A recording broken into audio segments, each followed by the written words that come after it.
resources here to try to eliminate these guys? Should I rotate away? And you try to win with as minimal, building as possible. But sometimes you build too little, you end up losing the fight. Right, exactly. Now Blacksuit here engaged, he's coming out of the storm. Ooh, almost takes fall damage, but he's okay. Now he drops and cracks that player for a lot. We've seen the kill feed. Heisel has knocked out Dollar Games, and Madsen takes down Yoshi. And look, Madsen is dropped super low. So down below, Solar Yoshi's just chilling. Genside Madsen is like, I'm gonna med. Solar Yoshi, I promise I will do my best to protect you. Good pyramid right there to block him from entering. There is a trap here, I believe, so he's gonna be a little bit more cautious trying to get in there. I think his teammate just took him out. Yep, there you go. Both are eliminated. Poverty and Yoshi goes down. And now they get some more loot. Again, they're at the very edge of this circle. Not super great for them. They need to start making the rotation. You can see the little yellow diamonds up by Lazy Links. That is Blacksuit and his teammate Madsen. But look, we're over near Tilted. Look at Tilted. You see those people flying across. Most of them are using the Loot Lake floating island, and they're getting in there. So there's going to be a lot of people. I mean, there's already a lot of people in that area, and the reason because of that is because of the Loot Lake Island. People are using that to rotate, and there's more teams that are going to be rotating in right now. And I don't know if they realize how many people they're jumping into.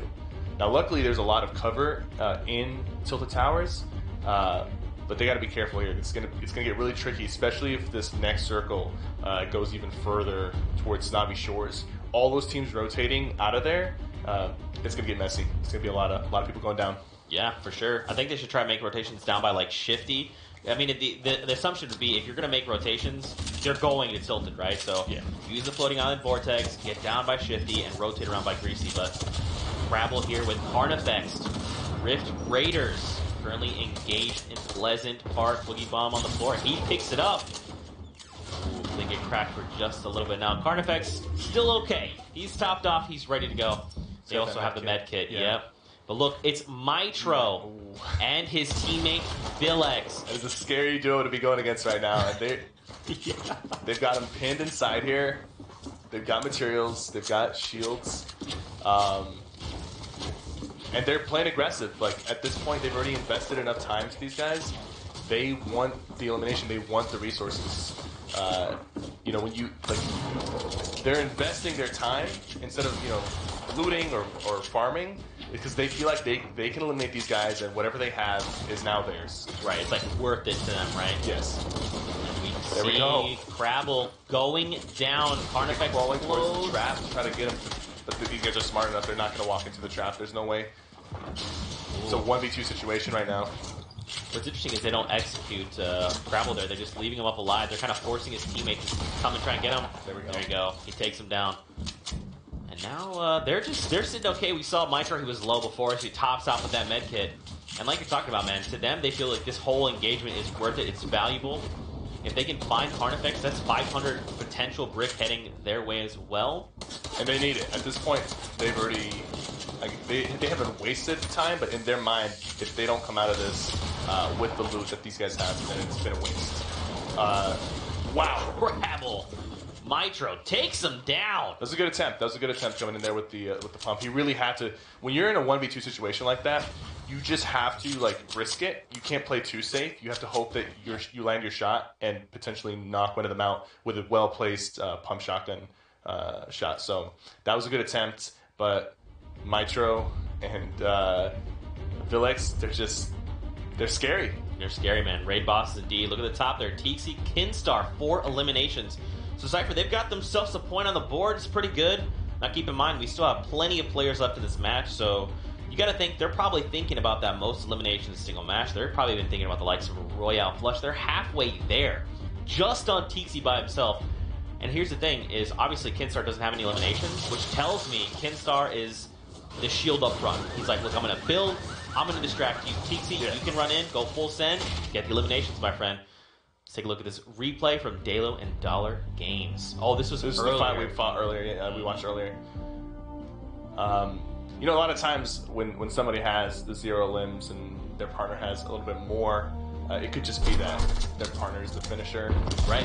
You could do a lot of damage from a distance, and then your partner goes in and finishes them off just like right here. That. Yeah. Just like that. Yeah, so it's not to say that, Kinstar's not good because he doesn't have eliminations. Yeah. It's just his teammate, Tixi, finds those, that we would say like the final blow, if you will, right?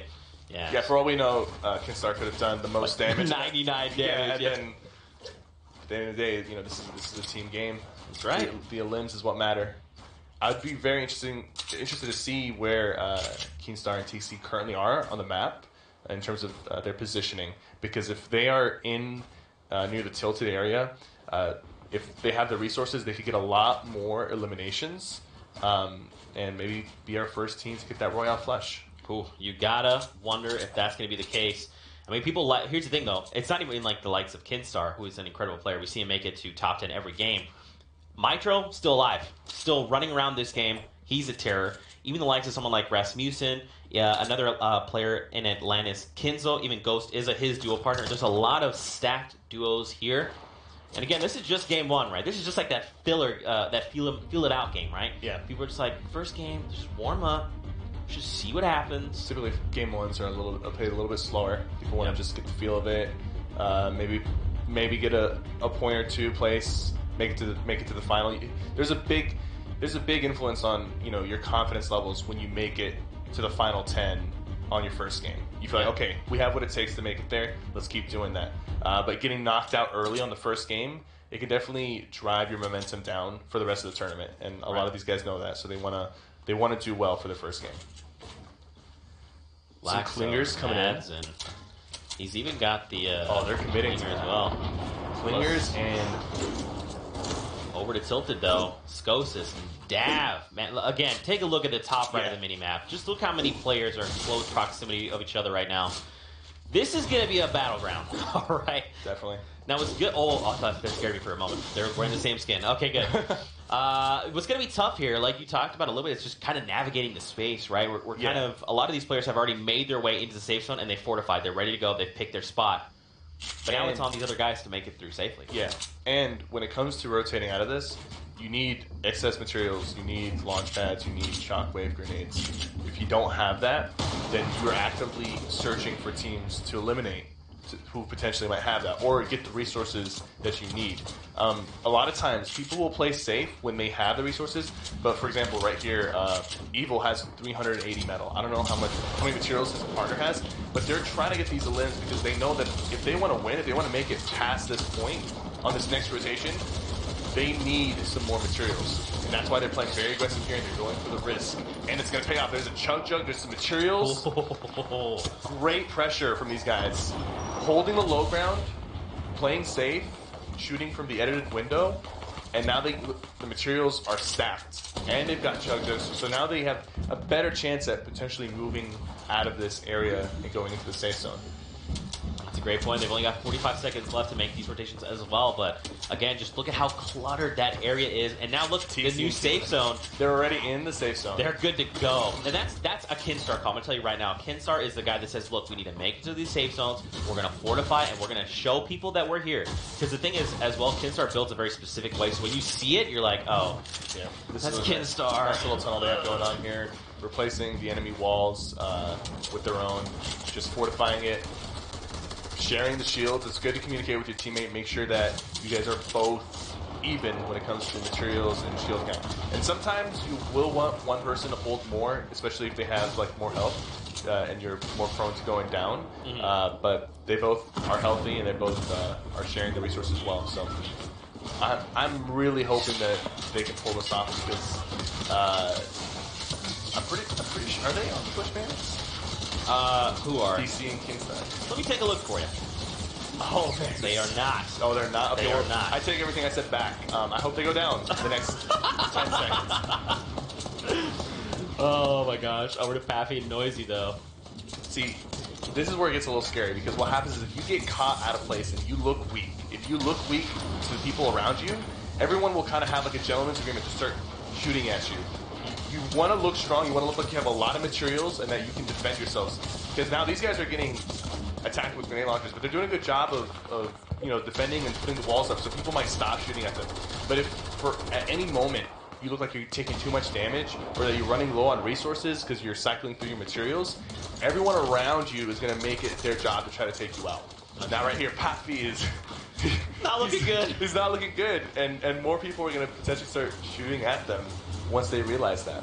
That's such a great point, because like, even looking up just a little north, you see a player that's just medkitting. No one's shooting at them at all. Yeah. Whereas Kinstar and Tixi, of course, everyone's like, hey, pile on these guys, make them use their mats, we'll shoot at each other. Don't shoot at us, shoot at them. Look at them, they're the threat. 62 players alive. By the That's a time this large next number. circle goes up that hill, part of it is up on the hill. I see that number going from 60 down to like, we're about to lose 40 people potentially. This is a tough rotation. And most of the people on the map are away from the circle. And the people who are near the circle, they still might have to go up that hill. So, Especially with the safe zone, it's like half encompassed in the storm. yeah. So you have a super small space to work in. I mean, look at it again. You see people on top of each other right now and continue to make their way into that current safe zone. That's a great point, though, Cypher. Look, Yeah. this is going to get really crazy really quickly. And when it comes to these late game rotations, a lot of times you try to get away with, you know, rotating without using materials, and you hope that people just let you by. You hope that people just like, ignore you and focus on their own rotation. And if you can get away with rotating without using that, look at all this loot right here.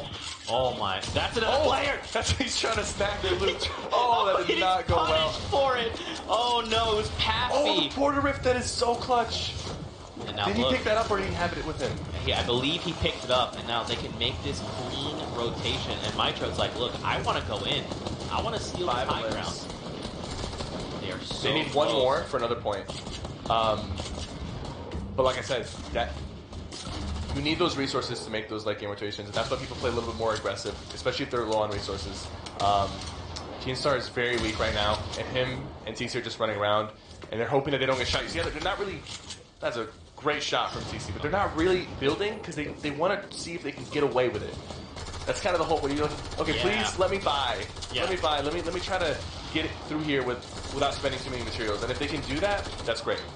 And that's a great point, because you can utilize other players' builds to do that. Yes. But as you can see, they're onto it. They're like, hey, we see you guys. Nice try. And so now Tixi and Kids are in a bad spot, right? They have to sit here and fortify while everyone is just barraging them right now. And if more people find out that Kingstar is down, there'll be more shots coming through here. But I think it's hectic enough for him to pick up Kingstar right now. Over to Mitro and Villex, who are maintaining a nice little high ground here. I'm not even surprised, man. Mitro with 5 eliminations. Just like you talked about, he's one away from getting 2 points on the board for his duo. Did Nitro win last week? Yes. Okay. Yeah. Oh, wait. You mean like overall? Who was the winner? Overall? In Europe? Yes. I will get word on that, because I'm not 100% certain. Let me get word. I mean, But he did was really, at the top. really well. Yeah. Mm-hmm. He's very consistent. Very, very consistent. One of the most consistent European competitors I've ever watched. They've got 6 eliminations. They're super close. And now look at the new safe zone. They've got to make their way back into the storm. What's interesting, too, is back over old builds, but Villex is down, and it's not looking great. It's up to Mitro. He's not going to be able to pick up Yeah, those. he There's just no time. needs to go. Yeah, Villex is down. He's got enough materials to try to make this work, and he's got the grappler, which is going to be really, really useful during this rotation. And you see, he's not even building anything right here. He's just using other people's builds and hoping he doesn't get focused. Looks like he wants to maintain the high ground, but maybe now that his partner's down, it might be a little too tough. Storm's closing in on him there, so he has to be careful. Keep moving. There is a lot of players going down. We're down to 28. The new safe zone is going to start moving in 10 seconds, Cypher. It's almost time to go. And I'm getting word Boyer won last week. Yes. Mitro, though, putting up those big numbers as well. So here we go, Cypher. It's time to start is moving. still alive. They've got 5. They've got 6 actually. 2 more eliminations. Yep. They'll get the extra point. That's right, at 8. And in terms of placement, was it the top? First place gets the 3 points. Yep. Victory odds worth 3. Second and third are worth 2. Fourth and fifth are worth 1 point. Yep.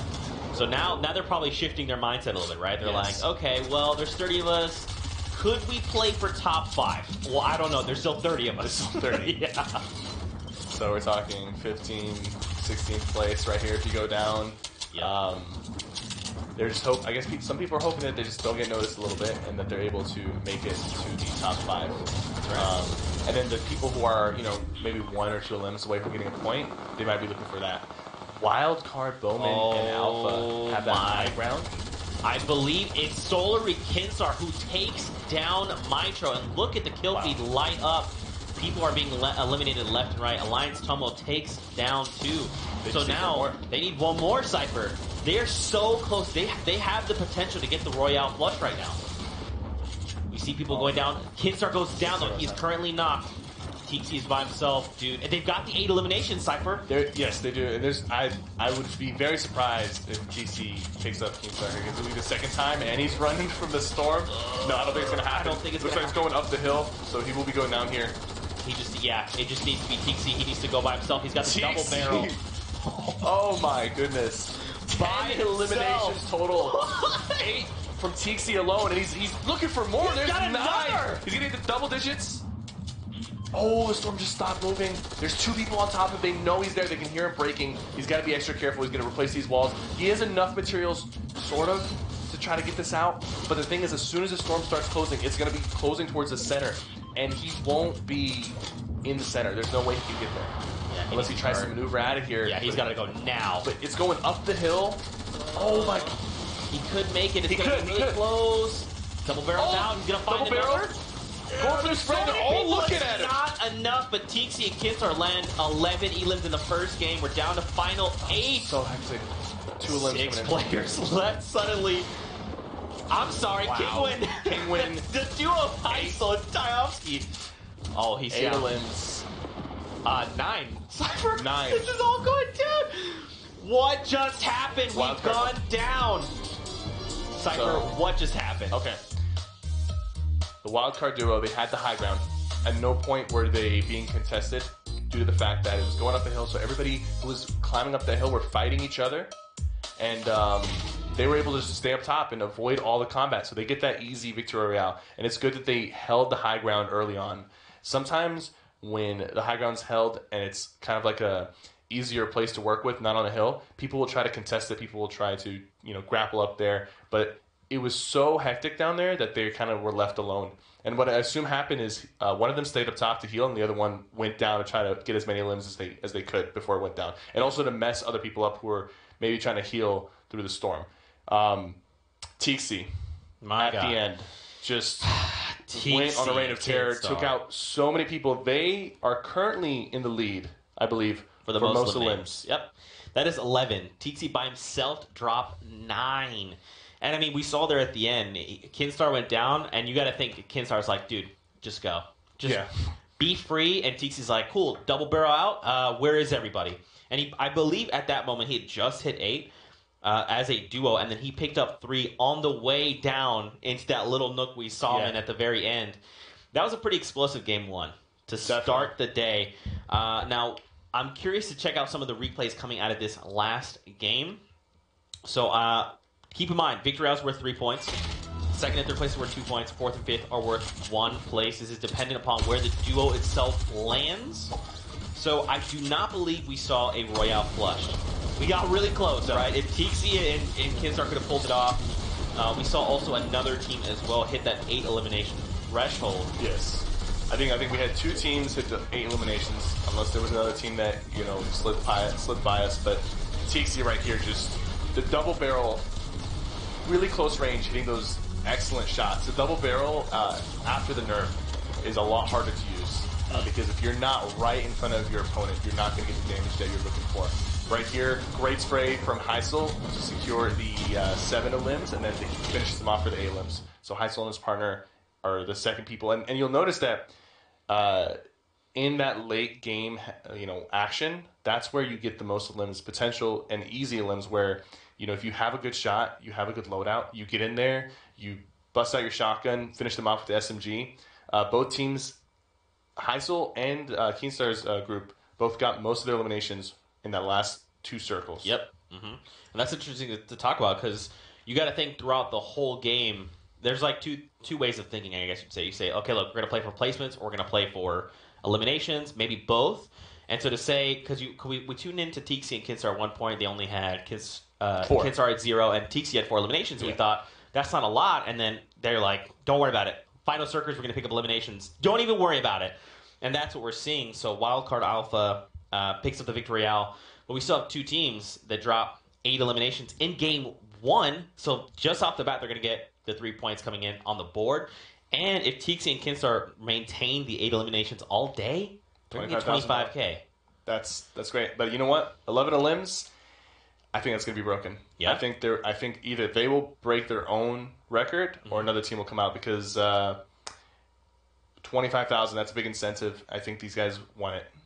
And going for those elims is going to get you the 3 points and potentially another $25,000. I'm gonna say that they might break their own score within the next few games, or another team will come out and break it for them. You gotta hope that's the case, right? Because we want a little bit of action, want a little bit of the underdogs going up. But for you guys at home, what do you think of that first game? Hashtag Fall Skirmish. Use it. Rep your favorite club. Talk about how incredible Cypher is. And obviously, talk about 11 eliminations here in game 1 coming out of Kinstar.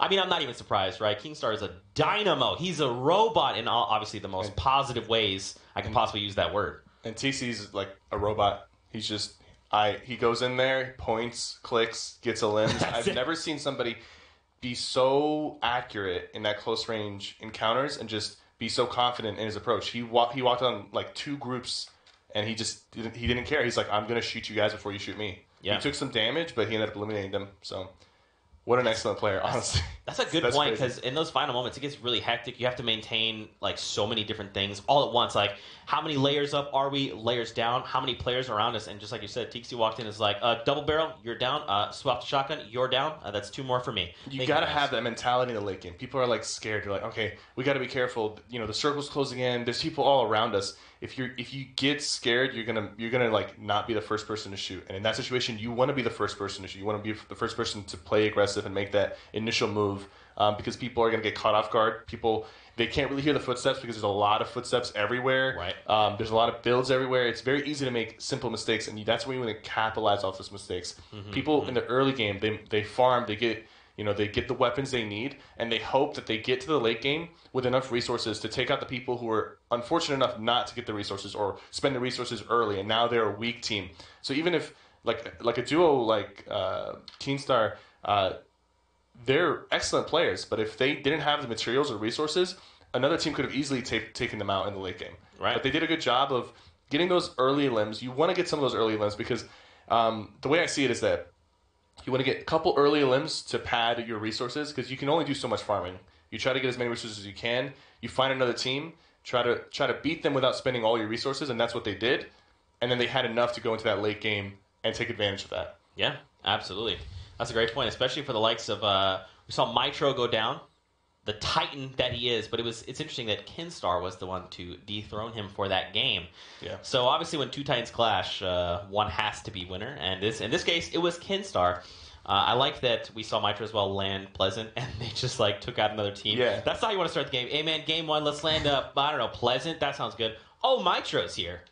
And cool. And you notice that they won that because they were playing aggressive and they were pushing into, like, usually the team inside feels like they have the advantage because they're inside, the other team has to break in. Right. But that wasn't the case. Like, their aggression split them up. They made it from a 2v2 to a 2v1, and then they just took out both players. Yeah. So, oh, man, what an excellent game 1 to start the game. Don't forget we have 5 more games. That's right, 5 more games just like this heading your way throughout the day. We'll hop into game number 2 shortly.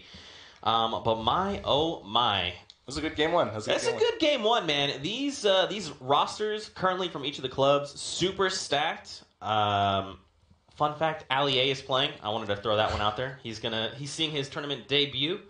We'll tune in. We'll give you guys some insight in the club rosters soon. Don't worry. But yeah, man, what do you think? So do you watch a lot of the European gameplay? I do watch Solari. I watch their stream. They're constantly cycling through their players. I've seen Tixie. Tixie, if you didn't know, he holds a lot of the world records for most eliminations in like solo squad duo. Like he's up there. If you search up Fortnite world records, he's up there. So he is an experienced slayer. He knows what he's doing. Mitro, he's on my radar now. He's been on my radar for a bit. People say he's one of the best players in the world. We'll see. Next week at TwitchCon, they're going to be there going against the likes of Poach, Vivid, the Liquid Boys and also Ghost, two of the top organizations. So it's going to be interesting to see the EU and NA clash next week. But right now we're seeing them on their final week before the final event at TwitchCon, so it should be good. My goodness, that's a great point. I cannot wait. I just got super excited. Next week is TwitchCon. Don't forget, this is week number 5. It all culminates next week at TwitchCon. And keep in mind that is a LAN setting. So everyone's on even playing field. Oh, man. It's going to be smooth. Got super hype.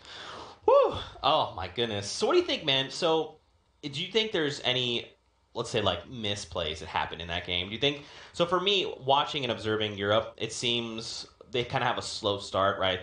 We saw a lot of those players toward the end have plenty of resources to go around, where in NA, typically don't see that. Everyone's kind of like burning through materials trying to survive. But what's interesting is we saw that lobby at 70 players at one point. Yeah. 70 players. That doesn't happen. These aren't normal pubs, right? Yeah. And like I said, on that late game circle rotation, that 70 dropped down to 20 really quickly because that's such a hard rotate to make up a hill. A lot of people did not have the resources or got eliminated as they were transitioning. And it's just interesting that you point out the difference between the NA and the EU competitors because the style of play is a little bit different. And it's something to look into because you're right. The EU guys, they typically start off a little bit slower, and then at late game they ramp it up. And I'm not sure why that is, why there's like a difference of Fortnite culture between them, but it's noticeable. It's noticeable. And yeah, game 2 coming right up. Game 2. Here we go. Ladies and gentlemen, it's time. I just want to see more action. So everybody just run back everything you were doing here in game number 1. We just want to see all that again. But, man, you know what I'm hoping to see more of is Mitro. Again, we saw him getting taken down by Kinstar. I want to see what he can do to show up in this next game. Keep in mind, though, we do have 5 more games. So that first game, again, was like a warm-up, right? You got to think. A lot of the players are like, look, it's good. This is just the first game. Tixie and Kinstar, though, they were like, hey, first game, let's drop 11 eliminations, obviously. And the people who do well typically in their first game, they're going to try to repeat it. Yep. They're confident now. They want to go with that momentum. The people who did bad, they're like, all right, this is our game. Let's do it. Focus up. I don't want to get eliminated off spawn. You can see Razaru and his partner going back to Motel, but I think this time they're uncontested, which is... No, actually, they're stretching towards... they're actually stretching towards Junction. The team that eliminated them went back to Motel. They went right back to Motel. They were like, no, come on in, guys. I'd love to see you again. And typically that happens. If a team lands at your place and you eliminate them, they'll be smart enough not to come back, especially if you eliminate them with ease. Right. We see a duo landing at Pleasant. I would assume that's Mitro. If I had to take a guess... I definitely, and I guess the team that was there last time said they bailed. Yeah, so that's how you control. And that kind of it's funny because that kind of rolls over into the other games where like you take out a team that landed at your spot, and now you have like an uncontested spot, so you can land there, get all the loot, get all the materials, and not have to worry about that. So like winning your initial land is so important, even though you're on limited resources and. It could go either way in the early game. There's a lot that goes into it. You might not get the weapon that you wanted, or you might not get the shields that you wanted. But winning that early engagement tells the other team, "Hey, back off." And then that team most likely will not come there. And then now you have an uncontested spot the next game. So these early encounters kind of roll over into the other games. Right. Absolutely. Check it out. So you talked about Razor is here with his duo, but look who else is here: Cooler, Rennick, and M11. Now, the thing is, they're playing super far back, right? Like, Razor, Chef, they're fine. They're like, we're going to walk around. We're going to be out in the open. We do not care. Please engage us. But M11 and his duo are like, okay, we see them across the way. I think we saw, specifically M11 or his duo had just an AR and a medkit. That's all they had. And look, they're just near each other like, okay, what do we do? Chef might not know that they're there. Maybe he's just very relaxed, but he could get lasered here. If these guys... time it properly, he turns the wrong corner. That's a great They'll point. take him out very quickly. He's about to be out in the open right here in a little bit if he goes for that chest that's on the truck. Oh, there it is. Laser's coming out. Now he did get lost cracked all his bit. shield. Yeah. I think he didn't know they were there. That was very well played on them to wait it out and look for the right moment to double team with their ARs. Yeah. We saw that team over at Pueblo. They just found 2 eliminations, so they just took out a duo, but back to Haunted Hills. Now, what's interesting, too, is Razor was shot from up top on the castle up on Haunted Hill there. Yep. So now Razor's like, dude, wait, I'm getting shot at. You're getting shot at? What's going on? We're pinched. What's going on? They are in the middle right now. And man, I like landing up there. It's new. It's season 6. They added that castle. There's a good amount of chests, and you can get some brick. And it's actually rifts that sometimes spawn on that hill, so it's not a bad spot. You get that high ground. You get to see who's at Junk Junction, who's down at Haunted Hills. And maybe rift out of there if you need to. So Razor's teammate, Chef, is down. He is by himself. As you can see, the duo up top picked him off, and then the duo down south, they're just leaving. They're like, hey, was it the duo up top that took out Chef? I believe so. Yeah, I believe so. I think the other duo weakened him, and then he was hiding, and then the duo up top noticed that, took him out, got that free limb, and then the other two just said, all right, we're out of here. There's a team on the hill. I don't want to mess with them this early. Like Team Tixie and Kinstar are having basically the same luck right now. Kinstar is down. Tixie is by himself. That's unfortunate. Very unfortunate indeed. Now over to Wailing Woods, where we see two duos going at it. Bunker underneath the maze. This was also recently added, and it's such a great place because, one, if you can control it, you get you can loot and get resources. There's a lot of brick walls here that you can break down. There's also a rift underneath in this bunker that you can use to get out of here. Now, I'm not sure if that rift always spawns or if it's even up, but if it is, it'll be interesting to see if they use that to escape. Because the circle is not on them right now, so they do eventually have to get out of here. The circle's actually closing in right now as we speak, so if they don't get out of here quickly or eliminate the other team quickly, it could get ugly getting stuck under here with the storm on you.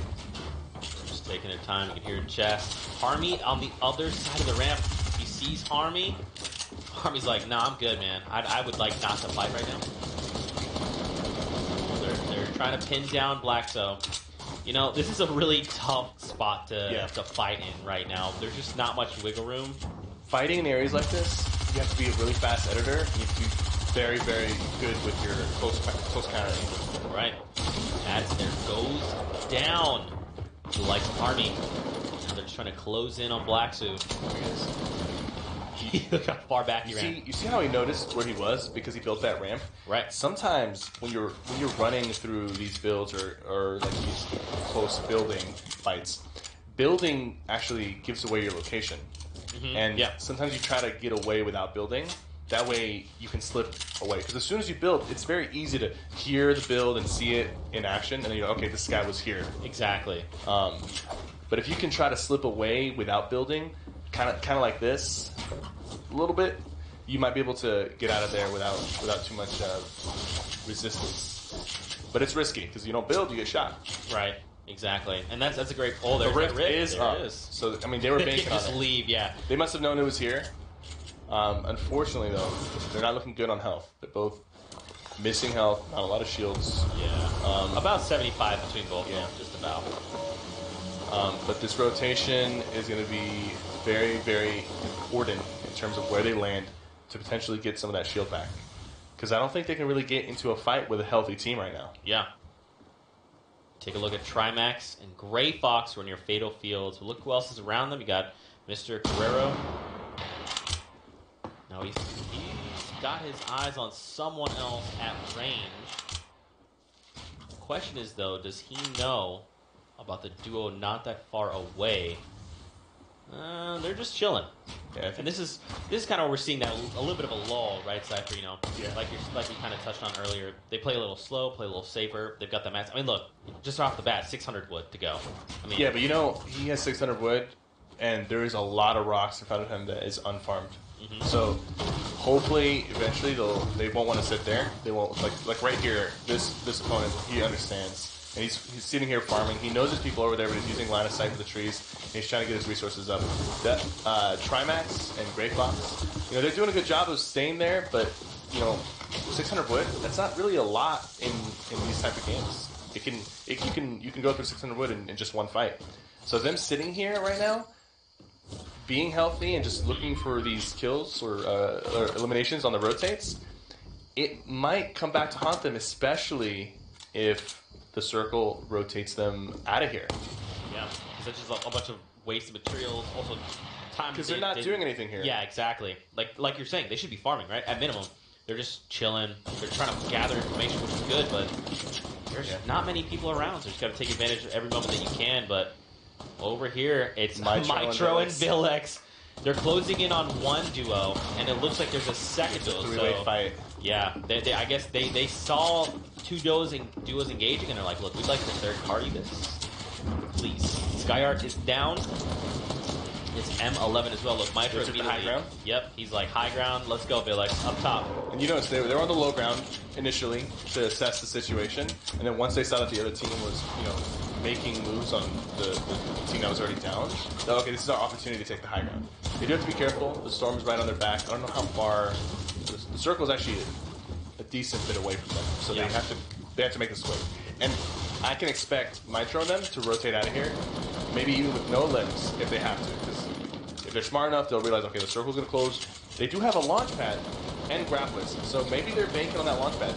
Oh, some good pressure from the top right here. M11's down. This is 3 eliminations sitting here very nicely for both of them. It just depends on how Villex and Mitro want to approach. I mean, look at Lenane. He's trying he almost to had heal. that med kit off. I don't think they're going to let him. They smell blood in the water. Goes again. Rennick is rotating out. Rennick is rotating out. Are they going to let him? He's going to med. Yeah, he just med got it off.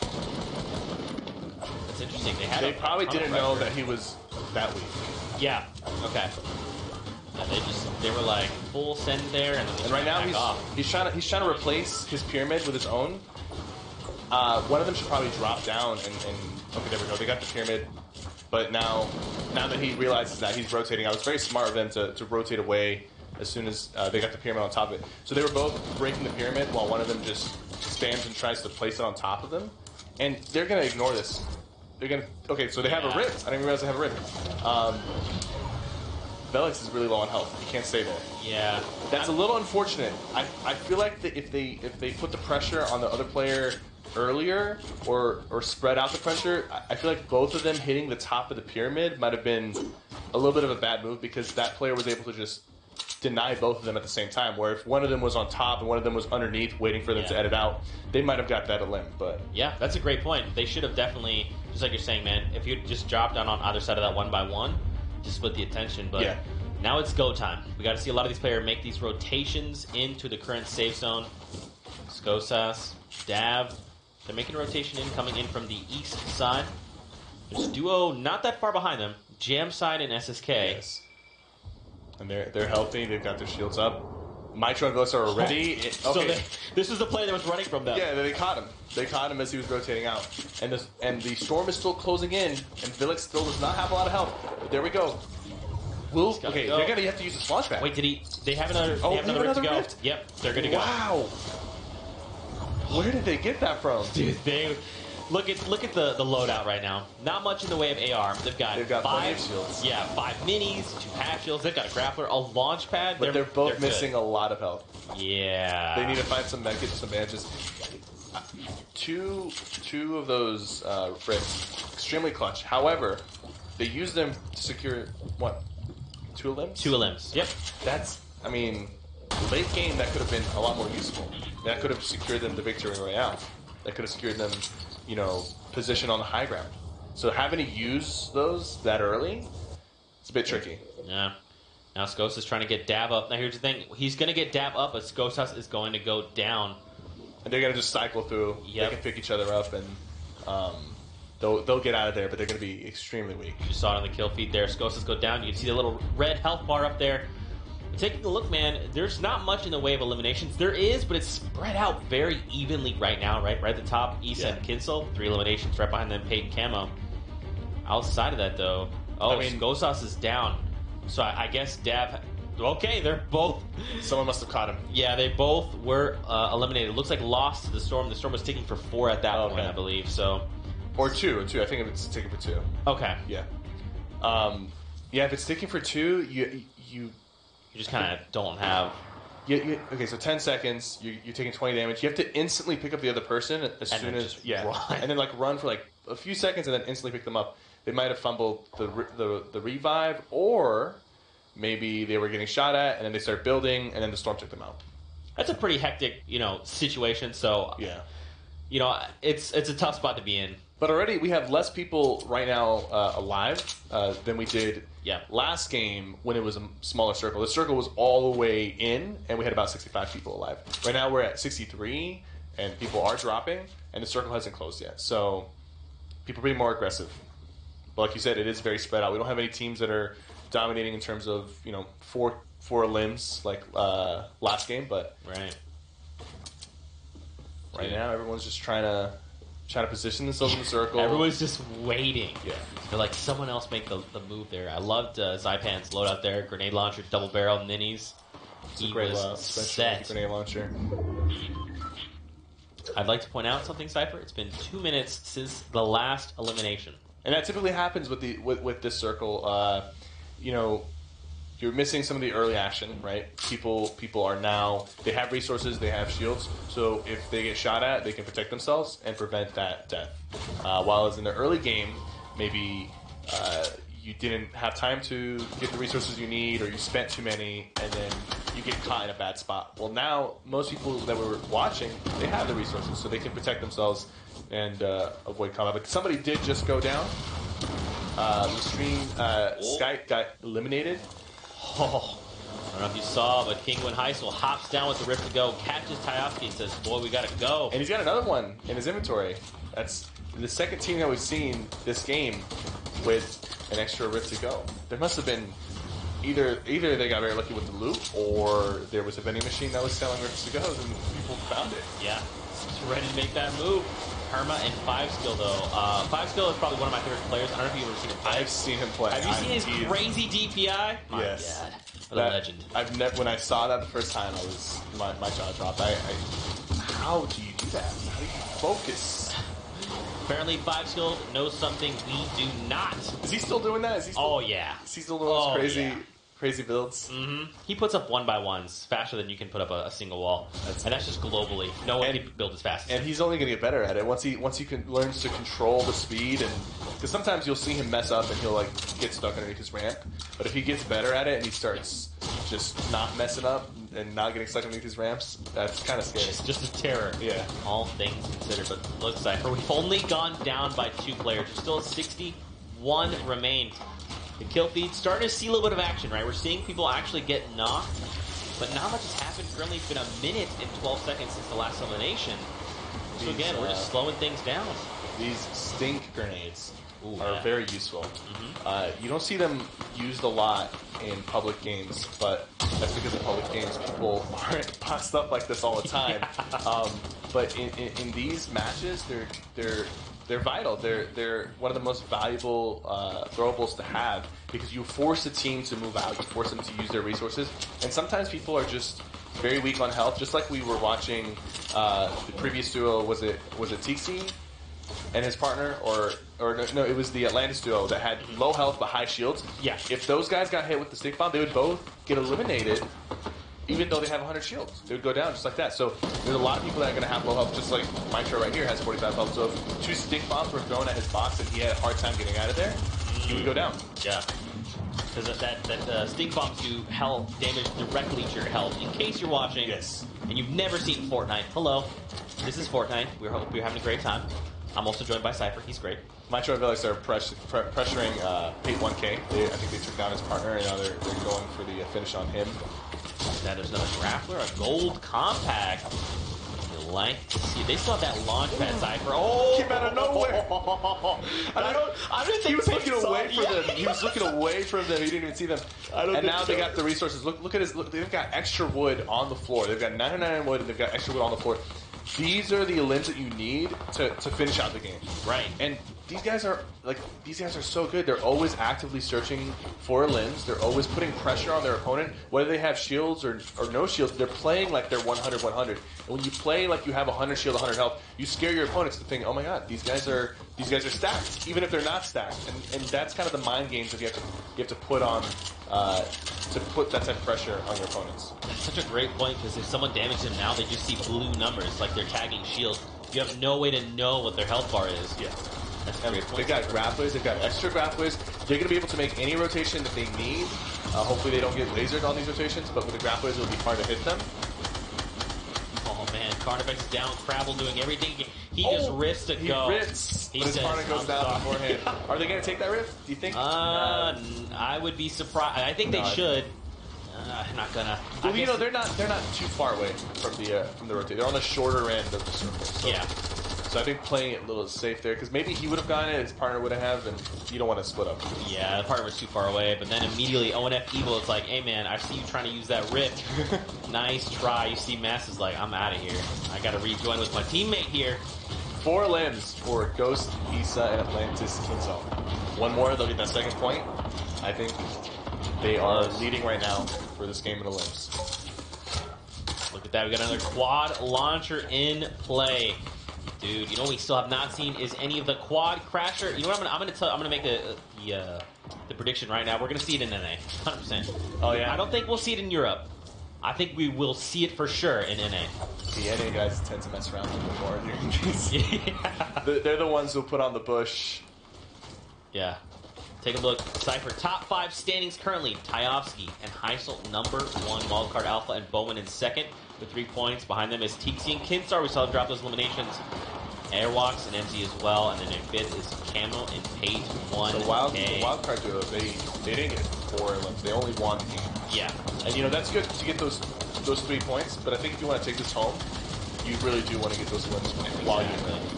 At least as many as you can, right? Even if it's just 1 point, that 1 point can make a difference. And when it comes to tiebreakers, first thing is victory royales, right? Yeah. So that does help them a lot. They will like if there's 10 teams with 3 points and they have 3 points and a victory royale, they're going to be on the top of that. So it is important, but it's also going to be important to get those extra points from the Olympics as well. We've got 36 players remain currently in the lobby. DK, one of the best snipers in the entire game. Now, currently doesn't have one, but Which over to DK? The Kodas or that DK? That DK. I don't know. I think the Kodas might have something to say about that. All right. Looks like we're going to have to figure out at TwitchCon. Hope you're both there. Isa, though, with Atlantis, Kinzel trying to apply. They have the 4 limbs. They're looking for that 1 extra limb to get that second point. Yep. It's going to be very vital for them. It'd be a shame if they went down here, but they're 100 health, 100 shield. They've got materials, and they're putting pressure, and I think they smell that people are weak around them. Tixi, though, looking Tixi's still alive. Kinstar went down like 5 minutes ago. Yeah. And he's still managing to stay alive. He's got, 600 wood. He's going to burn through this a lot as he rotates. But I think what he's doing right now is he's looking for that stray person rotating to try to refuel himself. He needs to. He needs to get it. If he wants to take this home, he needs to get that, that extra limb on somebody who's weak, who might have a lot of materials, and he's looking for that right now. So he's going to try to rotate late to catch somebody off guard. That's his plan. This is a very risky strategy, especially when you're by yourself. Already down to 360 wood. You see the kill feed. Poverty takes down a player there, down to 25. Cypher. Right, there we go. He sees people right next to him. He's going for the high ground. He's trying to contest it. But I don't know. I feel like maybe he regrets doing that because now he's down to 60 wood and he's got the storm on his back. He needs to make an aggressive move here. He needs to make an aggressive move. And I think he'll try to rotate down and try to catch somebody. But if he doesn't, he will be going down just purely because of the fact that he has no materials to make his next rotation. And if he gets dropped here, he might be able to catch himself with the remaining break that he has. Yeah. Oh, there's one on top of him. He might be going for a trap play. Nice. Oh, he cracks him, but he did not have enough time to get the materials. Yeah, he had to leave at that point. Look, he's got 1 build. That's it. He cannot build anything. I mean, what's unfortunate here, man, he's stacked on everything else. Yeah. Like you talked about. Someone right behind him. He noticed them. Going for the shot. He needs to find this elimination. Now he's just running like a headless chicken, and he just couldn't do it.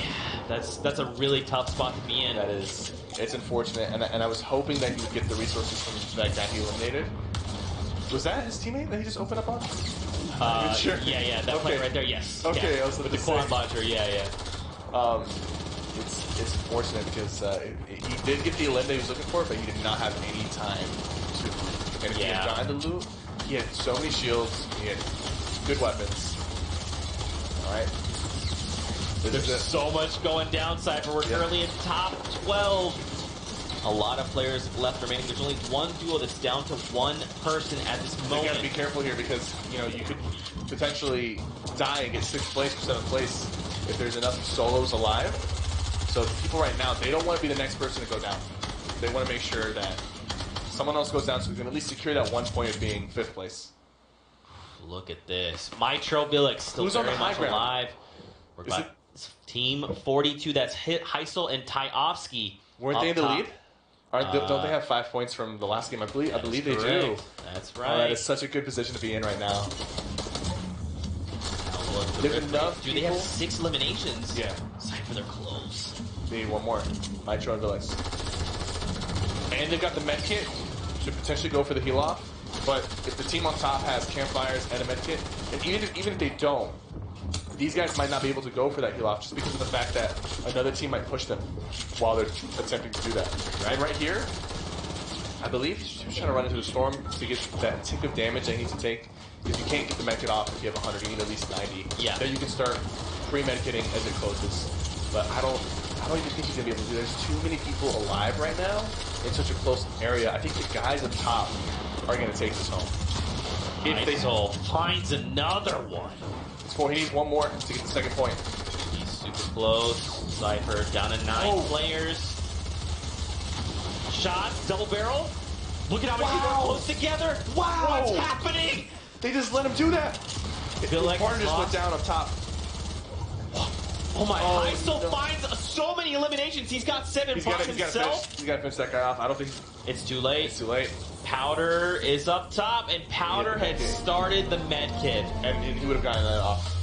My goodness, what a crazy last few moments! I cannot wait to take a look at the highlights to replay those final seconds of that last game. But my, oh my. So taking a look at the scoreboard, Heisel has 7 eliminations. That was the most in the entire game in this lobby, game number 2. One elim away from getting 8.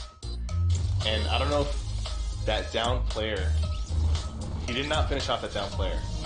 That might have been an extra elim, potentially. Because if the victory royale happens and there's somebody that's down, I don't think that elim counts for you. I don't know. It's a good question. Yeah. What a crazy game number 2. So, wow. We went to a heal-off. Unexpected. Heisel and his partner had the high ground, but when we came back to them, they did not have the high ground. But Heisel did get a lot of limbs there at the end, which was good. So what must have happened is another team must have contested them or shot them down. And that's good. And that, like I said, last game, it was harder for that to happen because they were up on a hill. So there were so many people that were struggling to even move into the circle. They were focused on themselves, not really focused on people in the high. Since this was like a flat ending, another team must have noticed, okay, there's guys up top. We don't want them to get that easy win. Let's shoot them down. They shot him down. Heisel came down with the compact SMG and just sprayed them all down. That was crazy. Yeah. That was insane. That was a good play by him. Double barrel and the spray. Second place, 7 elims. That's still really good. They were first place. I think they will hold on to it. The team that got first place, they only had 2 elims. Yeah. So both teams so far that have won with under 4 elims. And you increase your chances of winning when you avoid the fights because you keep your resources and you get to make those late game rotations a little bit better. Those teams must have gotten really good drops and maybe good luck with the circles and were able to farm up what they needed. But like I said, I really feel like elims is going to take this home because Heisel and them, they have not won, but they are in first place. Right. Just based off the points. Just based off the elims and decent placements. Like you still want to place in the top 5. They got second place that game, so that'll get them 2 points. 7 elims will get them another 2 points. That's 4 points. Now they're at 9. That's where you want to be. No one has broken the 11 elim game yet. Yeah, not set by Tixie and Kinstar. Again, their highest coming out of game number 1 was 11 eliminations. You got to think they're probably feeling pretty good. They're like, okay, no one's broken that just yet. Oh, it's gonna happen. You know it's gonna happen for sure. Especially in the last couple of games, like this was game 2, right? Around game 4, game 5, game 6, the teams that maybe aren't doing so hot with their limbs or their placements, they're gonna be like, let's just go all out. Let's just try to get this $25,000 bonus. And that's typically what happens. I remember one of the duos where we had this style of play on the NA. We had Liquid 72 Hours and his partner Chaff. They got the limbs that they needed for the most elims on the last game in the last few seconds. So those last couple games, people are going to go all out to try to get those elims. Heisel, man, he dropped so many eliminations. He had 7 by himself. Another thing to talk about is Tixi, man. Kinstar went down right at the start. They land tilted. Kinstar goes down, and Tixi still makes it to top 20 by himself. He almost. Do you remember how many? He had 4. He had 4 eliminations. Needed 1 more. Yeah, he needed. It's very close. I mean, securing that 1 point, it's like a marathon. You got to pace yourself. Getting at least 1 point every game. At the end of it, you have 6 points. A lot of times, that's going to be enough to get you in the top 5. So that 1 point is extremely vital. Mm-hmm. So it's good on him to stay alive, and also even placing high. Even though he didn't place to get the point, if there's tiebreakers, placement does come into it. So does Victory Royales. That helps. So him staying alive was really good on him. Very clutch to lose your partner that early, make it to the end with 4 limbs. Dude, very clutch. Shout outs to you, Tixi. Way to go, Slayer. Any final thoughts before we take a short little break? Oh man, I was expecting to start off a little slower. These guys are going at it, and I'm very impressed with the level of play. And these teams are stacked, very competitive, very good players, and people who are playing with each other for a long time, putting on a show, just playing for that money, playing for that pride of winning for Fortnite competition. It's exciting. It's really exciting. Absolutely. Well, guys at home, don't forget to use that hashtag Fall Skirmish. We love hearing from you. Don't forget to rep your favorite club. This is week 5. Bush Bandits. 1 week left. And $4 million on the line for the clubs. But with that, we're going to take a short break, so don't go anywhere. Find yourself a snack, find a drink. We'll be back in 5 minutes.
fans across the world, we're back. We've missed you. I'm Zeke. This beautiful, handsome man, Cypher PK, has provided unbelievable commentary. If you missed the first 2 games, they missed out. 2 games in, it's been crazy, and game 3 expected to turn up even more. Whew. Like Cypher's talking about, we're on game 3. Let's take a look at the club rosters coming into these games. My, oh my. We'll pick a few, because, I mean, again, we touched on it earlier. These lobbies are stacked. Right off the bat, Atlantis Kinsel, Ghost Ice, we saw them showing up very big. You know, likes of MCQ and Airwalks. Obviously, let's not forget the likes of Tixi and Kinstar over on Dusty Dogs. They hold the most eliminations, man. Yep. 11. You'll love to see it. Tixi is putting on a show. Woo. For sure. Over to Fortnite. Just to name a few, I would say Razor. You got Chef, Winstrike Blue, Dementos as well. Kingwins, Tyovsky and Heisel, they are currently top 5 as well. There's a lot of good players, and what's great is we're still just in the first 2 games. We've got 4 games left to go. Any of these players could just show off, turn on, just be like, "Hey, what's up, top 5? I like that now." The way the format is even if you do really bad on your first 5 games, in your last game you show up. You get those limbs, you get a victory royale, you can get 6 points. That's going to put you on the board no matter what. Top 10, top 5. So every game matters, and I think these teams know that, so they're going to give it their all. Yeah, absolutely. We'll take a look at the format. In case you're just tuning in, what's up? Welcome, Fortnite. As always, words are hard. We're going with Royale Flush, a fan favorite. We're going to be in duos this week. Victory royales worth 3 points. Second and third place are worth 2, and fourth and fifth place are worth 1 point. 8 eliminations will get you 3. 6 and 7 will get you 2. 4 and 5 will get you 1. So far, we've had a few teams get that 8 elimination count. Whew. And a big number. Royale Flush, if you happen to win and have 8 eliminations, you get an extra 2 points on top of that. So we're talking 3, 3, 6, plus 2, that's 8 points. That's a lot of points. In a single game? In one game. And don't forget, Cypher, that there's that bonus incentive. If they get the Royale Flush, that's $10,000 before prizing is dealt out. So let's say this next game we get a Royale Flush. Before placing, here's 10K. Thank you for being incredible. We play 3 more games, prizing happens. You just walk with that. Another thing to keep in mind, the duo with the most eliminations in a single game all day is going to walk with that 25K. And right now, Tixi and Kenstar are leading with 11 eliminations. You love to see it. Now, don't forget, the prize pool is great, but those club points are vital, especially because all the clubs are so close, tied here in Week 5. We got 1 week left to go. My goodness. Don't forget, we have 4 games heading your way. We're going to hop into game number 3 shortly. For everyone at home, obviously the hashtag, I'm going to keep repeating myself. Don't forget to use it. Fall Skirmish, rep your favorite clubs. Talk about incredible Cypher is, how we've helped you level up your gameplay. And if you're new and you're just tuning into Fortnite, you've never seen it before, just say, hey, at Cypher, at Zekemas Prime. Hey, I'm new here. What do I need to know? We'll help you out. Don't worry. But with that, my friend, what do you think you're hoping to see done differently in this game? For me, I want to see more aggression. I'm still hoping that somebody busts out the quad crasher. I really do hope that we see some of that. I don't think we've seen anybody even driving it, but, sometimes... Hopefully someone's put in a situation where the storm's on their back, it's pushing them, they see a quad crash, they're like, it's go time. Let's go.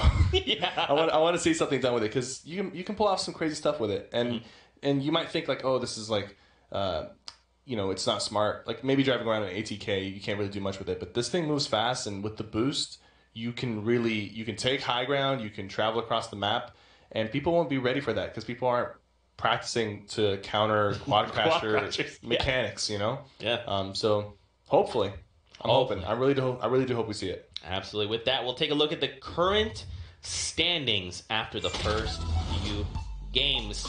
Tyovsky and Heisel maintain pretty much an incredible lead after just 2 games. 9 points hitting the board for them. They are Fortnites right behind them, Ghost Issa and Kinzel. And third, we got the Dusty Dogs, Wildcard Alpha, Wildcard Bowman, Tixi and Kinsar. We saw them as well. And then in 5th is Villex and Mitro. Keep in mind, it's only the top 10 duos that place in the money. So Right Name, DeColcom, and Den Hizzle, they are fighting against Hoopik and Skix for that top 10th place. About to see how things continue to develop. But again, man, Cypher, you made a great point. Look at the leaderboard right now. Look how many zeros across the board. Yeah. So if any of these teams can even just pick up 1 point a game, that could be game-changing. That could put them in those top 10s and potentially fight for those prize pools. And even if you have 0 points right now, if you're at least placing high, or getting, maybe you're not getting 4 elims, but you're getting 3 or 2, that's going to set you apart, and that's going to help you beat those tiebreakers. Because a lot of times there will be, like in the top 10, there'll be people that are 4 points each, but the difference between them is going to be how consistent you were across the board in terms of placement, in terms of victory royales, if you got any, in terms of elims. So you got to make sure, even if you're not doing well right now, even if you have 0 points, just make sure you're doing all right, close enough, so that when you do have your game and you pop off, you get those 3 or 4 points. Now you're tied with a bunch of people, but you'll be put on top of them if you have been doing well before that. Yeah, absolutely. Like we talked about, we have 4 more games left to go. We've seen 2 games. I would classify those as like almost warm-up games. I mean, unless you're Tixi and Kinstar, in which case you're just going to drop 11 eliminations in the first game of the day and show off a little bit. I'm watching you. But with that, we're going to get ready, and the battle bus is being prepared. All players are boarding, so we'll be launching here in just a moment. I'm just going to repeat myself one more time, ladies and gentlemen, for you guys at home. That hashtag, it's important. I want you to use it. Don't forget about it. Don't forget to rep your clubs. You need to be following Cypher. If for some reason you live under a rock and you've never seen Cypher, you're missing out. This guy's got great new commentary. This guy's got commentary for professional play. You played in summer skirmishes. You played in the fall skirmish. You are a bush bandit. I mean, what else do I need to say? It's all right. Cypher equal amazing. It's all right. You need to follow him, okay? Do it. You watching? Yeah, you. No, not you. You. Do it. Follow him.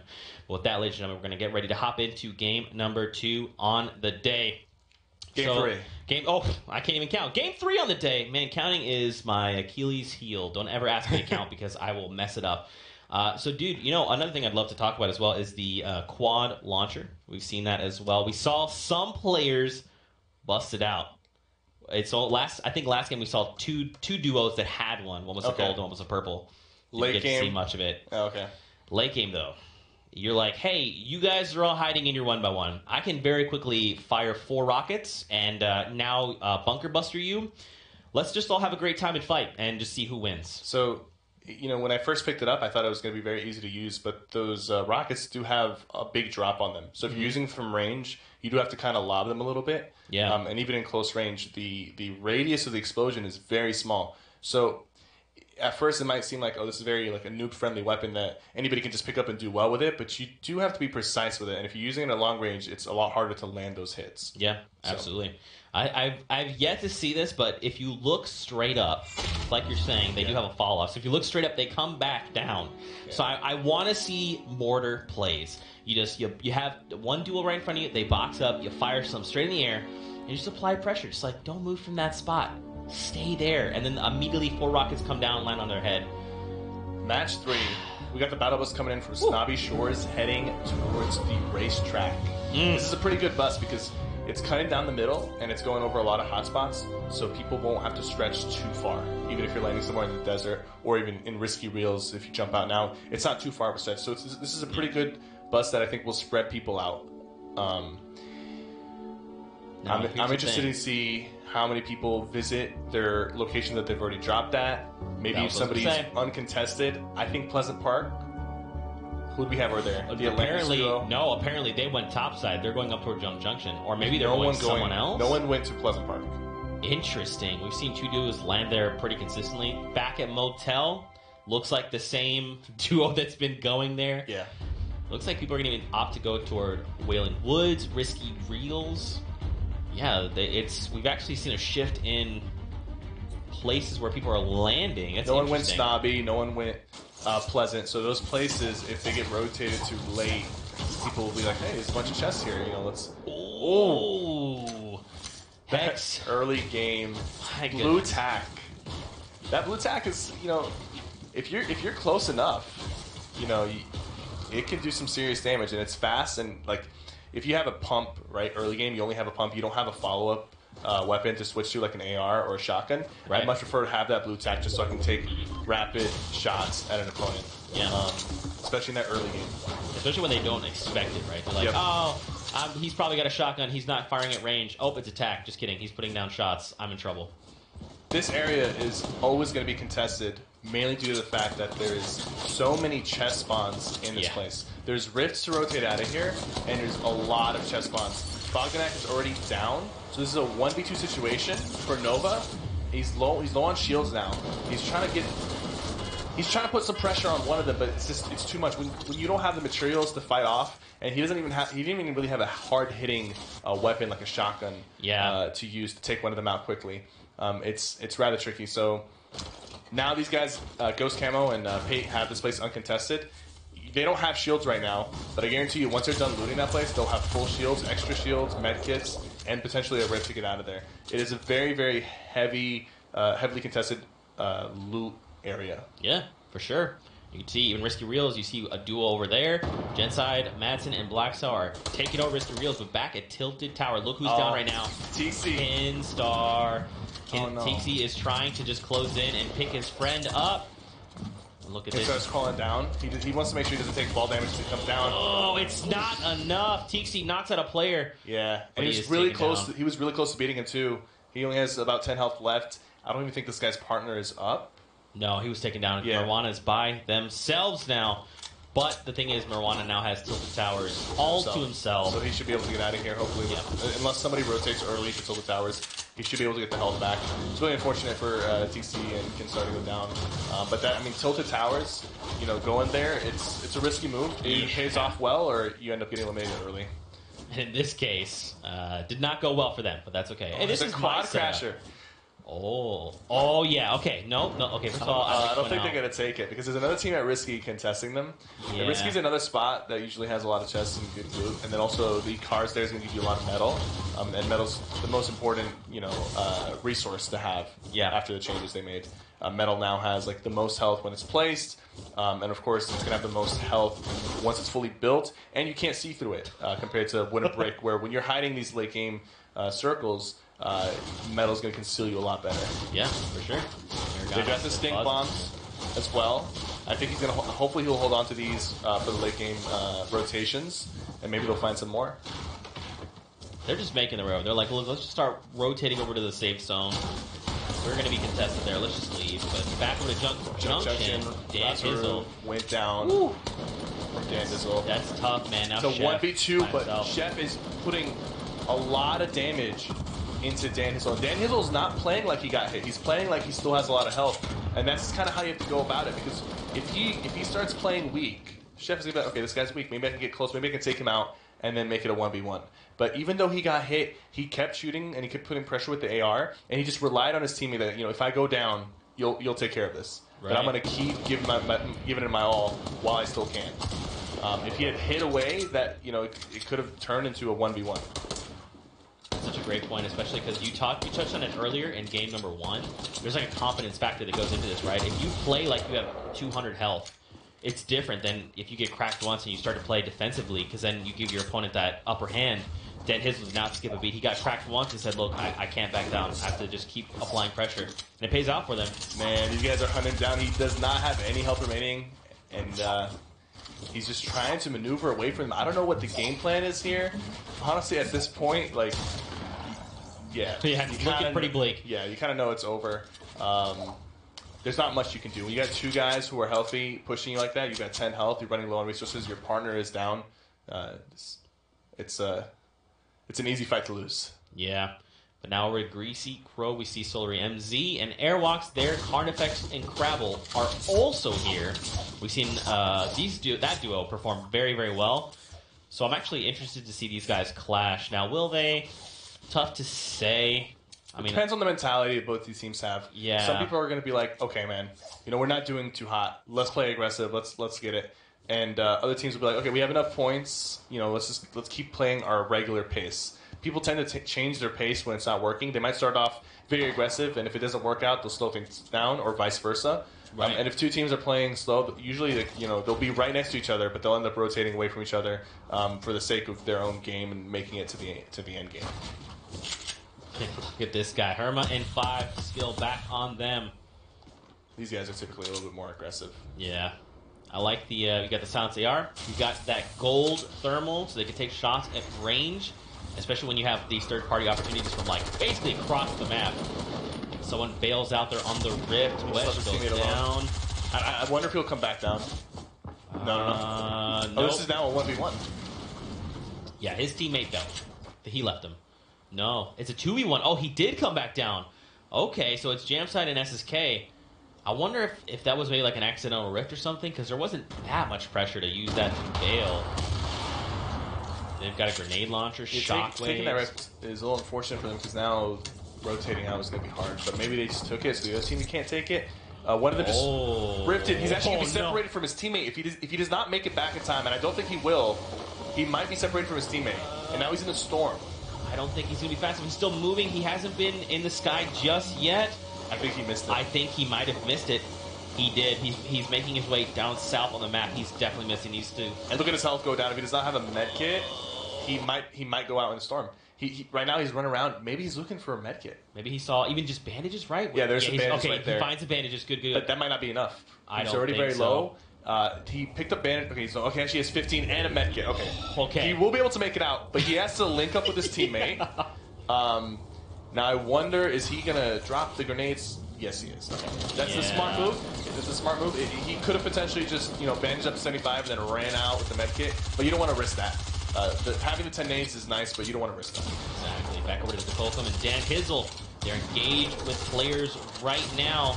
Looks like M11. Oh, he's gonna put some pressure from the bottom.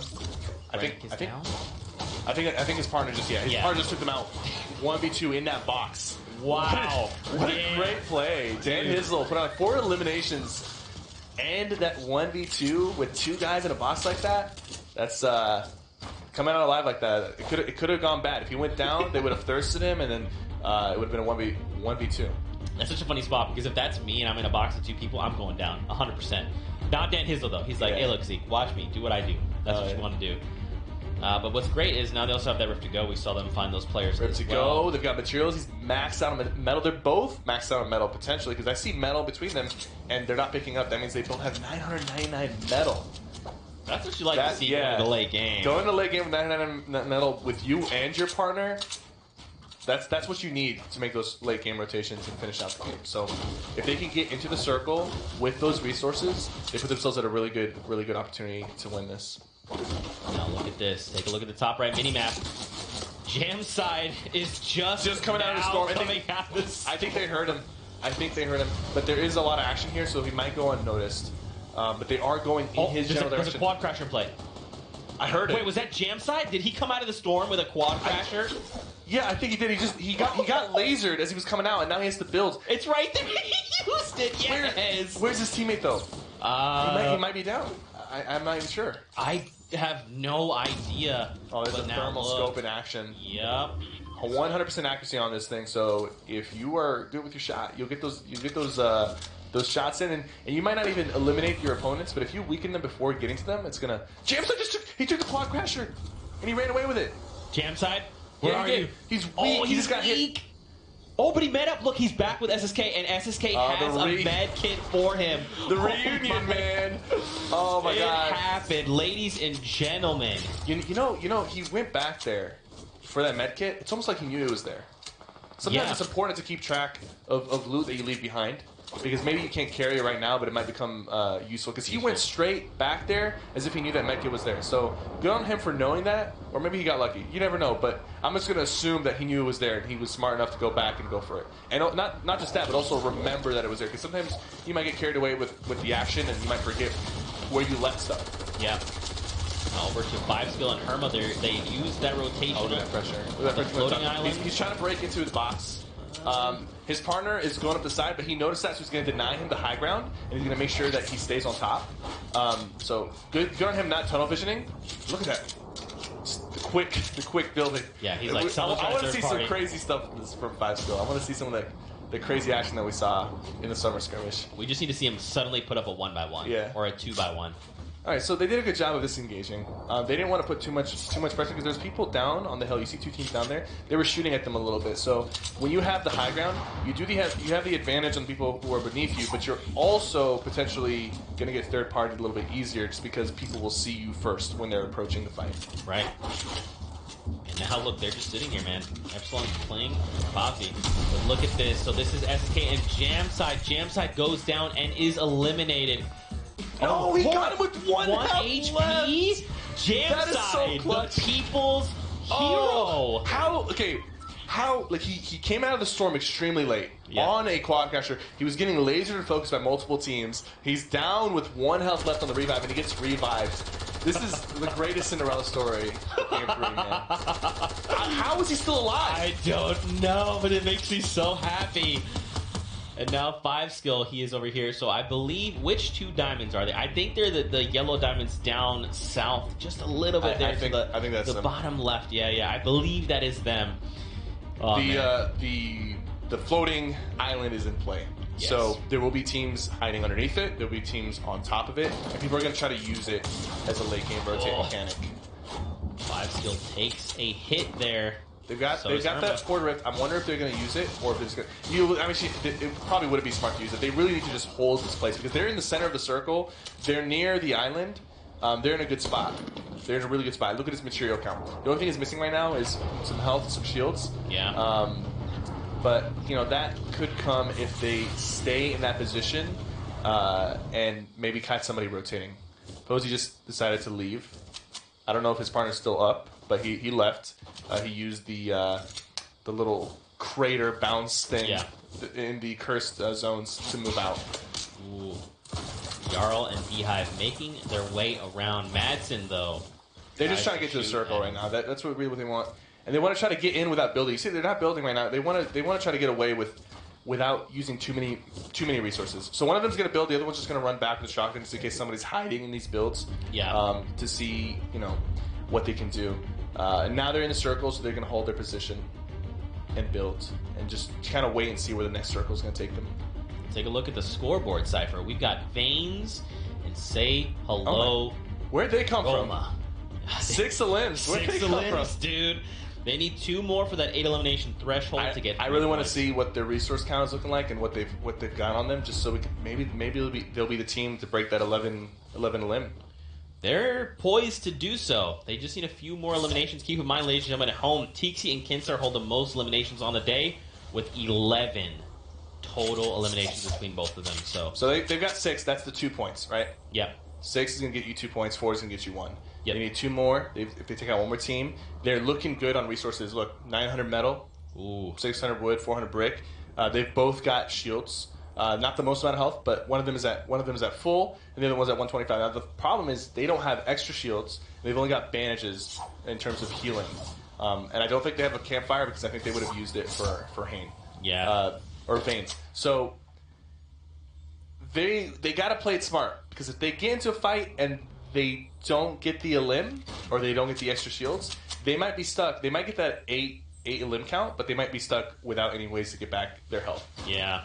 I mean, now if those other duo do have shields or a chug jug or 2, then that's something you just don't know. You can't know if the team that you're going to eliminate is stacked with resources and shields or if they're struggling as well. And if you use a lot of resources to eliminate a team that's struggling, it's good to get those limbs on the board and maybe get you that extra point, and that's worth it. But it will suck to have used your resources on a team that already did not have anything to offer. Yeah. Take a look at this. These are currently the front runners with 9 points, rather. The duo spray with the AR, and he's floating up very slowly. And keep in mind, Cypher, he's shooting at Boyer. Boyer was the winner from the European scene last week. And Boyer just trying to make a safe rotation as quickly as possible. Heisel and his partner are in first place currently. They both got 0 limbs. So I think because of them being in first place, they said, hey, let's slow down the pace. Let's try to get at least 1 point per game. Right. Let's try to make it to the end and maybe get that victory royale. So they've taken their success in the first few games and they've slowed it down. Some teams might keep the pedal to the metal, keep going full speed, but they're deciding to slow it down. It's actually very smart because they're in the lead by a lot, but you do got to be careful because people can sneak up on you in terms of points. Yeah. So you play it too safe. Right now, they could make it to 6th place. They could have 3 limbs, and if they lose, they don't get any points for that, and they've just played it safe to get no points. they're breaking all this stuff down just in case. And I think there is a team up hiding on top, so they might bring them down here. The other team I think just dropped down. They've heard them breaking it, and sometimes when people start breaking the bottom of the platform like that, they're not even trying to necessarily take it down all the way, but they're trying to bait the team that's on top to like, hey, you know, they might bring us down. Let's go down. So then that team gives up the high ground, and then they could potentially take the high ground from them or eliminate them. Oh no! I don't know if you saw it there. There's a bunch of teams that are flying overhead. Yeah. And a lot of teams are going to be landing on this hill. It's the last hill on the high ground. They're going to, and then the floating island is going to be out of play soon. So a lot of teams are rotating to the floating island, and then they're getting on top of this hill. We've already got like 7 teams here chilling Cypher on this hill. Jam side, the people's hero is my still alive, and he could potentially be engaged here with Heisel and Tyovsky. But look up top, I want to see Grapple, Jam side. Carnifex, 5 skill. I want to see them do well, man. If only we could just call them and be like, hey, Jamside, how's life? How did you make it out of there? How was the quad crasher? How did you live with 2 HP? What are you doing? But now, we're coming down to the wire here. 50 players left remaining. Look at that circle. It's rotating off of the hill. People are coming off the hill. There's already 2 or 3 teams that are already near the circle, so that's good for them. But there's going to be a lot of people moving across. So now it's going to be like more like a material check and also like a resource check. Do we have launch pads? Do we have shockwave grenades? Do we have the materials to move out of there? If they don't, they'll most likely be eliminated. Or they'll try to get away with rotating without using the materials and hope that they don't get shot at. But a lot of times, this is like a very open rotate, and there's people already set up and posted up, so they will most likely get shot at. Windstrike now has the scoped AR. He's ready to go, man. Yeah. He's ready to rumble. He'll probably get some good hits on people. There is a loot crate coming down. It's coming above all this little cluster of people. I think people will fight for that, especially the people who don't have the shields right now. Yeah. They're going to need it. You never know what could come out of that. You could have things like, if you had Splodes and a Chug Jug pop out of that, you're good to go. You can get a jump pad, you can get a Horde of Rifts. Shockwaves, anything. Yeah. And it's landing right on top of all these players. I think the team that's going to be on top will probably try to secure it. Everyone is just waiting. They're all waiting for players to make a move. But look at it. Oh yeah, so Solari Airwalks goes for it. Caught it. I'm surprised the V's and Rewind side didn't try to like build out and catch it, or maybe they just weren't paying attention. A lot of times it can slip past you and you don't even realize that it's coming down. Cypher, you called it out. A launch pad is his reward. That's perfect. And some minis and a campfire. He's so looking. He doesn't have a partner with him live. So yeah, he's down. That's clutch. He needs that for the late game rotate, and he needed some extra heals. So now he's got a campfire and 2 methods. So if this comes down to a heal off, he's looking good. But he is by himself, so his partner can't be there for him to like maybe rebuild walls that get broken down or keep people off of him. So he's got to hope that he goes unnoticed a little bit. Putting some pressure here with the clingers, and look, he used those clingers. I think it's because he was going to leave them behind. He dropped something to pick them up. And it's better just to use them instead of having them lay there. Yeah. And those clingers actually caused that team to go down. Now, he doesn't get any credit for that, but now he's they're just down. Calling the lobby. Yeah. Yeah. Wildcard Alpha goes down Oh there. my god, look at this circle. It's going up the hill. Oh, okay. So if Cypher, you currently do not have a launch pad or enough resources, you're going down. And no one is in a good spot here because look how deep it is into the circle. The only people that are in a good spot are maybe the people that are up ahead, but even the guys in the back, they might even be in the better spots because they don't have people behind them. Like this. Yeah, like this. Yeah. Players so they're able to down. come in and get those cleanups as people rotate. No, wasn't enough. I mean, Cypher, if there's We got anything 38 people. the skirmish series has taught us, it's going to go down. is if you fight a mountain, you lose. Yes. Like you're talking about, man. These launch Got some launch pads coming in.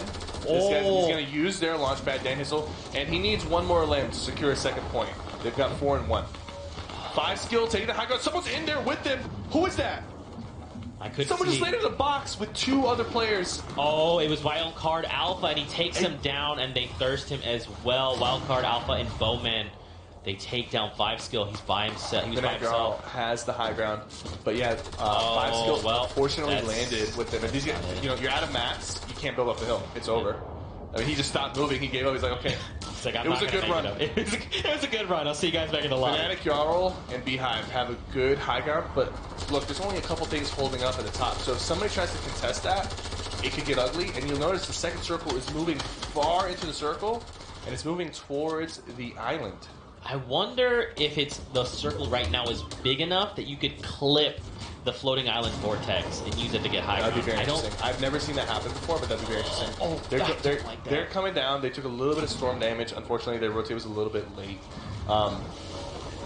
What they're doing here is really risky because you're going down the hill, so the high ground is actually getting higher and higher as the circle rotates, and any mistake where you fall down will cost you a lot more health, and at this point, it's going to be lethal. They're just making the choice here to dive straight down. I think low ground is the move in the situation. Yeah, especially, I mean, if teams are getting high ground, let them have high ground. Let them waste the mats. Don't fight over it, because you need to see where this next safe zone is. This is going to determine everything. And now here we go, Cypher. We're about to get the new safe zone. Who still has the high ground? I wonder if Beehive and Sparta still have it. There's some pressure. Oh, they need to go Moose back. Pabble by himself on the top right now. He's got bandages. That's about it, though. That's about it.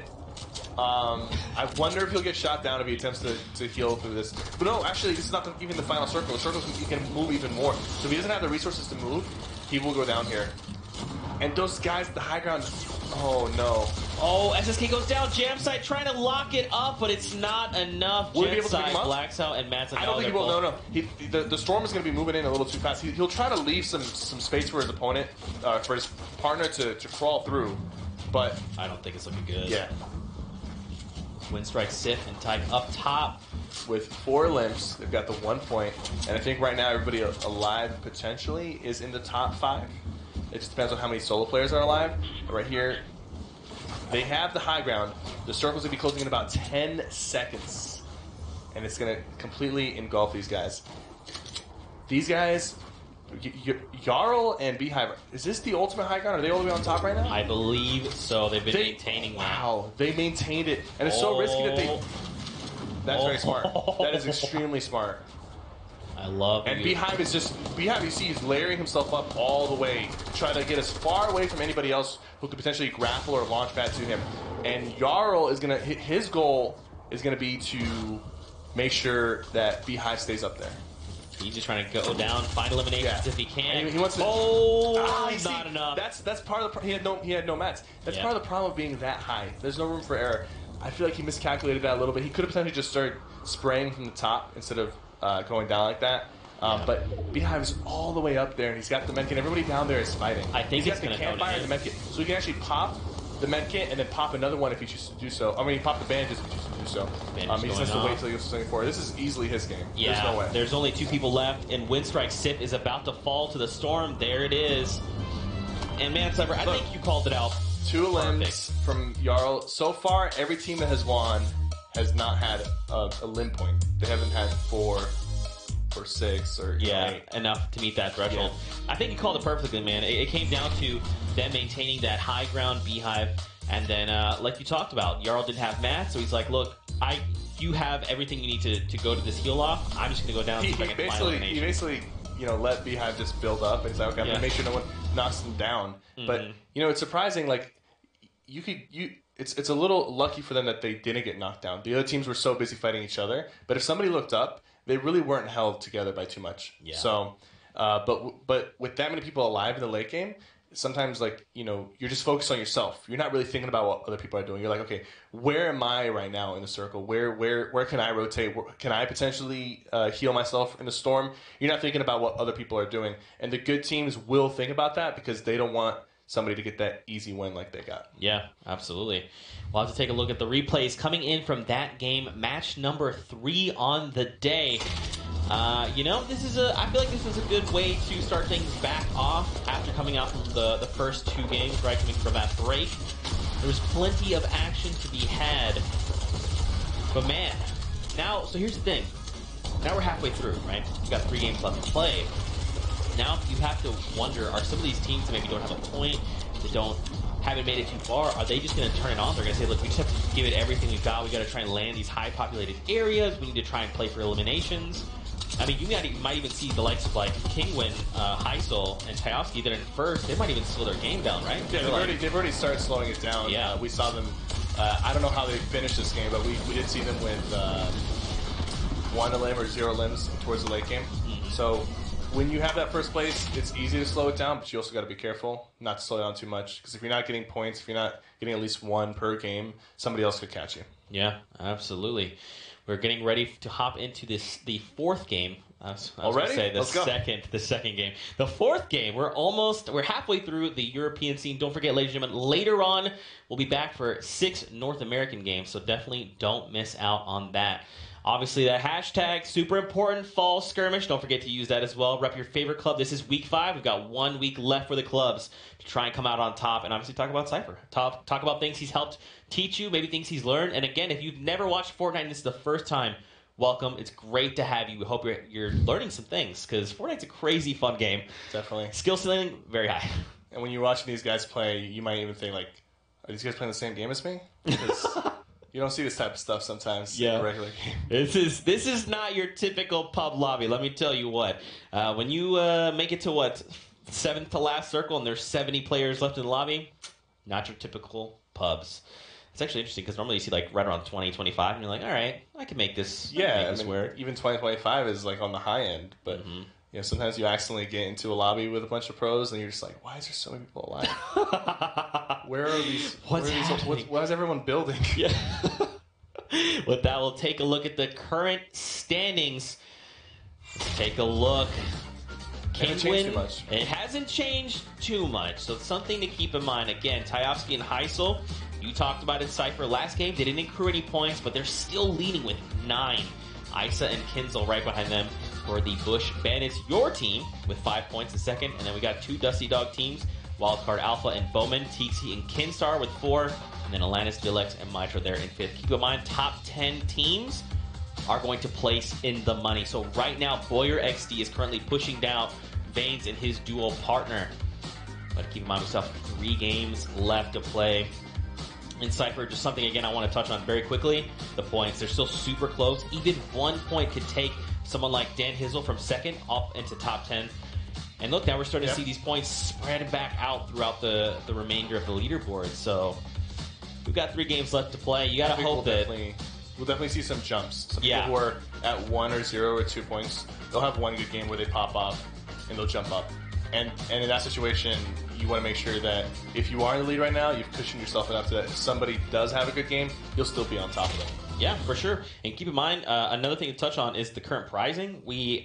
For a Royale Flush, that's a Victory Royale and 8 eliminations. It'll give you 2 extra points and a 10K bonus before placements even happen. We still haven't seen one of those. We've got really close. Yeah. If anybody gets that, they'll be, right now, if you look at the top 20, if anybody gets a Royale Flush, they'll automatically be in first place. Yeah. That would be huge. 8 points hit the board. They'd be coming up right behind the Kingwin duo.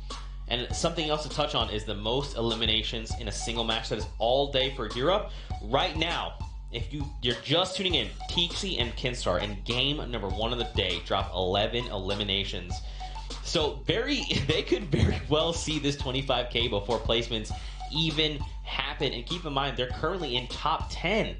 So they basically, you got to think, for getting the most eliminations, you basically place 4th on the day. That's before actually placing. Think about how crazy that is. I think in Game 6, you've touched on it a little bit. Yeah. Where these people start to pop off. They're like, look, this is the last few games. Game 5 and eliminations. 6. Let's go. They're going to go for all limbs, especially the teams that... And that'll actually open up opportunities for people to get that, because right now, people might be playing safe or passive, but when a lot of teams, commit to the limb game, and they're just like, okay, we got to get these limbs, there will be more fights, which will result in more limbs, and people who are in a good position to take advantage of that will have more opportunities to get those 11, 12, 13 limbs for the game. So. Yeah. Players are loading up on the battle bus as we speak.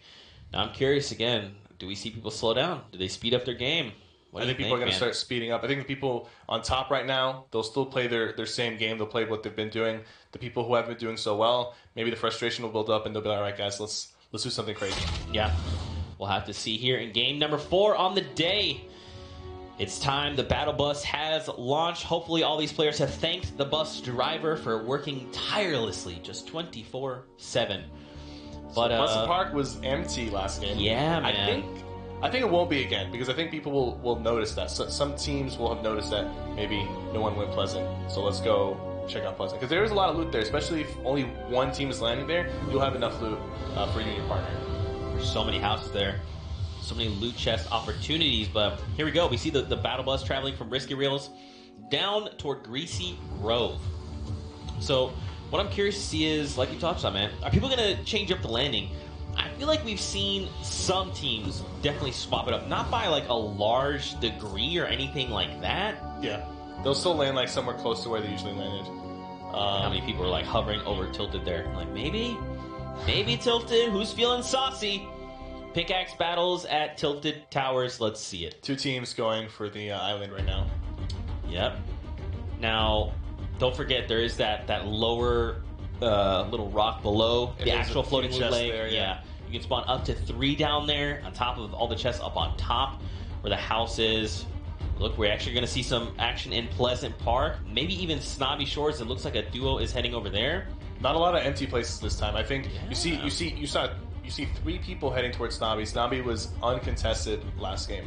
And you see 2 teams in Pleasant, and Pleasant was uncontested last games. These guys they're most likely, they're watching things back and they're saying like, okay, you know, Pleasant wasn't, let's go there. Snobby wasn't, let's go there. 3 teams now near Snobby. So you got to be careful. And 3 teams inside Tilted Towers, but over at Snobby, Fuzzy and Aragonis are in an engagement here. He's even got the pistol out. Yep. Look at that. He knocks him with a shotgun. That is Marky going down.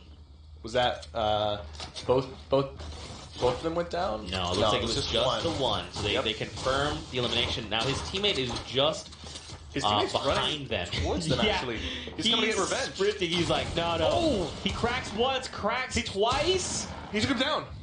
Oh. It's a 1v1 right now, but he's weak. He's got a campfire and a blue tactical. He's going to try to probably reposition and put down that campfire, maybe get some health back. I think he's already doing that. So the longer this goes, the more health he'll have. But he has to realize that his opponent that he dropped could get picked up. And if he does, that's game over. So he's balancing now. Do I stay on this campfire or do I go for the limb? Oh. And he did get picked up. So that's unfortunate. And you can't even really blame him. He had such low health that there wasn't much to go off of. And he had that campfire. The longer he stays, the more health he has. But the longer he stays, you know, the other guy might get picked up. And he did get picked up. Yep. Valiant effort indeed. But now they are the owners. And look at Pleasant Park where Atlantis Mitro sniped in the face. Yoshi takes him down. And now they're going in for the push. There's no way they're going to let him get this up. These guys are savages. They're going in. They smell blood. They know that this guy is weak. He just took him out. I think he just shot the first thing that he saw move, and you know he went for the third. So I don't even think he did that on purpose. Pressure being put. Yoshi went down. Atlantis Villains with the well-placed pump shot. Now it's a 1v1 situation. He has 120 health. Villains has 100. It's still very close. It's anyone's game right now. He's gonna bounce the nades off for the thirst. I don't think he'll be able to protect his partner. And now he doesn't have to worry about. Oh, he's still alive. He somehow crawled away from the nades. He's got high ground. He did get a decent shot. I think he did. I'm not even sure. My goodness. What an excellent turnaround from Villex. Goes for the edit play. Takes off his shield. Now he is leading in health, but they've both got pumps. They could easily take each other out with one well-placed pump shotgun shot. Yoshi is bleeding out. The longer this fight goes, the longer... Oh my goodness.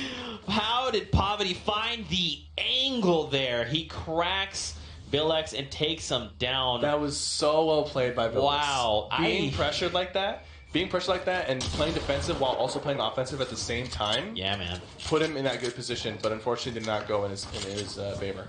Unbelievable. Now we're over to Vato and Nameless, who are in Lucky Landing. Looks like they're keeping the high ground. They're going to prevent him from building up high. Okay, this is 2v1. Yes. Yep, there it is. Easy to clean up there. So when a good player has the high ground, no matter how good you are personally, it's going to be really hard to take it back from them. It's very easy to deny somebody the high ground. And oh my god, he got him with the dual pistol. You don't see that too often. Those dual pistols, man.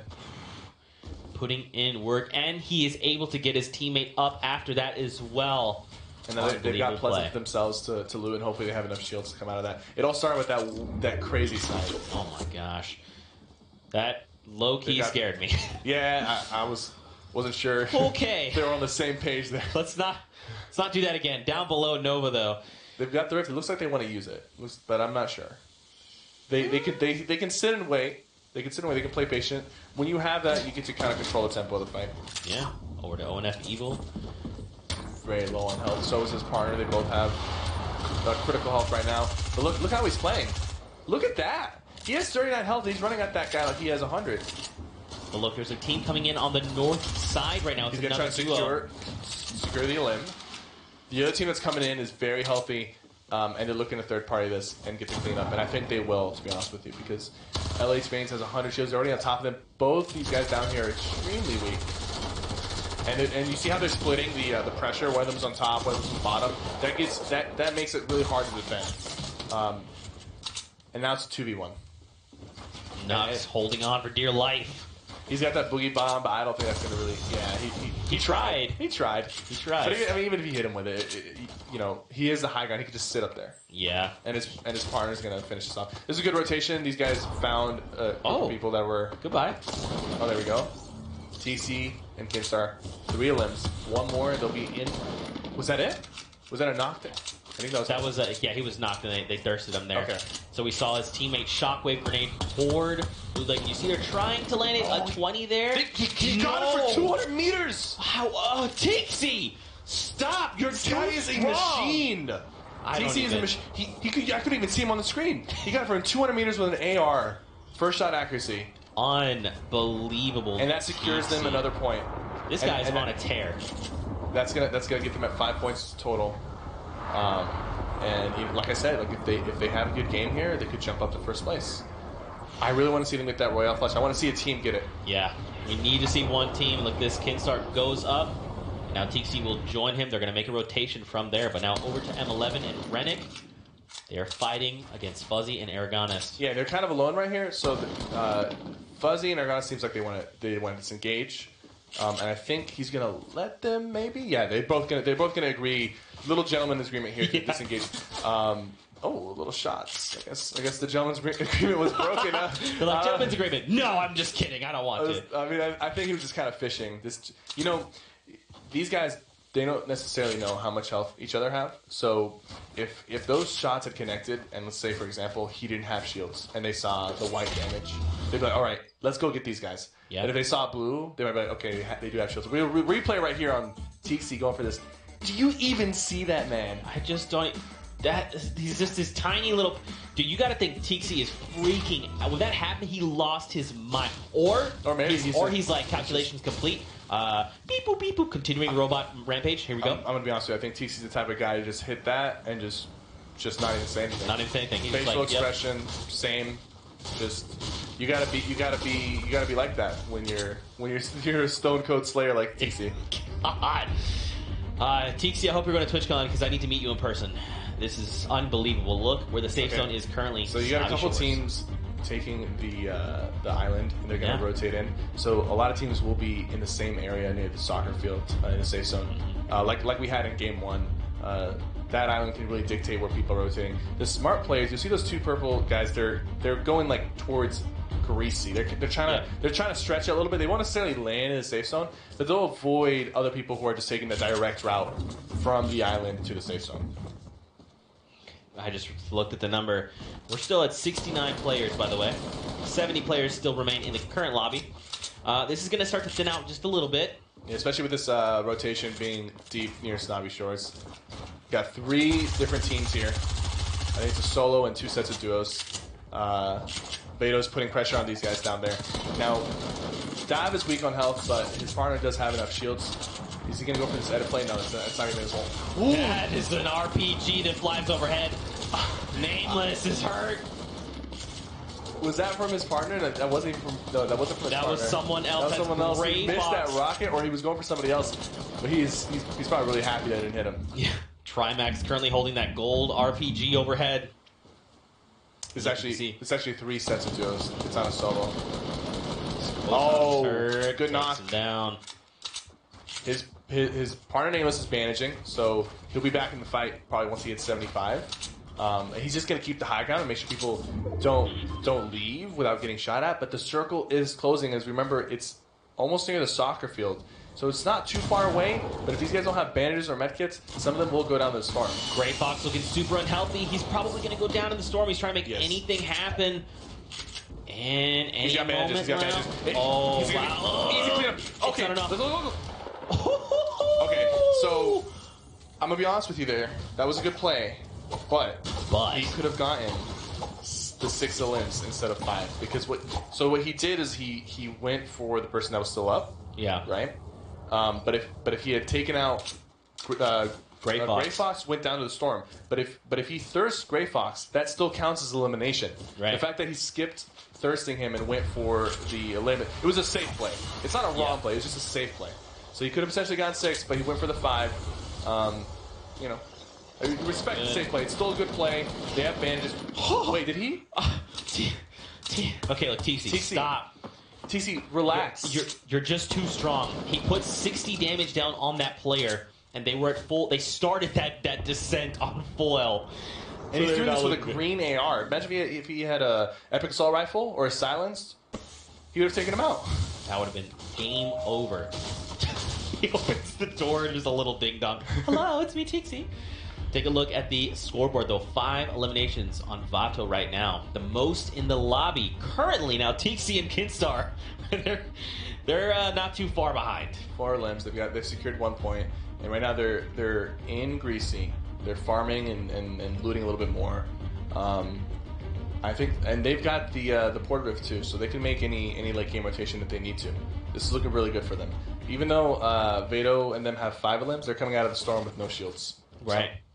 So, their goal right now is probably like, okay, we might not win this, but let's at least get 1 more limb to secure the 2 points for 6. For sure.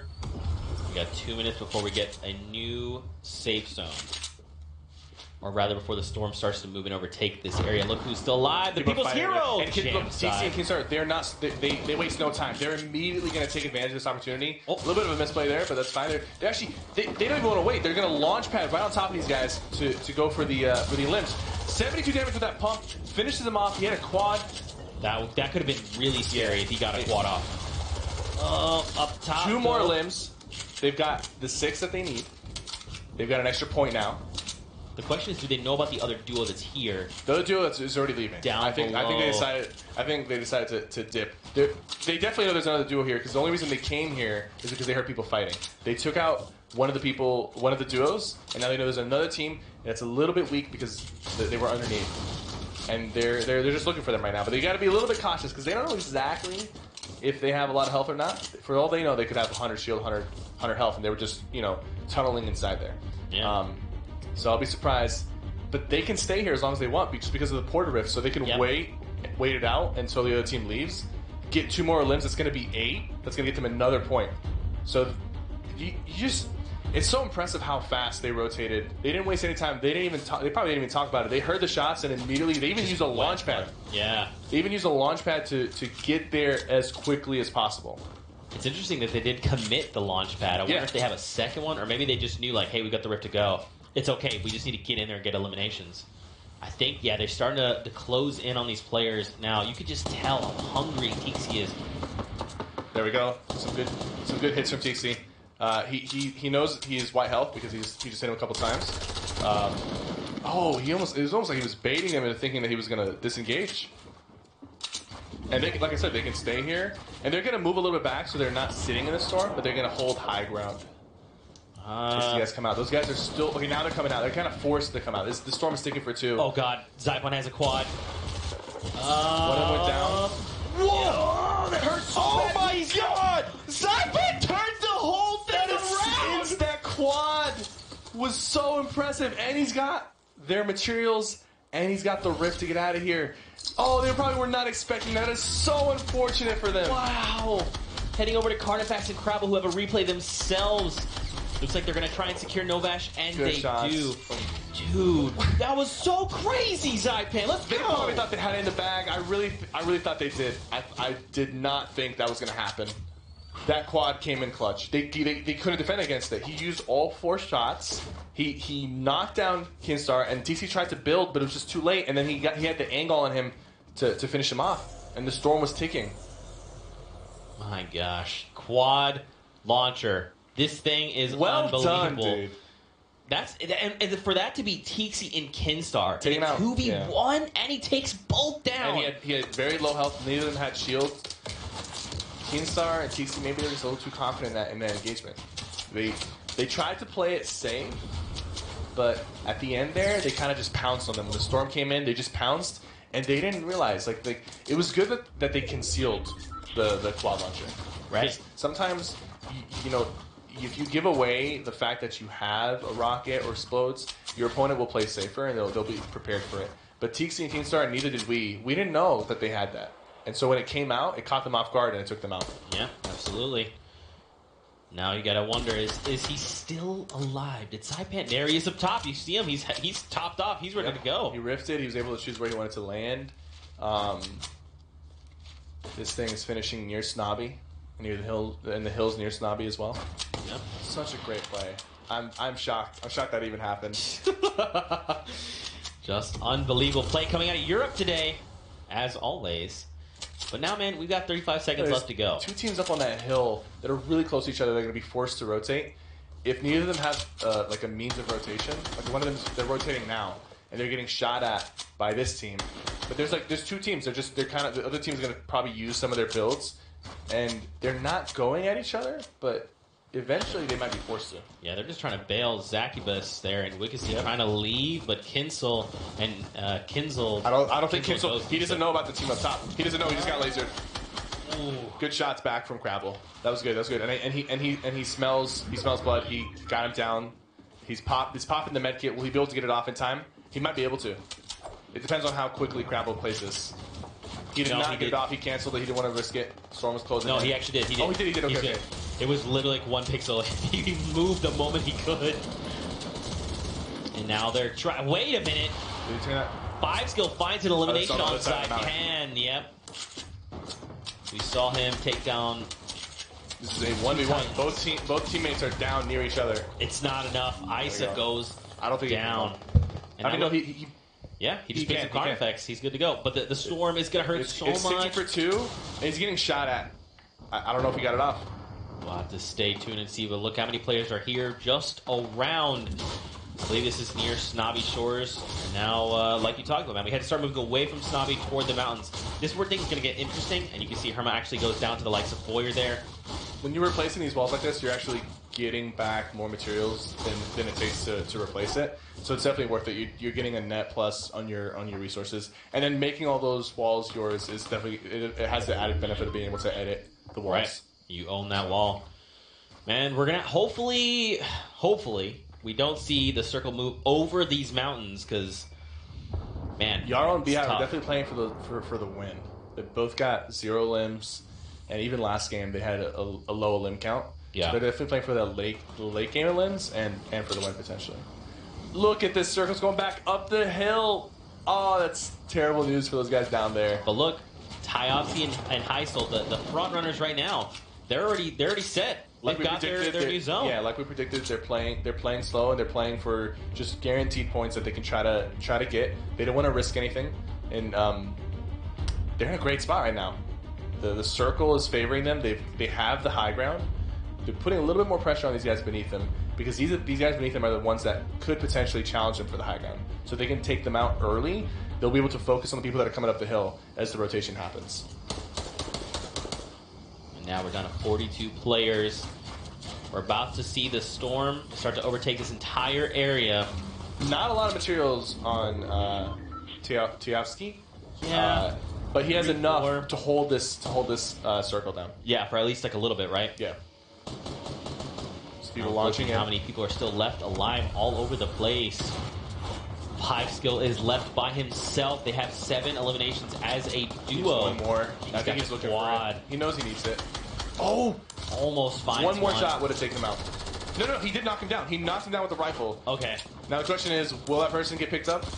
I think he will. I believe that was a But straight elim because now he's up to 5. I see that. So they now get those points, those valuable points. 3 are going to hit the board for them. And that's huge, man. I don't know if they had points before this, and now to drop 3 suddenly. That's great. And he's still alive. He's got 800. He has the other cloud launcher. That was his last shot, though, so he needs to pick up some more rockets off somebody else. But he has 800 metal, 168 brick. It's not bad. He's already in the circle. Right now, I think his goal is just to try to get top 5. More limbs would be nice, because 3 more, and he's tied with Keenstar and TC. Right. Maybe he knows that. Maybe that's what he wants. Oh, can you imagine 5 skill by himself? If he does find the 3-man, he'll tie. And that means if he ties, they both do a split the money there. So we'll have to see how things unfold. Dementos currently goes down to Hoopbeck. You just hear all the gunfire all over the place. Now the circle starts to move. 5 still needs to make his way to safety. But He put down that ice trap just in case somebody's trying to follow him. Okay, if they get hit with that ice trap, it's going to be really hard to rotate. Skyart hears in the down the storm. storm. It's not enough. He cannot be rezzed. He's going to be left. His teammate cannot get that revive off. So Jarl and Beehive here looking to make the rotation. Yeah, he's getting hit really hard. He has very low health. The Dusty Dogs, Jarl, Beehive trying to make it in safely. That's not Beehive. Good knock. He's going to secure his first limb right there. Saw for like a moment. He was like, "Hey, yo, Beehive." Oh, that's not you. Unfortunately, he didn't thirst and go for the loot, but I think he decided not to because it was fun. Yeah, and Beehive, his teammate goes down though. 26, 25, 24 players. This lobby is thinning out. And Wixie, I think they're going to go for a high ground take here. It looks like they're planning for that high ground because they're building up really high. He's low on materials. Him and his partner. I don't know how many materials his partner has, but they're in a great spot right now. They've got 4 limbs.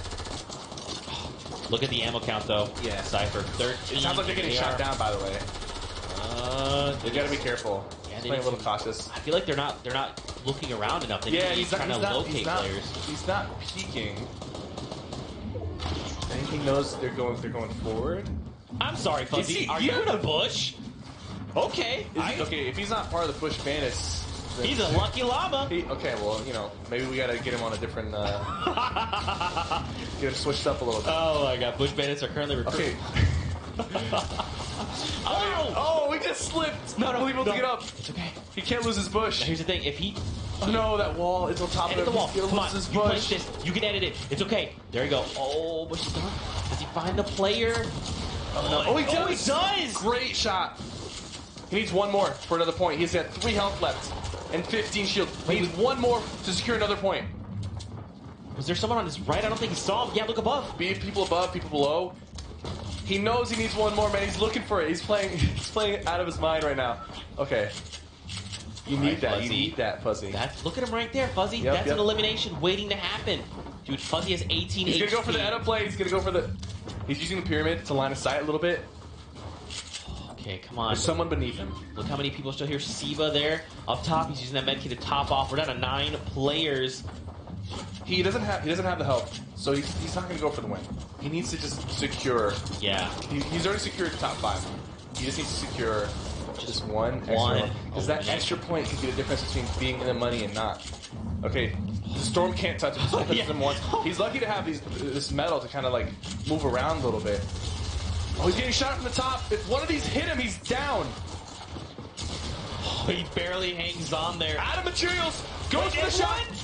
No, it's not enough. Siva takes him down. That was a good effort. It was a good effort. These guys are high ground. If somebody Boyer can potentially shoot him down. He has no mats. He can't even build. He's gonna die to the storm. It's a 1v1. It's Wiccacy versus last week's Wiccacy has winner, 100 bricks left. Boyer's gonna shoot him down. If Wiccacy doesn't do anything about this, he's gonna go down. He's gonna fall to his death.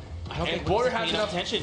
If Boyer has enough health to avoid getting one shot. Boyer doesn't have any mats. He's got the heavy. Just break down the structure. He needs to break down the structure. I don't know how many materials he has left. Oh, the reload! Oh, It's not came down to the wire. He had no more materials left. He had like 30 brick left. It was a good attempt by Boyer. It was. Last week's champion Boyer making it to top 2, doing everything he can to stay alive. But Cypher, if there's something that you have said a lot this day, it is that materials are vital, and Boyer just didn't have anything. Even Wiggsy, down to his last build there, manages to hang on and just barely edge out Boyer there. Man, so I some crazy plays that game. Definitely. Honestly, Mitro and his partner going down right at the start, and Kinstar and TC going down with the quad, the 1v2 quad play. They did not expect that. They probably felt really bad about it. I think they had 7 limbs. They had 6. They took down one of his partners, unless he went down to the storm. You know what? I don't know. It's hard to see. There's a lot of. Oh, they actually had 7 limbs. You were correct. 7 eliminations. They were banking on that one extra limb to get the 8, and then maybe try to win the game. Dude, that was. And then Zypan turns the whole situation around with the quad launcher. We touched on this, and again, I talked with Myth earlier in the week, and he said quad launcher. It is game defining, and Zypan shows us why. Yep. He's like, "Hey, Tixi, how's it going? I'm going to take you down. I'm going to take Kinstar down with this. Let's take a look at the replays coming out of that last game. This is match number 4 on the day. We have 2 games left to play, but my oh my, this is such a good fight as well. Felix went down here, but he did a good job being 1v2. He almost turned it around. Considering Mitro got sniped right in the beginning, to turn that around, potentially knocking down one of the opponents and almost come out on top, like, it takes a really good player to do that. My goodness, this was such an incredible game to watch. There was so much action we had, and I think, you know, we kind of touched on it earlier as we are now moving into the final last games. People are just starting to step it up. It's like, look, regardless of what happened in the first few, we just got to go full send now. By the way, this is the quad launcher right here. I don't think they picked it up. They let it slide down. They should have taken it. Can you imagine? So it slides down from the team that they eliminate, and then the other duo picks it up and eliminates them with it. Fuzzy as well finds elimination. I believe he had almost made it out, but... And then there in the final moments, Wiggsy versus Boyer, they had 6 eliminations as a duo, so that was 2 points heading their way. My goodness. I think my favorite moment coming out of that was that quad launcher play from Saipan. When there's a new item like that, people typically, you know, they'll either avoid it because they're not used to it, or they'll use it because other people won't be used to it as well. I don't like when, you know, if that was a grenade launcher or a rocket launcher, I think TC and Kinstar could have dealt with it a little bit better. Yeah. But it's a different beast. It fires a lot faster. It's quick, and it does a decent amount of damage. They weren't ready for that. And maybe now they'll think about it a little bit more when they engage in a fight. You know, if they have a quad launcher, we got to be ready. Yeah. Got to watch out for the quad launcher. And again, quad crasher teams, let's start breaking this out more. We saw Jamside use it for a moment. He used it well. He used it to get out of a position of being, you know, pinched by 2 different teams. Yep. And, you know, he went down a couple times, but he got picked back up. He used it to get out of the storm. So it came in handy for him, and it actually resulted in them placing higher than they would have if he didn't have it. So that's right. Good on him. Whew. Let's take a look at the standings from these first 4 matches. Let's see where players have landed. So Tyovsky and Heist will continue their lead. Now keep in mind, they have not accrued points over the last 2 games. They continue to get close, but get shut down now. Look at Tixi and Kinstar. They've hopped up with 6 points.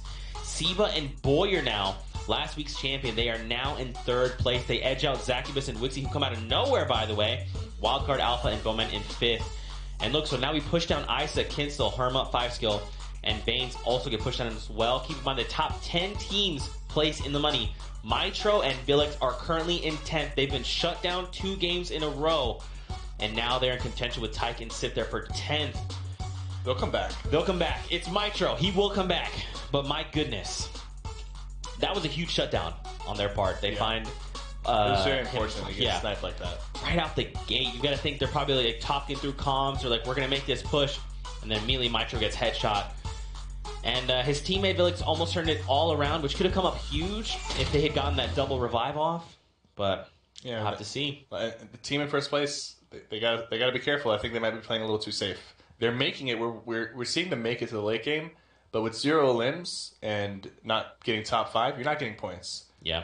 So maybe going down that route of playing passive to maybe try to get some points. Maybe you should go down the route of, hey, we're in first place. We have room for mistakes. You know, let's go out there and try to like do something crazy and get an 8 limbs, get 12 limbs. But they're going down the other route of playing it safe and trying to edge out 1 point per game, and it's not going in their favor. So I can potentially, I want to see them turn it around and start going crazy a little bit. Start going for those early limbs and getting the the four limbs for that 1 point to get them up higher. We'll have to see if they can continue to maintain their lead. For you guys at home, don't forget to use that hashtag Fall Skirmish. Let us know how you're enjoying these games. What did you think about that Saipan double play against the likes of Tixi and Kinstar? Incredible. Just mind-blowing. And also, don't forget to rep your favorite club. This is Week 5. Got 1 week left for the clubs to fight for that $4 million prize pool on the line. But with that, ladies and gentlemen, we are going to take a break. I know. But when we come back, we've got 2 more games heading your way. So don't go anywhere. These are going to be crazy. Whew.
What's up, Fortnite fam? We are back after that short break. We've missed you very much. I'm Zeke, and this week we are joined by Cypher, who has provided a cornucopia of insight.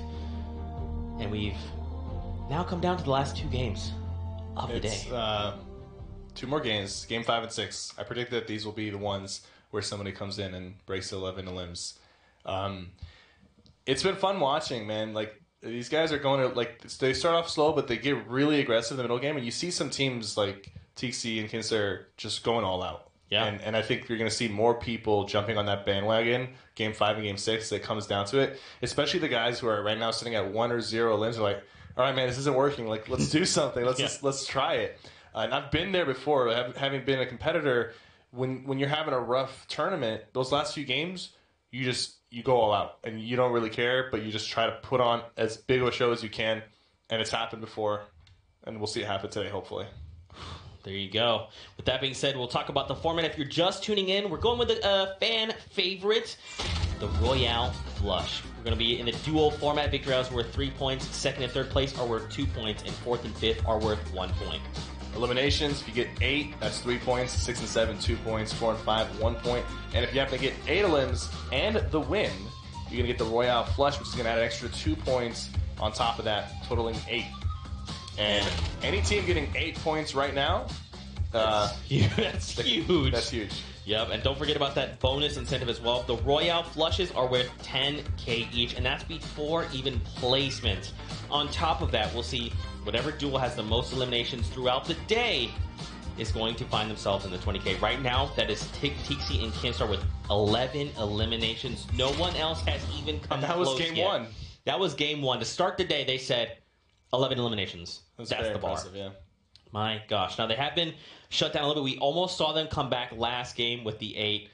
Saipan, though, said, my quad launcher is going to beat you. So nice try. I'll see you in the lobby. We'll try again.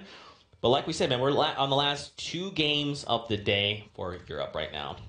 And I'm very excited to say we have standings. Okay, let's take a look. Woo! Here we go. These are the standings heading into the last 2 games of the day. So again, man, Tyovsky Heisel, they maintain their lead. They haven't accrued points from the last 2 games, but that's okay. Still in that 9-point commanding lead, and Tixie and Kinstar come out of nowhere to take second. Siva and Boyer there in third. Zakiwas, Bugasi in fourth, and Alpha and Bowman in fifth. Again, top 10 duos place the money. Mitro and Villex currently in contention there, fighting against Sif and Tyke, trying to push them out. Say we will take that 10th spot. So, if I had to make a prediction on which team in the top 10 is going to make a big jump, I think it's Mitro and Villex. Yeah. I think they're going to have a crazy game 5 or 6, and they're going to jump out from 10 to maybe get the top 5. Mm-hmm. Now, can you imagine? So, Heisel, the Kingwin duo, they have 9 points. And that was just in their first 2 games, right? Correct. So if we see a team drop a Royale Flush, that would be 8 points hitting the board. If they had 0 points, they're suddenly in second place. If they had even 1 point, they're tied for first. If any team gets it that's currently in the top 15, they'll be in first place. Absolutely. I think that's what some of these guys want to do. They want to get that first place. Royale Flush. Royale Flush time. We'll find out here in game number 5 on the day. The battle bus is a launching. And with that, we will hop in for you guys at home. Don't forget to use that hashtag. We want to hear from you. But with that, let's hop in the game. It's go time. I can't wait, dude. This is it. I want just everyone turn the aggression levels up to 11. Let's all meet Tilted Towers. Turn up to 12, because 12 will beat the 11 that we currently have. Yeah, that's a good point. Turn up to 12. At least 12. Yeah. At minimum 12. If you're feeling saucy, maybe 13, but at least 12. Bus is coming in over Lonely Lodge, heading towards South Shafts, north of Flesh Factory. It's not a bad bus. Although people who are rotating maybe Junk Junction, Motel area, going to have a bit of a stretch. Yeah, they have to fly much farther to get to Junk Junction. Now, they do have access to Paradise, and they're flying right over the floating island, so they can use that to rotate. Even, like, if you come down, you're like, look, I don't like this landing. We can use that to very quickly fly back up and make a different rotation, but... Sometimes people will actually stay in the air a little bit longer. Like, usually you want to race to the ground. Some people will stay in the air a little longer just to make sure they land in an uncontested place. And even with 100 players who are all stretching out, there's always at least 1 or 2 places that are uncontested. And if you can locate them, and if you're good with your eyes and you have somebody scouting, like you actually notice right here, in Clyde, he's staying up a little bit higher just to kind of see where people are landing, and they'll pick a spot, and that's good. But it could also backfire because let's say everywhere around you is already contested, and now you're landing very late without a weapon. Yeah, you can't loot, you can't find mats. Could be rough, but now they're flying in on snobby shores. But there's another duo that's quickly closing in. Got a big shield. It's a good already a big shield. It's a good feeling to have that. Now he just needs to get some weapons and double barrel and a shockwave. Okay. That's some good loot. That's some good loot to start off. Look at these clingers coming in. I think he just. Oh, wait! There's another duo here as well. What's happening? DK goes in. Oh, they even have weapons, so they must have rifted and then he's gonna shot from the side. He doesn't really have any materials. He's gonna try to break down before he gets shot again. This team that came down took out DK, or DK was already crawling. No, they were the ones that took him down. Okay. Double barrel, yeah. And now so they must have landed like up on the hills. There's actually a lot of chests that are up on these hills, and there's rifts there. So it's smart sometimes to land on those hills, farm the rocks that are right on top of them, get some early guns, and just rush the people who are over here. Because they won't see you coming and you come down from the top. DK did not see them coming, and now he will be thirsted.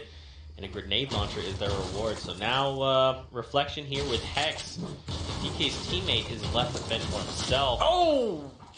Great angle from Yoshi. He's trying his best. Like, you don't want to build in that situation because you don't want them to know that you're there, and you're just hoping that they don't know you're there and you can get away with getting some mats.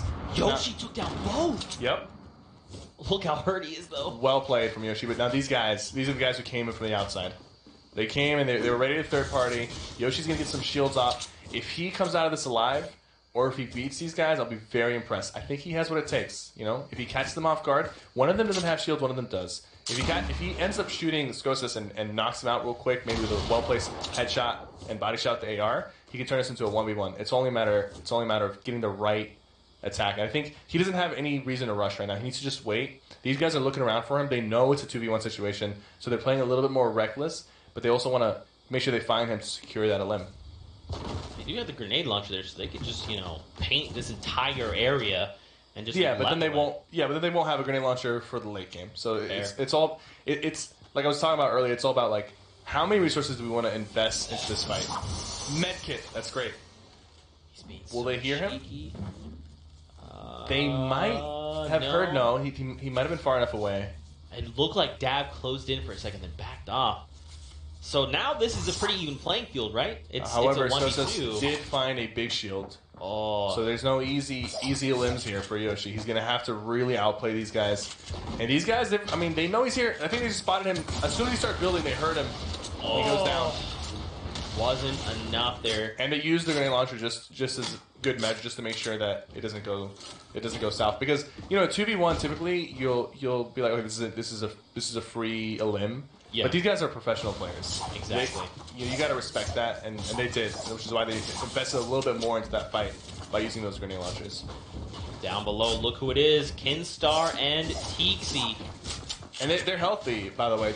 They're playing a little defensively. These guys might think that they're weak, which is why they're tunneling underneath, but they're actually very healthy. Kinstar gets a little bit of a chip there, 4 damage, not much, but at least now he knows that they have shields. So he's got some intel from that shot, even though it didn't really do too much damage. Now they're trying to get shots off on Teaksy, but Teaksy does get hit a little bit, loses some of his shields, but he's still healthy enough, I believe. They're just playing from the inside. And Teaksy had an extra big shield, so that was good. They still had that, so he's back in it. And Keenstar, they both have about 170 shields. Ooh, he gets tagged up and dipping in that room. It's a little surprising to see them play a passive approach, but I believe it's because they don't really have a lot of resources. But now TC, he's turning this around. He's going to try to catch him off guard, and he's going to hold his high ground. He doesn't have many mats left, so he has to go for the kill here. Trying to close in. Great shot from TC. They took him out. There you go. So that was very well played on them. They played patient, and they made that team use up so many resources trying to get to them. Yep. And then that team kind of just assumed that they wouldn't even try to contest the high ground. And then when TC and Keenstar did, they took them out very easily. Very smart, very patient play from them. They start the game with 4 eliminations, Cypher. And back over to Kingwin, Tajowski, and Heisel. They're currently the front runners with 9 points. They only have 1 elimination. They're trying to close in on this last remaining player. They know he's there. They don't want him to escape. They need There it. we go. There it is. Easy cleanup. And now you got to look at his material count. Look at his metal. What? Where did you get 900 metal to start the game? All right. This place is great for materials and for chests. It's not a named location, so people refer to it, I guess, as Yonder Yard. Mm-hmm. Yeah, but it's a good place. It's a good place to drop in these competitive games because you can get metal, you can get brick, and there's usually a vending machine there. Mm-hmm. So people sometimes they overlook the vending machines. I think some of the good players they will check the vending machines and they'll be like, okay, we can farm enough, and let's get some extra med kits or some extra shields from the vending machine, or maybe they didn't get shields from the chest and there's some being sold. So places that have the vending machine, it gives you more possibilities. Ooh, they do have that shockwave. They could just bounce over this hill. They're actually heading towards the cursed area, Yeah. where so they can actually use The Shadow Stone. the shadow stones Yeah. with the bouncer that's there. And get the bunny hop going? Yeah, get the pineapple and they can Alright. rotate out. So they won't have to use the shockwave grenades unless they get met with another team, and then they have to use it to rotate. I think they're coming up on the corrupted zone now, but look over at Tixi and Kinstar. They see Noisy and Pappy. Kinstar sees them.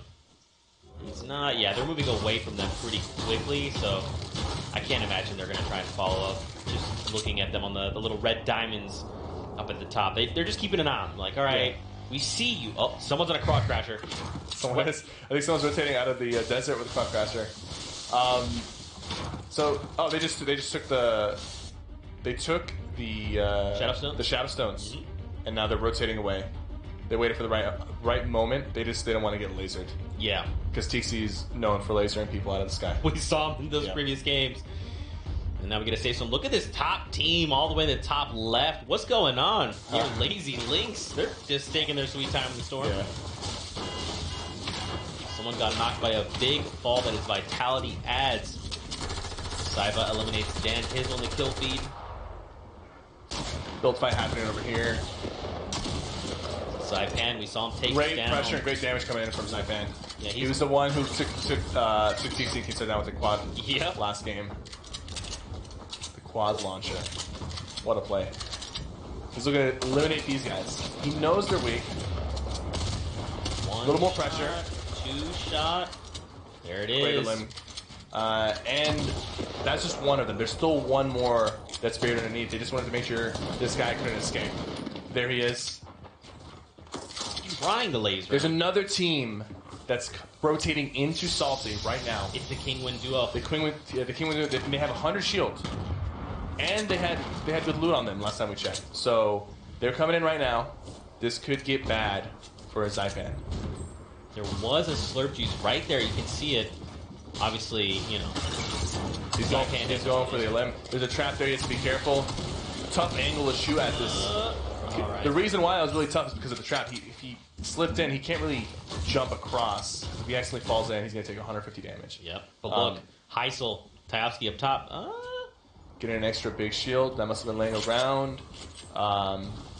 These guys have 2 limbs. If they eliminate these guys, they'll get another point.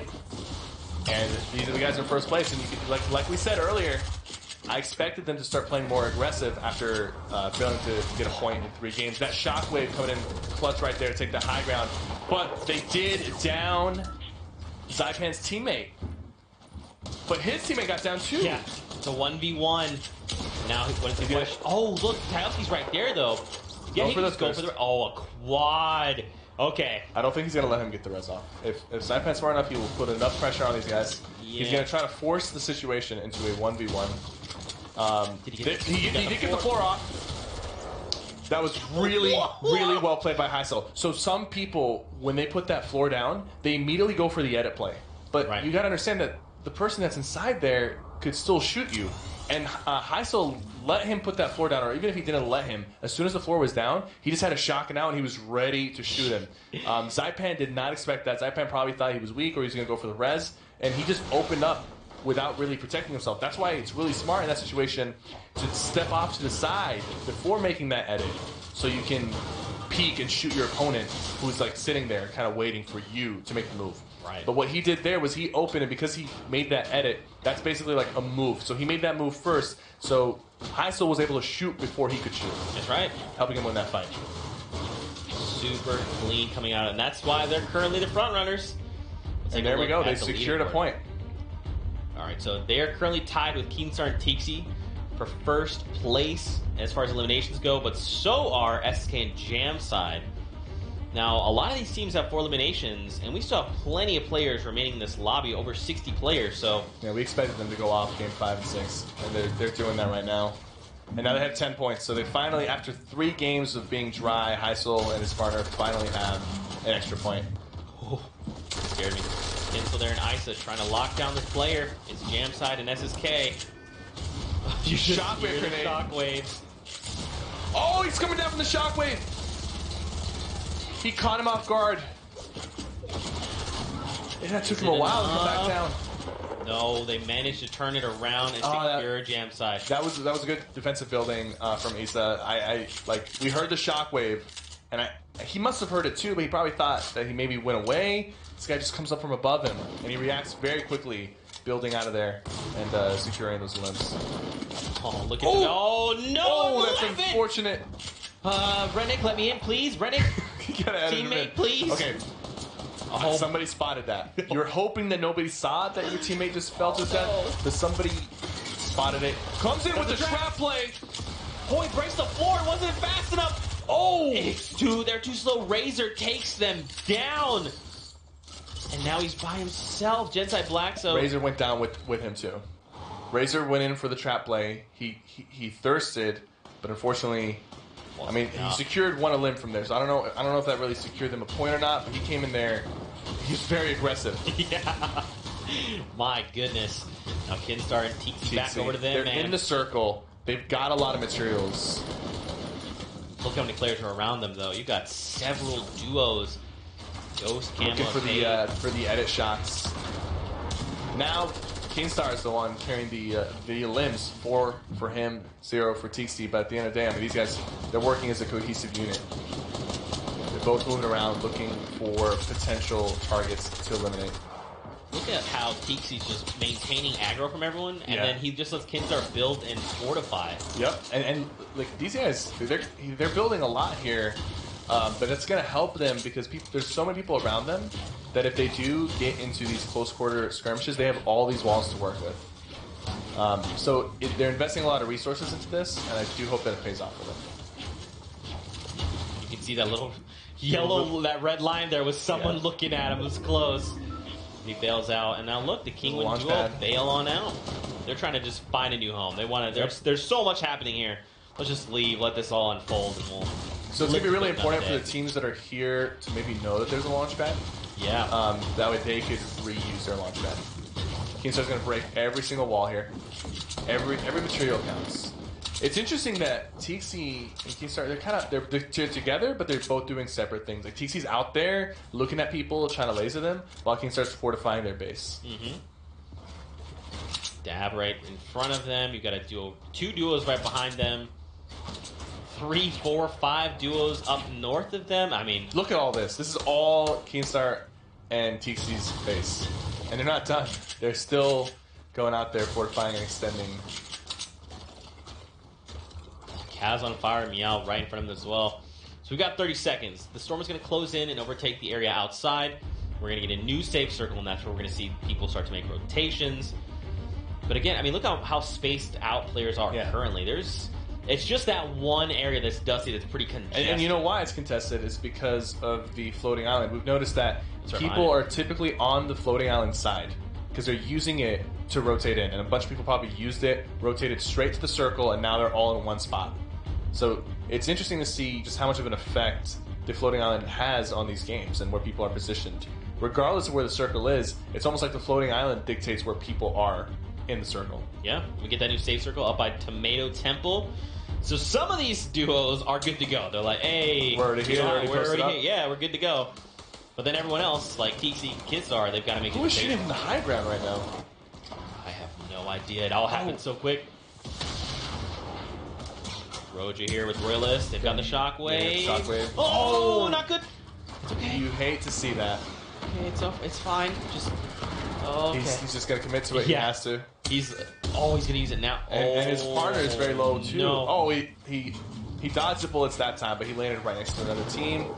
To start bandaging. I don't know where his partner. His partner just went down. Yep, right in front of him as well. To the King Heisel. duo. My God. See, they're turning it up. They got tired of getting 0 points after being first for so long. They said, okay, this is our chance. Let's play aggressive. Yeah. I think they know there's somebody here. They hear his footsteps. He's moving around a lot. He's definitely making enough footsteps for them to hear. But right now, they're sitting at 5. They've got a quad. A quad. They need one more limb to get that extra point. And you best believe that's going to be a huge point for them. There's a... All right. Oh, okay. let's go. Let's go. Quad lock time. This is the yep. moment. Try. Oh, okay. no. You should be boosting. Oh, no. Oh, there's a rift that just went off there. I wonder if he'll go for it. I don't... The storm is taking for 2. He barely has any He doesn't mats. realize that they rifted. He's still looking at them as if they're there.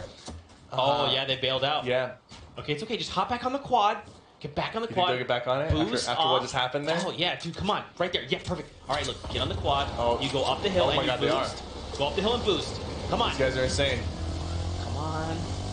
A lot of respect for them. There we go. A lot of respect for them. Come on. Crash into somebody's build. Oh, he hops up. Oh, he did. He punched through the bottom build there. But his teammate's in trouble. Oh, no. There's like 10 people shooting at him. They're all... You know what, man? You know, all respect for these guys for doing that.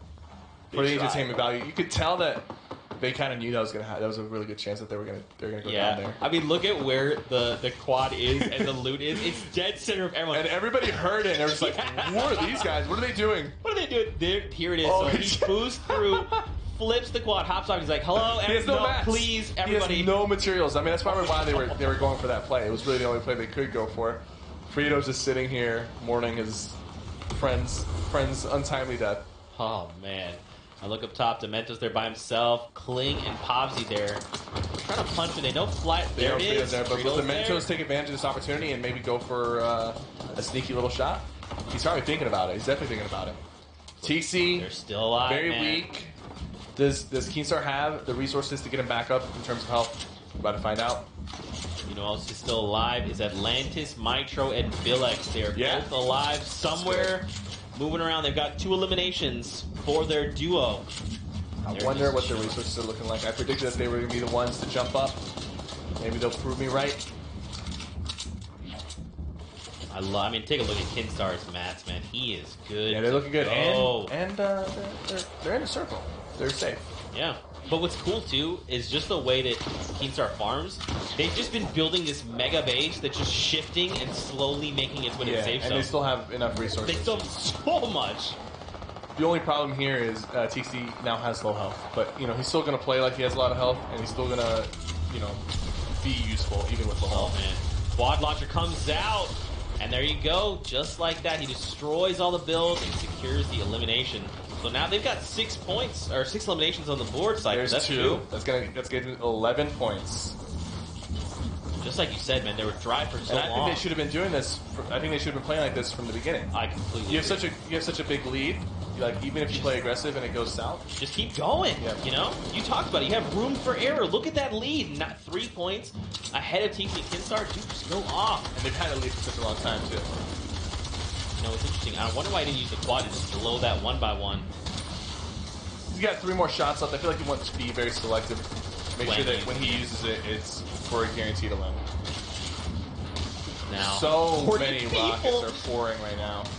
And guess what? We're going up the hill. We're going up the hill south of Tomato Temple. Oh, no. So it's going to be a tough rotation for some people. There's a quad. Oh, he got scared, though. He saw the other Yeah. grenades bouncing in. He decided to back out of it. That was very smart of him. There's people on top and below, so they're not in a good spot, but they've got resources to protect themselves, and they've been doing a good job of like trying to play aggressive while also not overcommitting to a fight. Now we're gonna have to start making the move. It's go time. Gonna replace the floors. You don't want to get edited down and dropped into a trap or a shotgun in the face. Oh, they have a rift to go. They can rotate whenever they want. Was that rift to go? Or Yeah, is that I his still have back rift to blade? go. No, Rick, he had a Rick to go. Okay. Oh no, this is disastrous. He Let's just see, had to there take goes. it. He's Yep. like, goodbye. He's gonna try to crawl into it even though that doesn't Come. But you know what, man? That was great that they came out after going dry for a few games, and I mean, one of them is still alive, so Yeah. still, Just one of them. Yeah. Getting those 2 points is game changing for them. It's gonna help. It's gonna help secure that first place and prevent anybody from sneaking up on them. Potentially, somebody still can pull it off. So much action happening right now. We're watching TC with 30 health, just running around like he owns the place. Oh, he's so brave. Dodges the window, hits for 85 with a pump. He gets it in the back. It's unfortunate. I think that was it's Fnatic Jarl. Fnatic Jarl. All right, T-Star is alive. He's got 4 limbs. 2 more, secure another point. Still 23 people remaining, so not close to the top 5 quite yet. He has 169 wood. I think he's going to make a ballsy play here. I think he's going to go in and try to be very aggressive with the shotgun. Oh, looks for it. Tries to get some shots. That person has shields, unfortunately. Right there. More shots. Does not go his way. Falls back into the storm. This is unfortunate. No. I think he's trying to It's okay. enter the tunnel and try to find people who are rotating. Look, he's not even trying to build right now. He's just looking for people to rotate here. Go down. He sees a lot of people. 37. That person was already down, so it wouldn't really matter. 87. He got it a limb right there. One more limb to secure another point would be great. Shot from the back. Cypher, this is close. Kidstar, come on! You can do this. One He's right on your more. lip. The storm is sticking for 10. He has to be careful. All right, he's gonna build a little bit. He's only got a few more materials left. They're right there. Down below. Down below. Yeah, he's looking for that last level. I think he's gonna box up here. I think he's gonna box up and just like assess the situation. He has to break this wall to put another wall up of his own. He's gonna break that wall too. It's very smart. He's got a trap. He's got 1 trap. Dude, He's just got place it very somewhere. minimal. Oh, he's looking for the deagle. I mean, for the hand cannon shot. He's gonna get it. That would be 75. He's looking for the Don't. rotates. He's gonna try to. Maybe he can throw down a trap over here so somebody can rotate into it. Even low ground. Oh, someone behind him! You see him! He didn't see him! That's so unfortunate. Behind.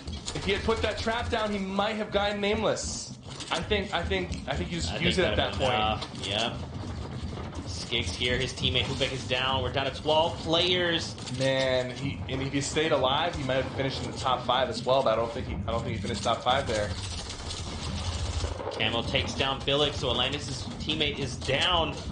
It's just Mitro left to fend for himself. We're down to 11 players. These guys have the high ground. They've only got 2 grenade launcher shots, but these 2 will do some serious damage if they place it properly. It looks like he. What's he doing there with the wall? Does he want to use that wall as a means to? Oh yeah, so he's going to drop down. He's going to keep one up top, and the other one's going to go down and try to mess with everybody else who's trying to, maybe heal off. But Pate? Okay, so Pate is the one dipping down. Okay. Yeah, he has less health, so he can't really tank the storm. Camo doesn't have anything else though. But he does have 100 health, so if Pate goes in there and really just ruins everybody and stops them from healing, having just 100 health while the circle closes will be enough to get that victory. It's fair. We see someone I go down. really think that it's going to be enough. There's some people healing. Somebody's healing inside the storm. What's that? He stopped him. Is that his partner? That is. Yeah. Oh, he goes down. Okay, now He took some fall damage. I don't think it's enough. It was enough. Wow. So Then a T-pose for the win. Pate slipped, or maybe he got shot down. And he took a little bit of fall damage, which is a bit unfortunate because if somebody was healing down there, that would have cost them.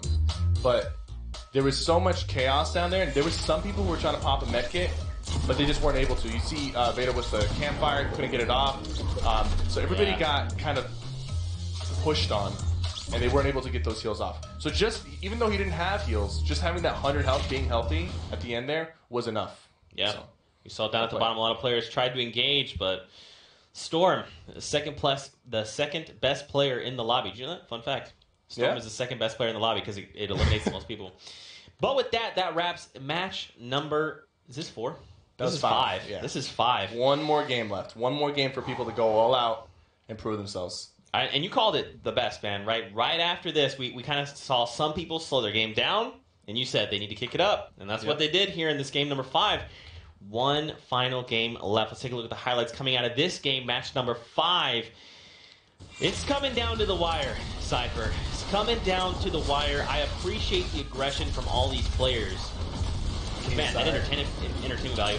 Let's also not forget the quad crasher. Yeah. Oh, that was... Yeah, you're like, oh, worth yeah. the memes. Worth the memes. Keenstar, you know, he did good as far as, you know, so he had secured a point. They had 5 limbs. Yes! But it wasn't enough, unfortunately. Hey, everybody. How's it going? Quad crasher. At least we saw it used, so that's the second quad crasher we've seen today. Happy to see it. Quad launcher there, getting the job done. Dude, that quad launcher, that's making some waves. I think it has its place right now in the meta. I think you'll see a lot more people maybe dropping grenade launchers for the quad launcher or rocket launchers for the quad launcher. Mainly because of it being so new, people have a hard time defending against it, and it shoots rapidly. Every other thing it has the rocket launcher you shoot once and you have to reload shooting in. The grenade launcher you can shoot rapidly, but it takes time for it to explode, so people can defend better. This is like a mixture of the rocket launcher and the grenade launcher. We have the quad launcher. It shoots 4 rockets, very fast paced, small explosive radius, and less damage than the other two. Yeah, but it's hard to defend against because it's fast paced. Yeah, you have to be way more precise with that. We'll take a look at a more fun little montage we've got lined up. Yeah, that's the quad crusher. Woo! Look, so good. All right, this is my favorite moment of the day. Period. See how many people that are shooting at him. That's insane. Oh, for him, especially at no mats, he just hops on and he's like, hello, everybody. How's it going? Oh, God, I'll go down. But with that, we'll take a look at the standings. So these are current, and these are heading into the last game of the day. Tyovsky and Heisel maintain that lead of 3 points. But look, Madsen and Blackster, they push past Kinstar and Tixi. Now they are in second. Steva and Boyer get pushed down as well. And don't forget, it's top 10 to place in the money. So Issa and Kinsel are currently in contention. 5skill and Hermo right behind them, though. You need at least 5 points. Yep. And look, even Mitro and Villix were in 10th. Now they're in 6th. That 1 extra point will put them in 5 if Camo and Pate don't find a point this next game. But this is it, Cypher. This is the last game of the day for Europe. It's very close. It's very competitive. Even though the guys in the lead right now, they have 11 with a 3-point lead. If they go down early and one of those guys in the top 5 get a victory royale or get the 8 eliminations, it's going to come down to a tiebreaker between, you know, who has more victory royales or more elims or better placement. So, yeah. And there's also that chance where a team with 3 points could come out, get the royale flush, be at 11 points. We still haven't seen it. I want to see it so bad. In case you didn't know, a royale flush is you win the game for 3 points. It's a victory royale. 8 eliminations for 3 points, and the royale flush is an additional 2 points on that. So, like you're saying, man, if there's a team with 3 points and they drop a royale flush, it's not easy to pull off. First, there's so many stacked teams. Going for those 8 elims is so risky. Like every encounter that you have is more like a 50-50 fight because these guys are equally as skilled. Yeah. So you have to go through 4 teams potentially and beat the odds every time, and then also win the game. That's why we haven't seen it yet, but I think hopefully somebody pulls it off this time. Hopefully, this is it. The final game of the day for you guys at home. Have you been enjoying that action? Hit us with that hashtag Fall Skirmish. We love hearing from you. Don't forget to rep your favorite club. Talk about this guy. He's been incredible. It's been super fun casting games with you. It's been great. And this is just EU. We still got a whole nother set of competitions for NA. That's an additional 6 games. Think about that. I know you're probably thinking, I want to see more Cypher. You will! Right after this, but all the players are loading up on the battle bus. They've got their llamas with them. They've got their gliders and their paracels. We're going to launch here in just a moment. Now all I want to see is everyone hop on the quad crasher. Everyone land all the quad crashers around the map. Okay, you get on them. Go from there. Whatever happens after that doesn't matter. Just grab a quad crasher rather. Let's drive around. Okay. Maybe they can have a cash incentive for quad crasher kills. Ooh, you know what we should do is get a quad crasher, get a quad launcher, combine them, aka and then make a limited time mode. Ooh, ideas. Hashtag Fall Skirmish. What do you guys think about that? Is that cool to you? Would that be cool? A mobile artillery boosting vehicle. But with that, the Battle Bus is launching. We're hopping into the last game coming out of Europe today. Match number 6. Don't forget, at home, Tixi and Kinstar have the most eliminations with 11. So if no one gets more eliminations than them, They Cypher. walk away with $25,000, and they secured that in just the first game of the day. Can you imagine if they walk away with the 25K? They're like, hey, doesn't matter what happened, we put on the best show, and after game 1, we locked in 25K. That'd be game-changing. But we'll see how things unfold. A bus coming in down from Shifty Shafts up toward Lazy Links. Now, it's the last game of the day. Do you think a lot more people are going to land Tilted? I think might so. See some more teams say, hey, Tilted is it's a hot spot. It's the last game of the day. Maybe we can get the elims we need to get the most elims in the game by landing Tilted. So we'll see. It seems like a little cluster of people there might be heading toward Tilted. I hope that's the case. You see some people heading up toward Pleasant, potentially Haunted Hills, even Junction. Risky Wheels is going to see action as well. Okay, so there is a duo heading toward Lazy. I was about to say, is no one going to land Lazy Links? That's interesting, but... Seems to be always two teams contesting the floating island. It's never uncontested. Because you can get a good amount of materials from there, and you can rotate pretty much anywhere you want. Yeah. And now even coming down to Paradise Palms, Pueblo. No one at Racetrack just yet, but this is it, man. So no one landed at Junction. We see two duos landing on top of the Haunted Mansion up on Haunted Hill. Now we're at Tilted Towers. Looks like 3 duos have landed here. And Midra has already eliminated a player. Method Rasmussen, Hex, and Reflection go down. And look at this at Motel. Here on Beehive taking on Kivo and Augustin. And there is a rift there. They are playing aggressive, but Augustin just got hit. It almost seemed like Augustin did not know they were there. He was running straight at them, not building, and they popped out from behind that roof and took him down. It's very unfortunate. I really did think that. You see, that's why in that early game, playing very passive, you might not just get the jump on them. They might not even know you're there. Oh, wasn't enough. 2 easy limbs right there for Jarl and Beehive, just for playing a little bit slower, a little bit more patient. Good on them. And that's how you want to start, man. Just pick up one duo.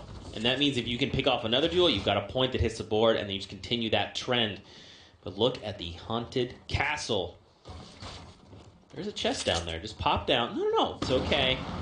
Go down. I think he just wants to stay up here for now.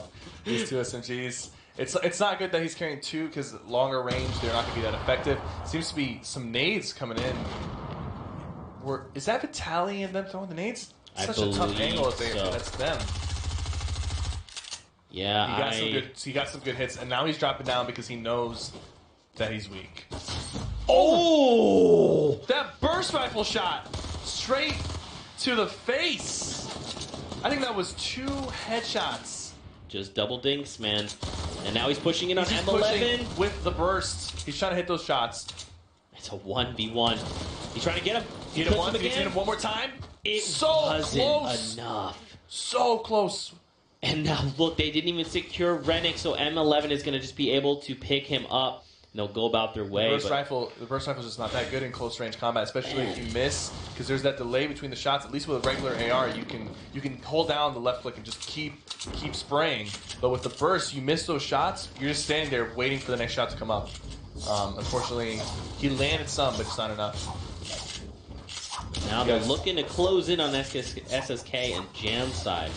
And look, you see how they're preemptively just putting all these pyramids down and make it harder for them to break those roofs, and then they're going to rotate out into another building. They should hear them rotating. High ground attempt from VP. They're not letting him. They're like, nope, nice try, friend. Now, where did neither of these Jamside duos go? have enough materials to really contest.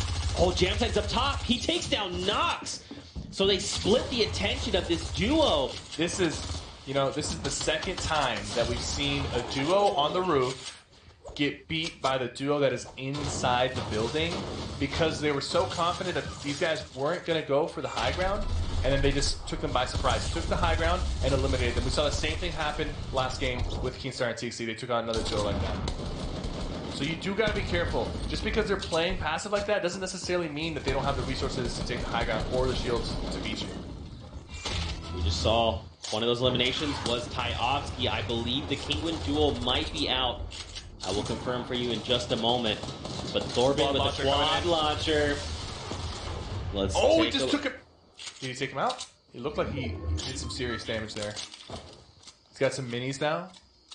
There's another quad launcher there. Now they're both him and his partner have one. So it looks like Kingwood, Heisel, and Tyovsky are down. The front runners cannot accrue any more points, so now it's up to everyone else. Let's see if they can maintain after this game, but let's hope that 3-point lead was enough. He takes down 5 skill. And now Incline and Marijuana, they're chilling in Tilted Towers. There's a half shield right there. Got a good amount of health. Shield, can't fire, high ground. They can't really get knocked down too easily from here because they're sitting on top of the big center building. Gonna put some pressure on that duo coming in. But, you know, there was 3 duos that landed here. And there's still 3. I think one of them went down and then another team rotated in. Yep. It's very slow paced in Tilted just because there's not a lot of openings and there's a lot of cover. So people are playing a lot more safe. You don't wanna walk around the wrong corner and then get caught off guard. Utilizing that grappler to reclaim the high ground. He sees a player or 2 down below that duo team. And Incline's just trying to track down. He knows. Oh, Marijuana with the shockwave. Okay. No, he just wanted to get meet up top. back up with his partner because he used the grapplers to get up there. Yeah. Marijuana said, "Okay, I don't have a grappler, but I have a shockwave." Shockwave. Wait, does he use? Let me not use this to rotate. Let me just use this to get back to you. All right, so Uncle Brox and Jules, they're going to be farming inside here, and you can actually get a good amount of brick from this building. Instead of just sitting here, just waiting, you might as well farm and get your resources up. They know there's a team on top of them. They know there's a team in the apartments across the southwest from them. But they're going to try to not be useless while they're here and try to potentially get the resources they need to come out of this alive. Oh, no. Incline looks like he's coming down. He's going down to meet him. He's trying. He knows they're there. Where is his partner? Is he coming down by himself? No, I think his partner might be taking a different angle. I mean, Marijuana's pretty healthy. Yeah. Okay, there he is. He's just right behind him. He just edits the roof back down. He's like, no. Never mind. No. So Marijuana's actually trying to make sure that these guys don't build up the side. So he's on top of him, and he's just kind of looking around, making sure that they don't try to make a sneaky play on building on the side. Because we've seen a lot of teams try to push a team that's inside a building and then end up... Oh, he's got the minigun! He should be able to put a lot of pressure on them with them, but I think they're dropping down even lower into the building. Yeah, I believe he heard them, and look, he zooms in here on this team here. But the other duo actually dropped down, like you're saying, and that's why he just like disengaged. You see, they've made their way out. Yep, and they're trying to escape. I think Incline just took fall damage. Oh, he just shockwave back up the top. He baited them into going down. Now he has the high ground. Will this be enough? At this range, the minigun is just not as useful. Wow! The pressure coming in. Jules hops back down, and he takes down Incline.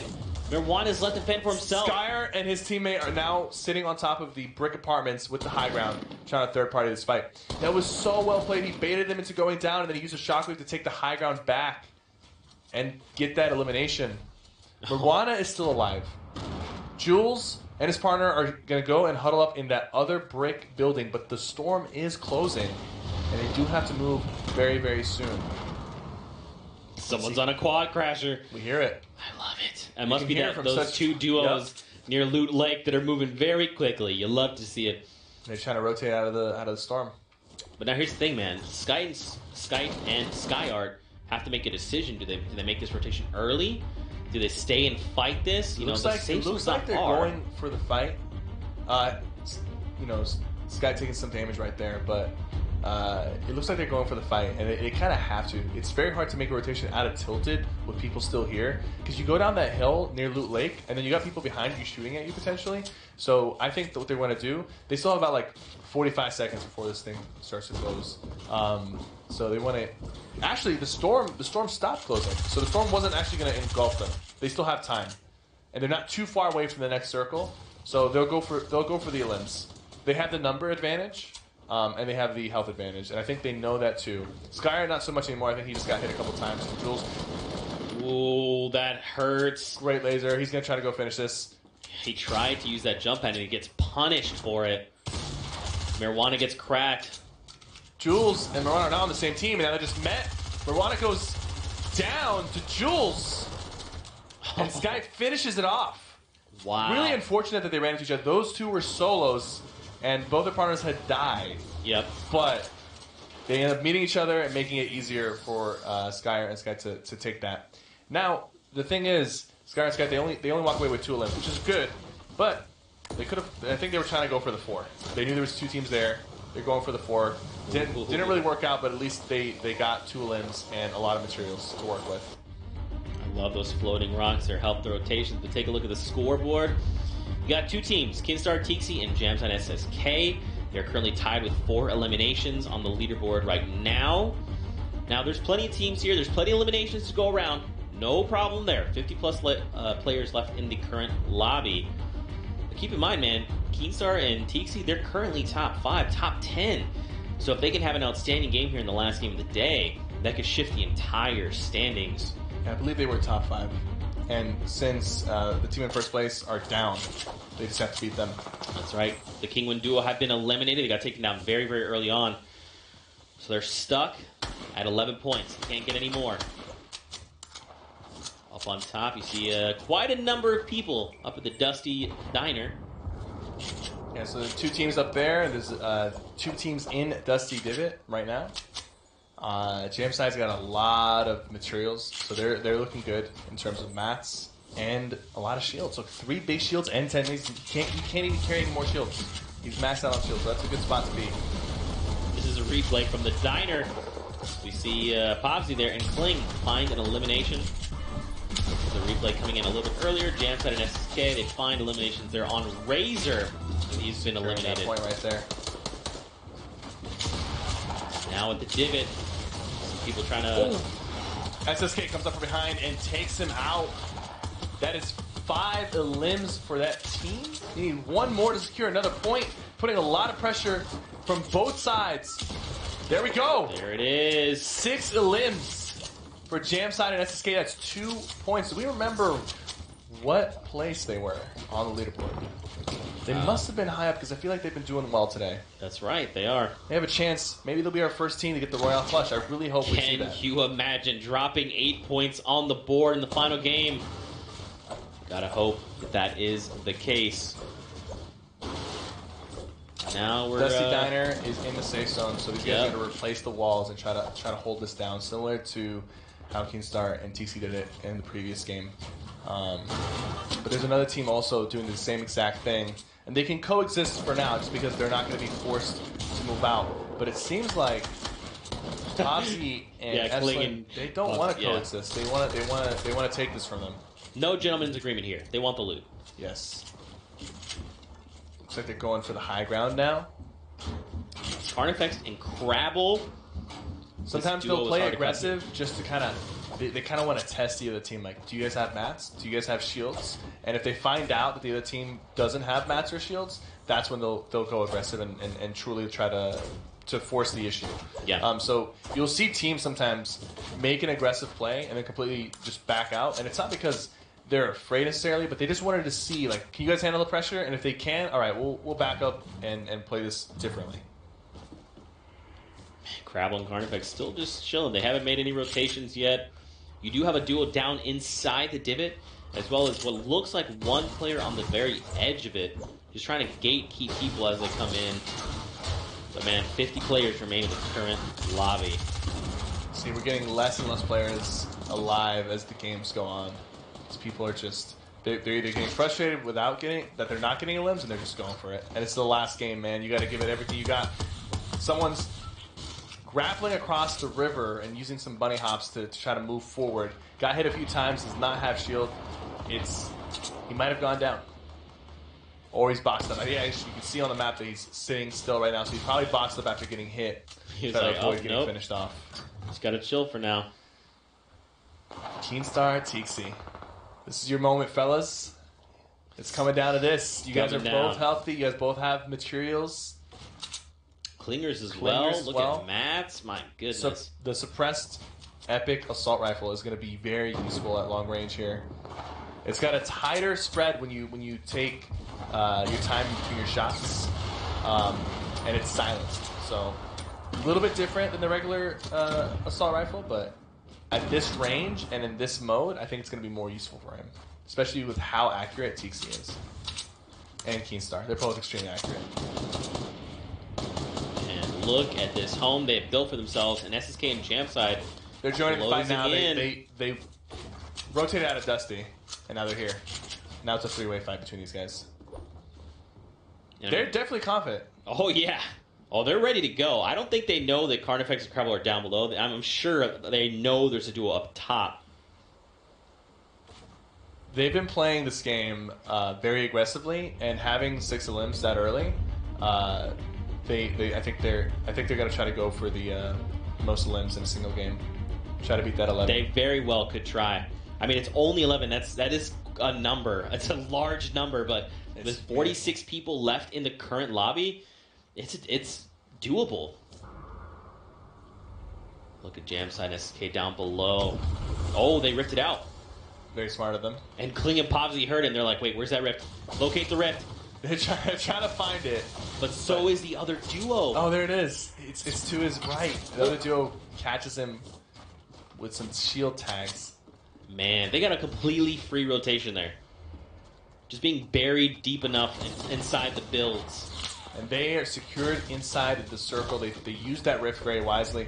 And you know, man, it's very smart of them to use that rift and use it in a way where it was kind of hard to find, and the other teams couldn't use it as well. Right. You got to be a little greedy when it comes to this. You got to make sure, hey, we're gonna use this rift, but we don't want you guys to piggyback off of us. We got this rift, not you.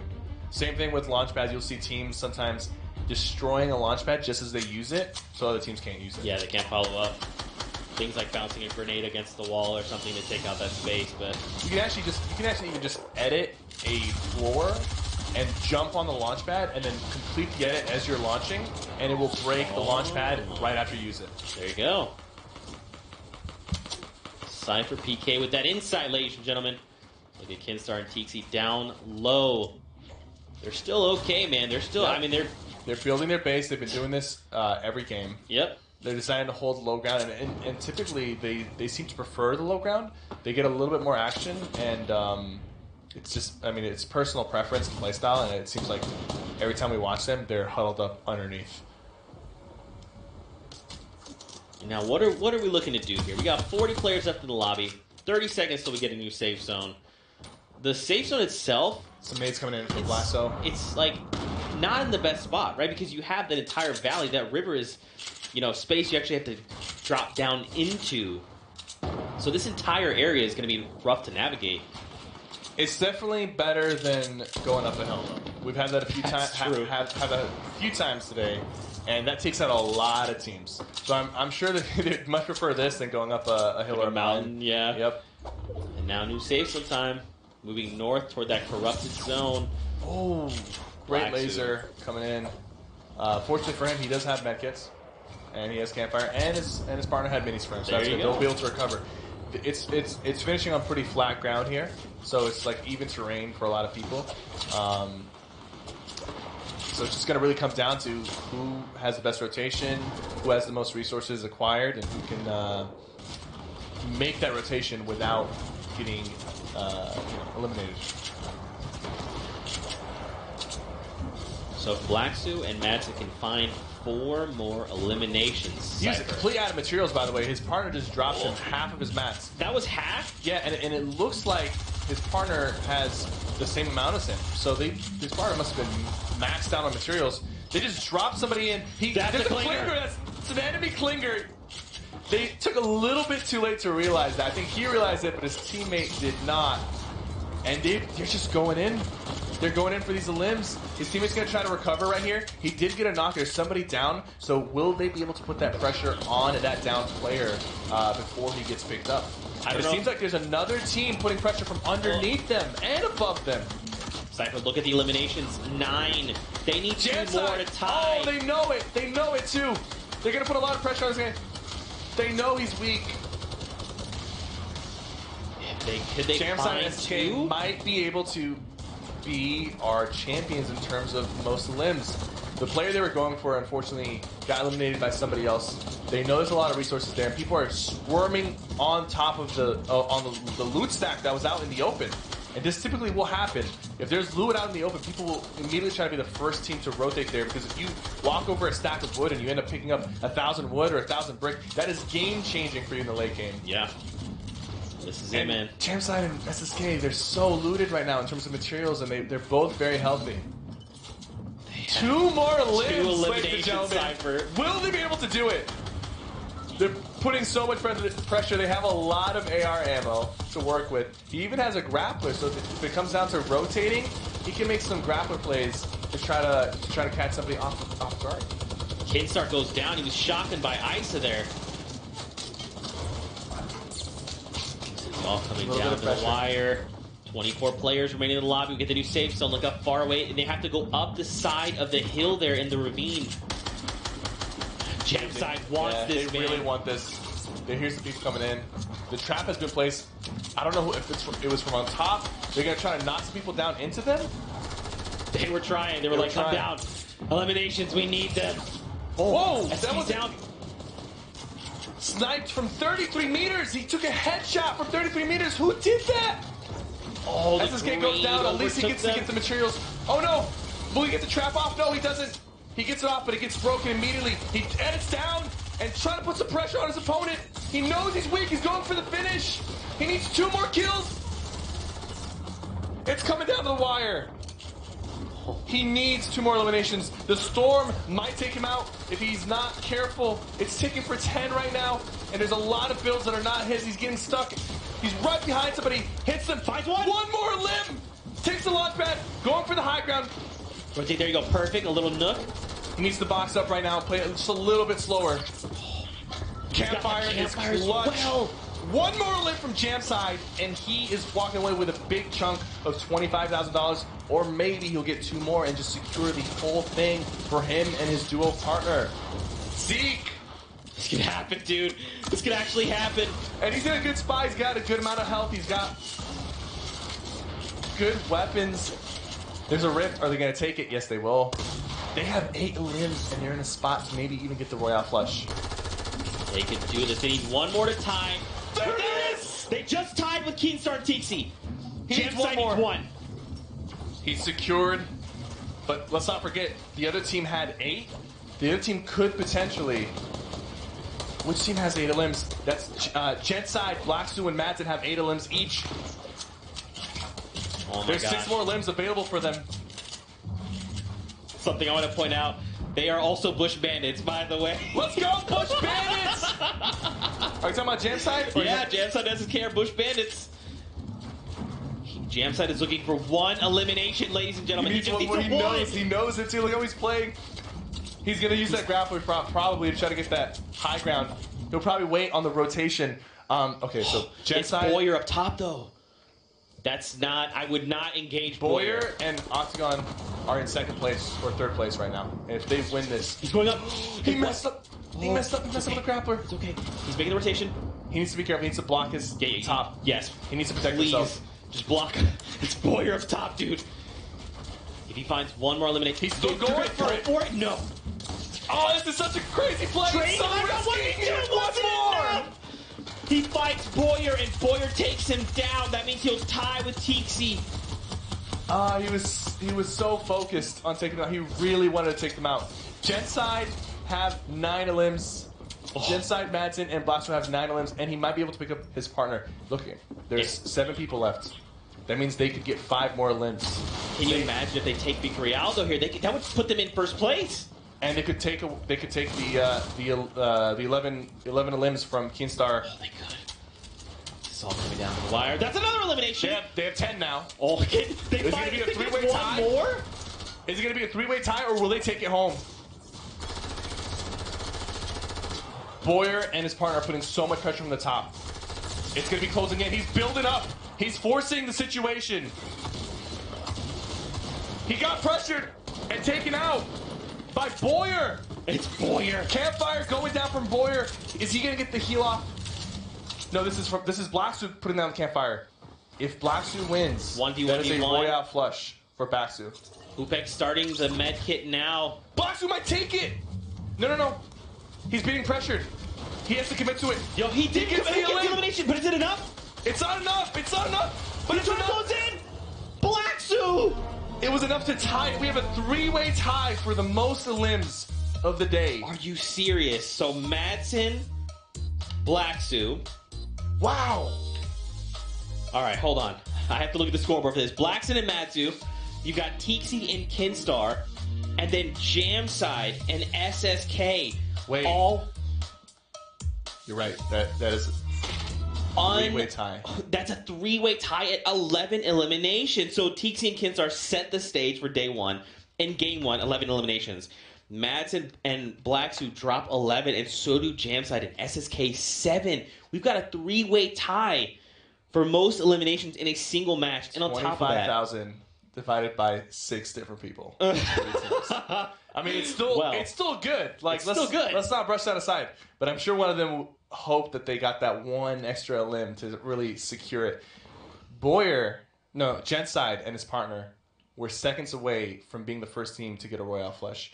If Boyer or his partner did not push Genside, he would have gotten that med kit off with the 2 campfires. He would have had enough healing to win that game and be the first team to get the Royal Flush. Now, unfortunately, no team got the Royal Flush, but so many teams were close, and that last game was probably the most intense and the most limbs coming out of these guys. The game so far. Now, imagine if these guys played like that from the beginning. Oh, that's right? what you got to think about, man. Especially when you had the Kingwin guys up in front, and then they had those 2 games where they got no points. If they'd just been doing this the entire time. I think, and we'll have to wait till we see the final results, but I think the Kingwin guys have been dethroned.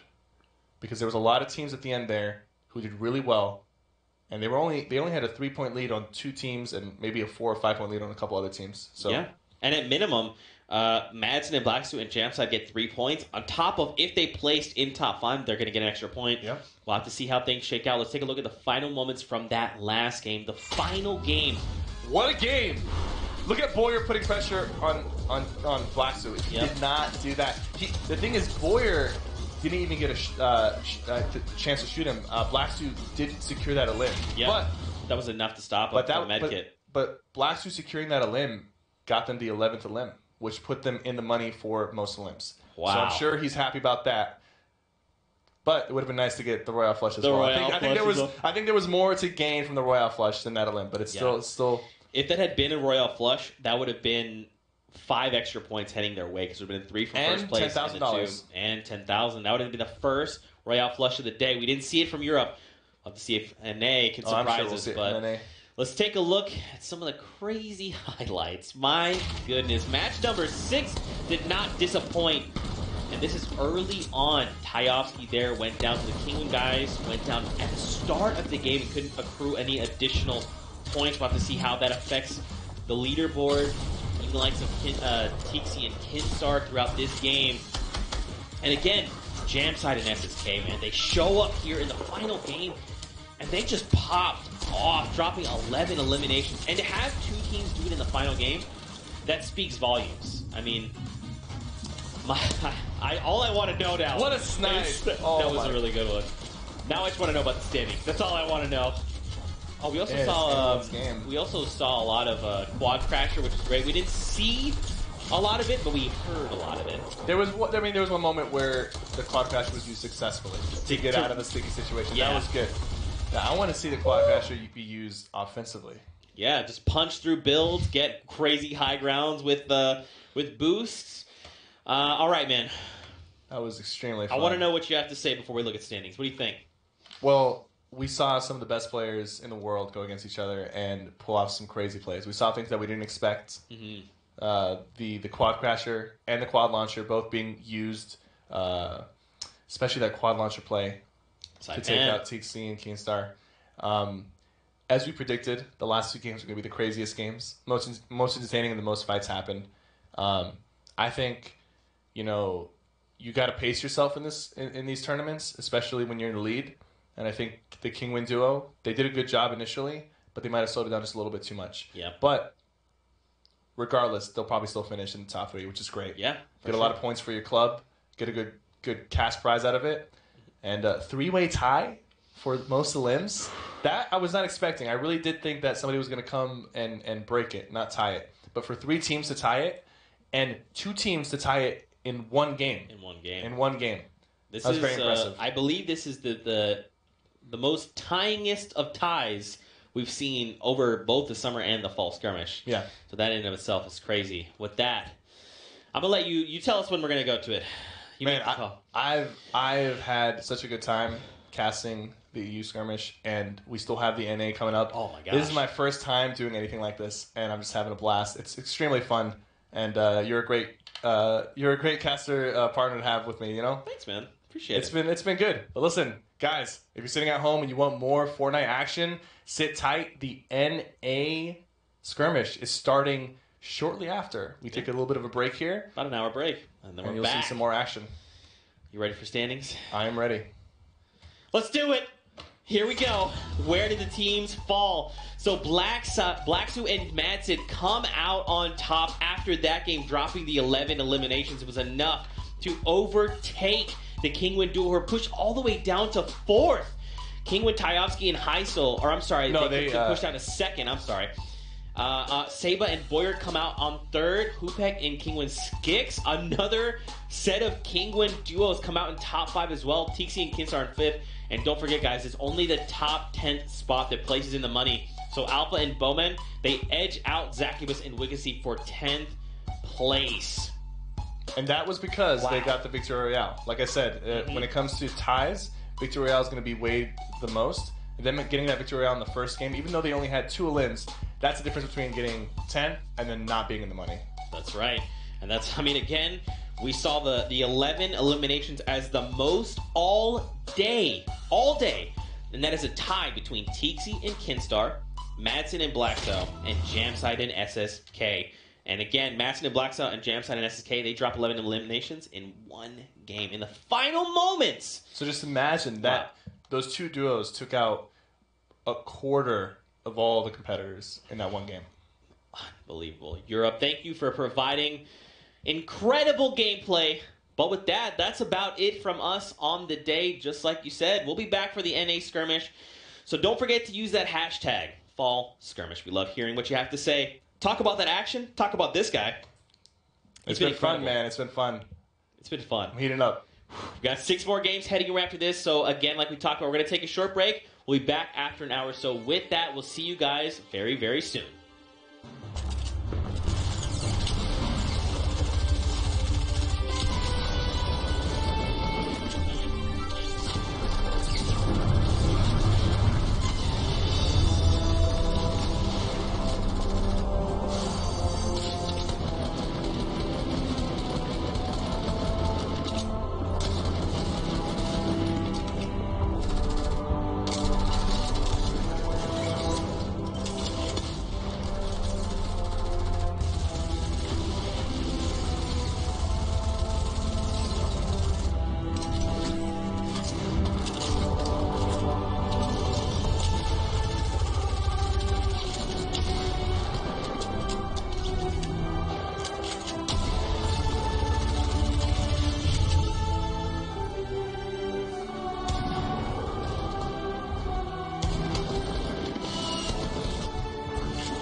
Ladies and gentlemen, welcome back to week number 5 of the Fall Skirmish. I'm Zeke, and if you're just tuning in, this week we are joined by legend Cypher PK.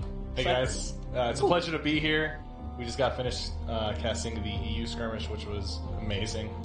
And now we have the NA guys, and today we're going to be doing a noob commentary, but in reverse, because we're watching some of the best players in the world duke it out for a lot of money and some club points. That's right.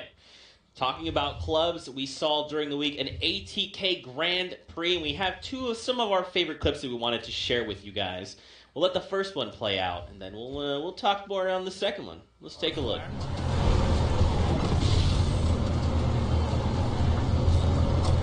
God's plan. No! Oh my God! Gets me every time. He's lucky to fall off the map. I know, he was close. Yeah, so the ATK Grand Prix, in case you did not have a chance to tune in, it was basically bracket-based, so we had players from each club go into playgrounds. There was 4 of them, and then the top 2 progressed on in the bracket. And now you're probably asking yourself, well, hold on, Zeke. That's a lot of players. So, like, who won the whole thing? What are the victors? Don't worry. We're going to cover that, because don't forget, we had 4 winners from North America and 4 winners from Europe. We covered them, European ones, early, so let's take a look at the NA winners. Now, coming in at 4th was Punisher, and 2nd was Reverse 2K, so it's 150 points for the Bush Bandits. Coming in on number 2 was Ace with 200 points again for the Rift Raiders, which left coming in at number 1. Drum roll, please. Envy Lanane. Now, something I'd like to point out is Envy Lanane beat everyone. It wasn't even close. Envy Lanane said, hey, I am the golf cart racing champion, and he proved it. Now we'll show also the European standings. So these are all the points that the clubs are going to accumulate, and we'll have the updated club standings coming into this week. Now keep in mind, Cypher, these are not the club standings coming out of the European scene. We're going to wait. It's going to be a big surprise at the end of the day once we have the final standings. But coming into the Week 5 format, Bush Bandits, oh, just kidding, this is updated. I'm getting word, this is completely updated. I don't know what it's going to be.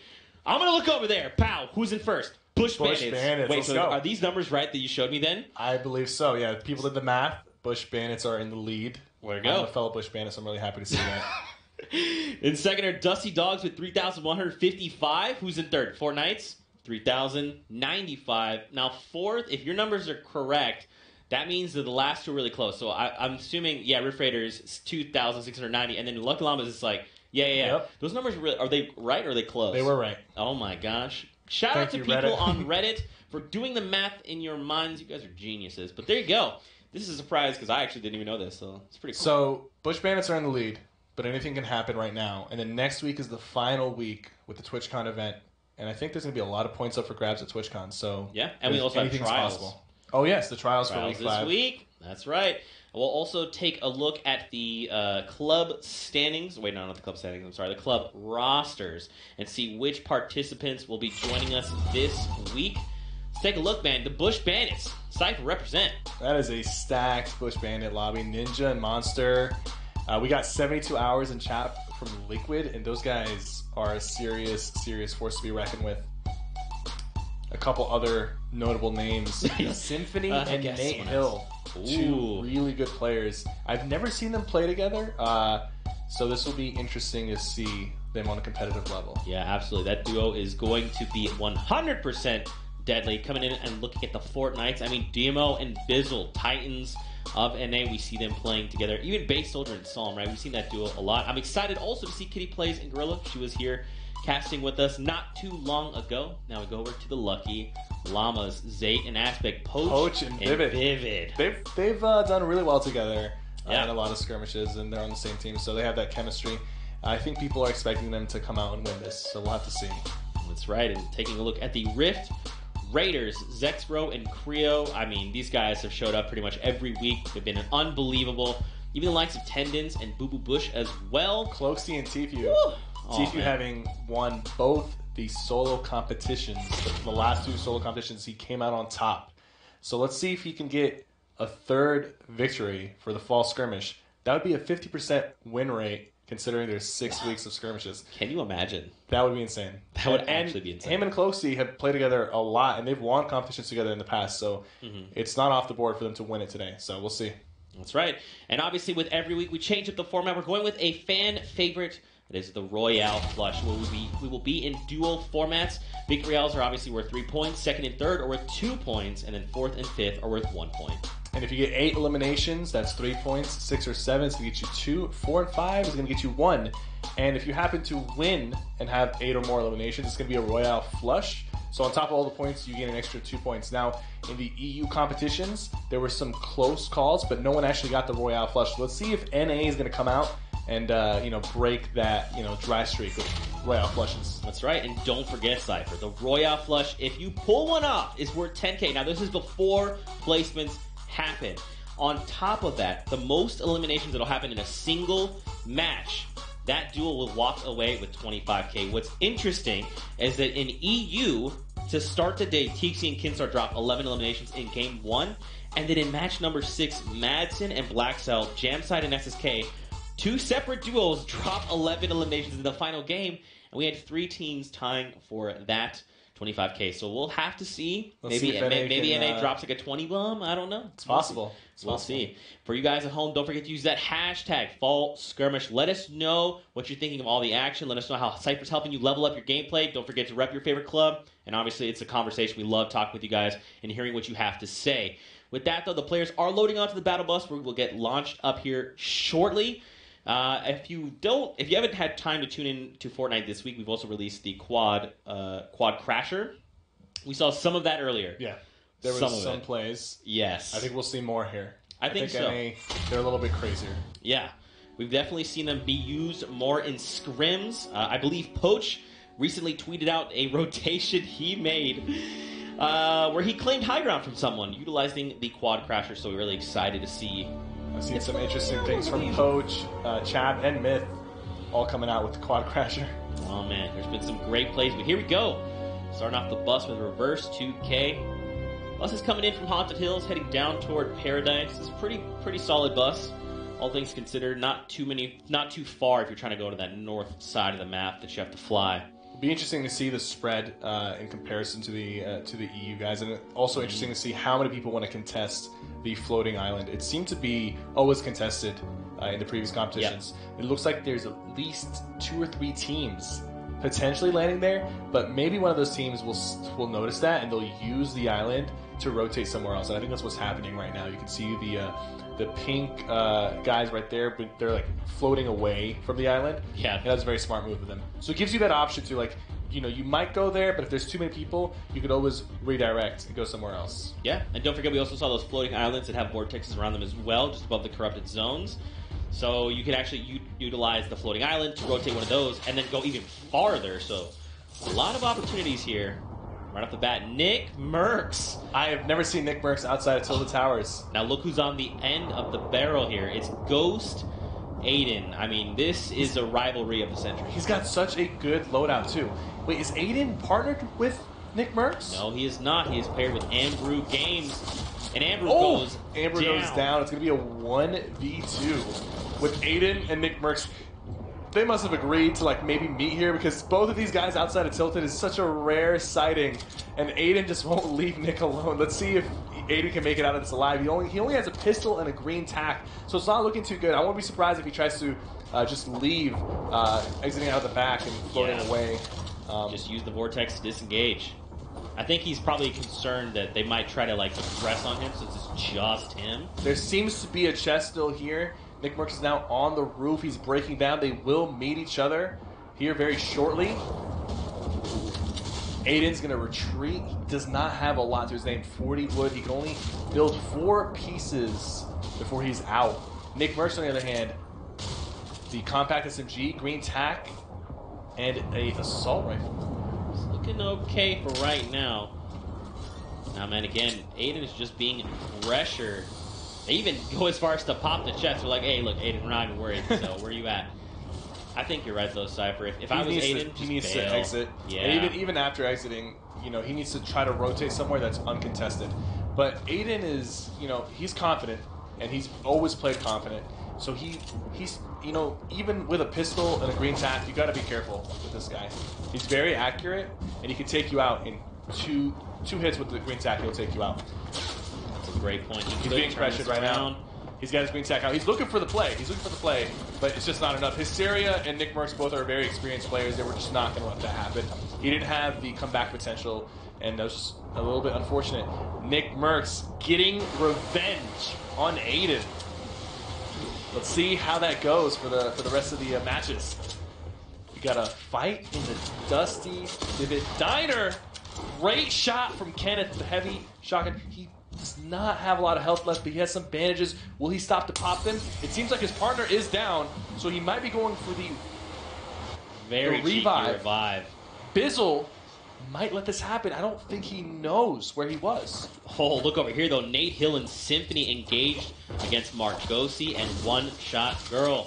Margosi being the winner of the PAX Grand Finals. That's right, man. He has a lot under his belt. I think he knows they're there, but they're going to choose to disengage. I think both teams don't want to take this early fight. They're both smart, and I see the way Nate Hill and Symphony play. They are aggressive players, but they're smart about their aggression. And I think right now taking an early fight while the circle, the safe zone, is north of them, they don't want to risk that. Because even if they win that fight, it might not pay off. Exactly. Especially even though they're pretty much about to top off, be 200-200. It's just maybe not worth getting into this early. Yeah, they just don't have the mats for it right now. Yeah. And it was a good call on both teams to disengage. But they might meet up if Morgaus and One Shot Girl don't rotate out early enough. There's a lot of brick in this area here. Fatal Fields is a very good place to land for wood and brick. You can pretty much get max wood, max brick. So it's going to always be a contested place. Just south in Lucky Landing, we have a team here. And there's a team near the rifts. And they just took the rifts that are on the end of the road there. Yeah, it's bailed out. They're like, we're good. Yep. So FaZe Thieves and Alex Ace finishing their farming. They do have to move fairly soon. The edge of the circle is around Salty Springs, so they're not very close there. They might have been banking on these rifts that were on the end of the road, but the other team actually took both rifts. Or did they leave one behind? It looks like they one left up on the one behind. yeah, one up there maybe. Is that? It's kind of hard to see from this angle, but that either could have been a rift or a piece of loot. Yeah, blue loot. We'll have to see in a little bit, but back over to Symphony and Nate Hill. Take a look at the minimap top right. You've got a team coming up on the north side. Don't forget, Margosi and One Shot Girl are not that far behind. It's high distortion and FaZe Yellow. Okay. That is a force right there. Yeah. You gotta be careful with those Listen, guys. HD, man. Oh, calm down. Please, not like this. I don't think they know of each other just yet. And it looks like they're going in opposite directions, so they might not meet up, but they might see each other here soon because it's a pretty open area. Cowboy and Kasid holding it down in the corrupted zone.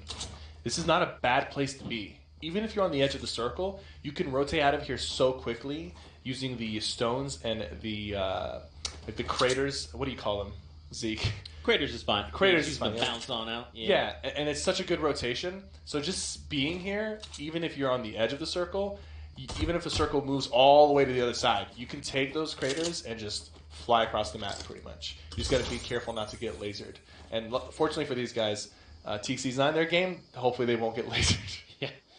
You saw in the kill feed, Tfue takes down a player, and his teammates secured the elimination. So they're alive somewhere, and they're racking up elims very quickly. But now we're back over to the PAX winner, Margos. Just chilling, man. They're kind of taking their time. The Storm's at their back. They're prioritizing the materials, and that's good. They're avoiding the fights. You really want to have 1,000, 1,000. You don't have at least 2,000 materials going into the late game.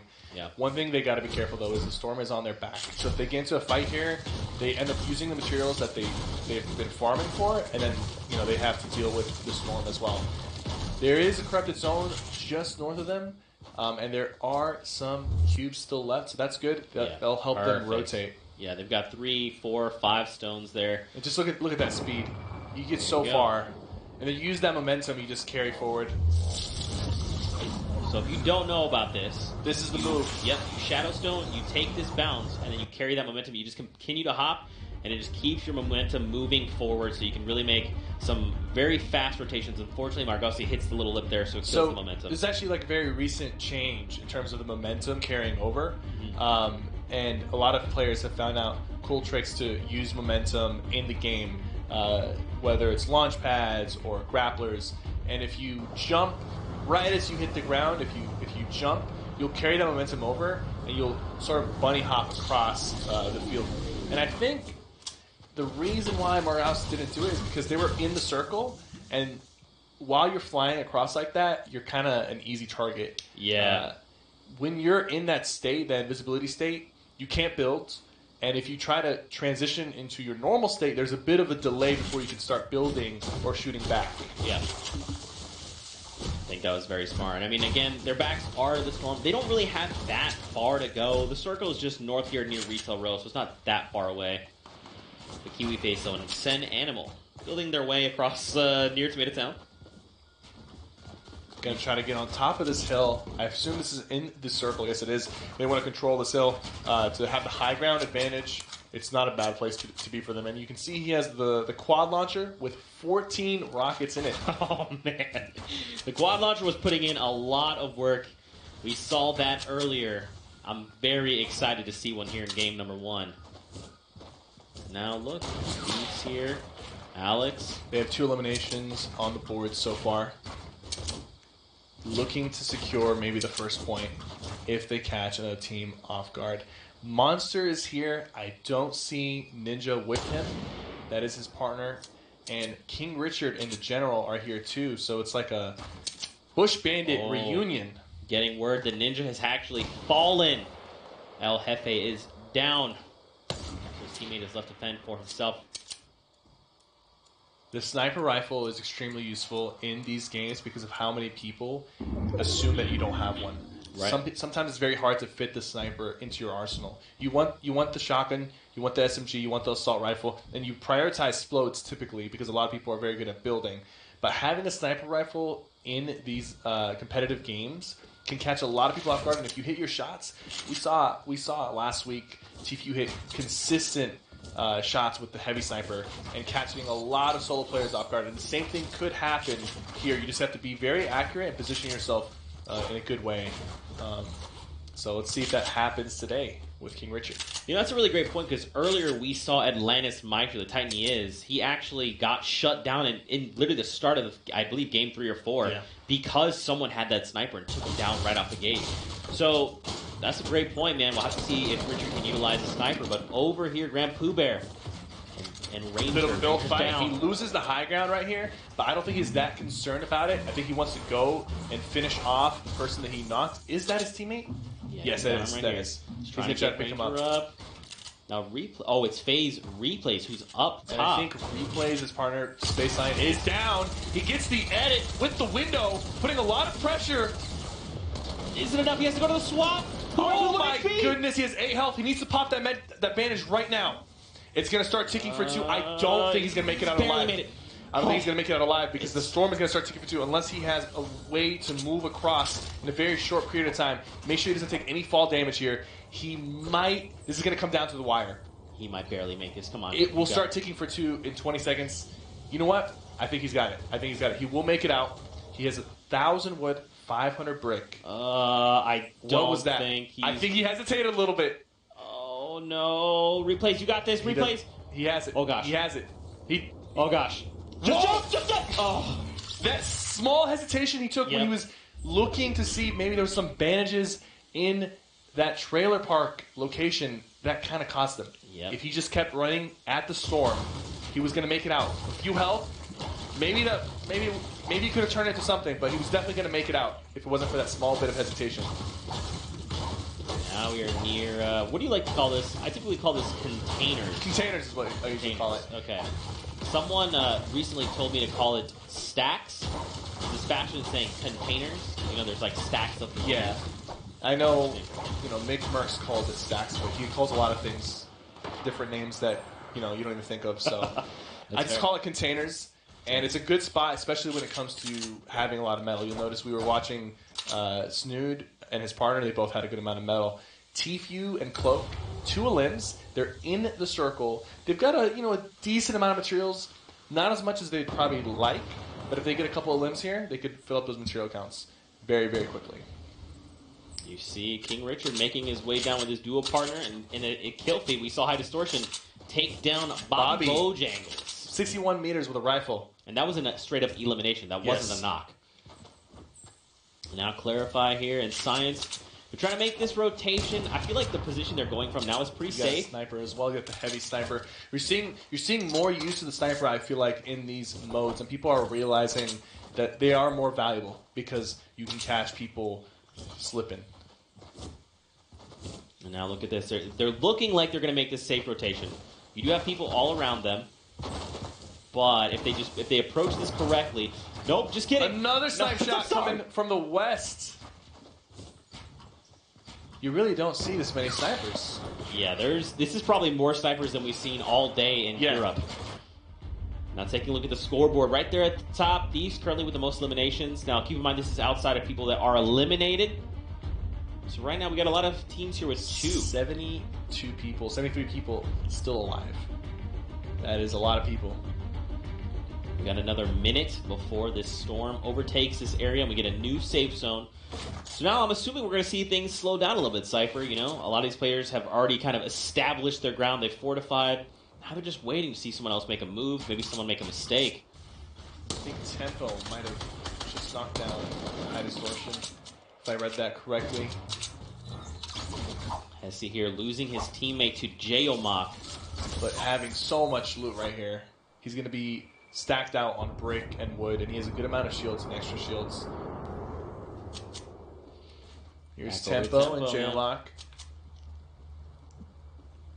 Near Tomato Temple, still 70 players. DMO eliminated Monster from 80 meters with a rifle, so that duo is now down. And keep in mind, this is still just game 1, right? We can almost say like a warm-up game, so it's okay. They always tend the first game is always the slowest, and the last game is always the most crazy. Yeah. Now they're just trying to gather some information, trying to see what there is to see. Look at how many players are here built up.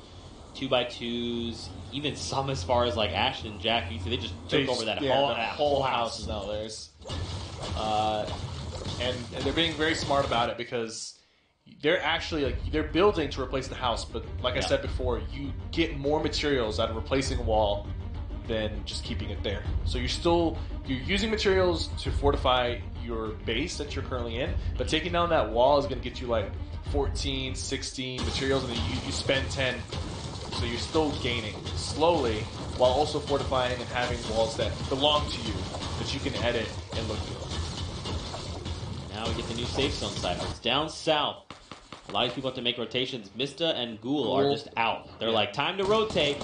You'll notice a lot of really good players, especially like Ghost Ghoul, they like to make the early rotation so they don't get caught with the storm. They don't want to risk that. Nate Hill and Symphony, I think they secured an Elam there. Secured an Elam. They might be looking for his partner, or the person might have instantly gone down. There is another team near the diner on the other side of them. Parallax and Kenneth are still alive. Man. Last time we checked on them, they were at the diner, and Parallax was down, and they're still there. So my assumption, if they have not eliminated a lot of people, is they're kind of low on resources. Yeah. Because being in the same place for that long, you can't really capitalize off of looting or farming. There's not really a lot of materials to get from the diner anyways. We see one shot from Margossi here engaged with Strafe and his dual partner. And man, they're just trying to make this rotation. Storm's coming in though. They need to start moving on along. Here's where you'll see people try to get away without building. Morgas just moving. Very minimal builds. He's hoping he doesn't get shot. And if he doesn't, that'll be great for him because he spent no mats making this rotation. It's risky. You can see the window opening up there, but it's not even aiming at him, so he's not even going to bother. And now he feels like, okay, I'm close enough to a lot of people, and I'm close to the circle, so let's get in. You see how he spent maybe like 60 or 70 materials making that rotation, and if he had been focused, he would have ended up spending 400 or 500. Just the fact that he was able to slip by saved him so many resources that he can use in the late game. And that's why you'll see players make like plays like that. You might think, oh, that's so risky. And sometimes it costs them. Sometimes they do go down because of it. But it's so worth it when it pays off like that. And taking a look at the kill feed. Tifu finds Base Soldier, and another player went down as well. I don't know how we're doing it, Cypher. We're still at 66 players, and look at the new safe zone down south. Look at the congestion up north of this circle. Everybody was hoping it would finish up on the hill, so they positioned themselves there. Everyone from up top has to make their way across each other down in the new safe zone. Tfue and Cloak, unfortunately, are low on health. They have the materials, and they look like they have the weaponry, but Cloak looks like he's bandaging, so he might be sitting at 75 when it's all said and done.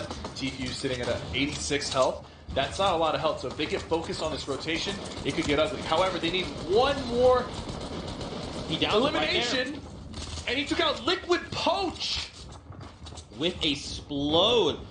Not now only did he take down a Titan, but that's a point. That is a point right there, and they're not done yet. I think they want to take down Vivid with him as well. They're putting a lot of pressure on Vivid. Vivid's going to do a good job protecting himself, adding extra layers. Some rocket coming in on Tfue. He needs to be careful. If he gets touched by one, he's going to go down. Cloak is also extremely weak. There's a campfire that's very clutch. If him and Cloak... Yes, I was going to say they need to reunite, and they need to try to use that campfire together. Will he pick up Boogie Bombs? Yes, he will. There's no reason to carry two assault rifles. So, they have the materials. Oh, that's a player They have 4 limbs. He's building up. He's trying to avoid the storm. He cannot get tagged. Him and Cloak splitting up slightly. Cloak a little bit more weak. Hysteria! He takes out Hysteria before going down. They need one more limb. Cloak is down to 2 health remaining. He's rotating out, still alive somehow. And he goes down to the storm. Tfue is in a good position. If he can make it into the circle, he has enough mats. He just needs to secure one more elim to potentially get a second point. It's looking pretty grim right now, and they're going to go down, but without any second point. At least they got 5 limbs, though. That was pretty good to secure that in the late game. Unfortunately, not having extra minis kind of cost them there. They were too weak to make that rotation. They had the resources, but they got focused too much. It was really clutch on Cloak to realize that he was low health and go and take out Hysteria before going down. Sometimes you got to make that play. Sometimes you got to understand, okay, this is too hard of a rotation to make. Let me try to get something on the board before going out. Yeah. You saw they split up as well, so he was like, hey, you take high ground, I'm just going to try and make something happen. It's Hysteria. They got him. Keep going, man. Now we're down to 41 players. We're moving Parallax east. Goes down to the storm and then gets eliminated by Dusty. And you gotta recognize when somebody goes down to the storm, if they bleed out, no one gets the elimination for that. But if you take them out, even after they get down, you'll get that extra point. So you gotta be aware of your surrounding. Excels and Savage. Oh, gets hit really hard by that pump. Oh, he's just got to bail on his teammate. Storm is closing in fast. They need to rotate into the circle. He has about 600 materials left. He's going to start using the grappler to save the material count, so he doesn't have to spend too much to make this rotation. He might even be overbuilding right here because no one's really shooting at him, and he's using a lot of his resources without getting pressured. Guys, you gotta go. What are you doing? Oh no! Oh, they got caught up in the storm. And I believe I saw the kill feed earlier. Nate Hill went down to envy Lenane and Sketch. I believe Sketch got the knock and Lenane got the secure. We're down to still 30 still people. A lot of people alive. I think some of these guys need to realize that the elimination incentive is what's going to win you this tournament. And it's what's going to secure you the cash prize if you can go out and get 10, 11 eliminations. That's how you're going to win this thing. So we're going to see some more aggression, hopefully coming from these guys in the next few games. Now we have to go onto this mountain right now. That stink grenade really sting him a little bit. He's lost so much health as a result. He's down to his last 30 health. 300 wood left. He's got a campfire. He's got some minis. He just needs to get to the circle and try to make it out with his partner. Ghost, Weefo, and Colton holding the high ground. They have enough materials to secure it. This is going to be the final circle, so they just need to layer with what they have and maybe go for the heal off and send one person down to get some more limbs. Sketch and Envy Lane. They survived. The storm was on their back. They've got 2 medkits. So they'll be able to get healthy if they don't get focused here. You gotta wonder, are they going to probably save one of those for a potential heal off? I think they're both too weak. I think they both have to use it. Yeah. It would be smart, but it's also a risky play. It's a risk-reward type of situation. Oh, Colton knocks Envy Lanane with a rifle. Someone just used a shockwave and fell into the storm. And now they're trying to run back into the circle, but they might go down, and yes, they did. A couple people went down to the storm. Triz takes down Animal. Colton finds an elimination there on Envy Lanane. Tempo takes down Triz and shotguns someone else and finally secures Triz as well. There's a lot going down. 72 hours. And Liquid Chat still alive. 0 limits for both, but these guys play for the late game. They always do. They're very consistent at making it to the end. Weefo and Colton trying to keep the high ground. They're being pressured and challenged, but J-Mock goes down, challenging them. J-Mock will bleed out here shortly. I don't think Tempo's gonna be able to save him.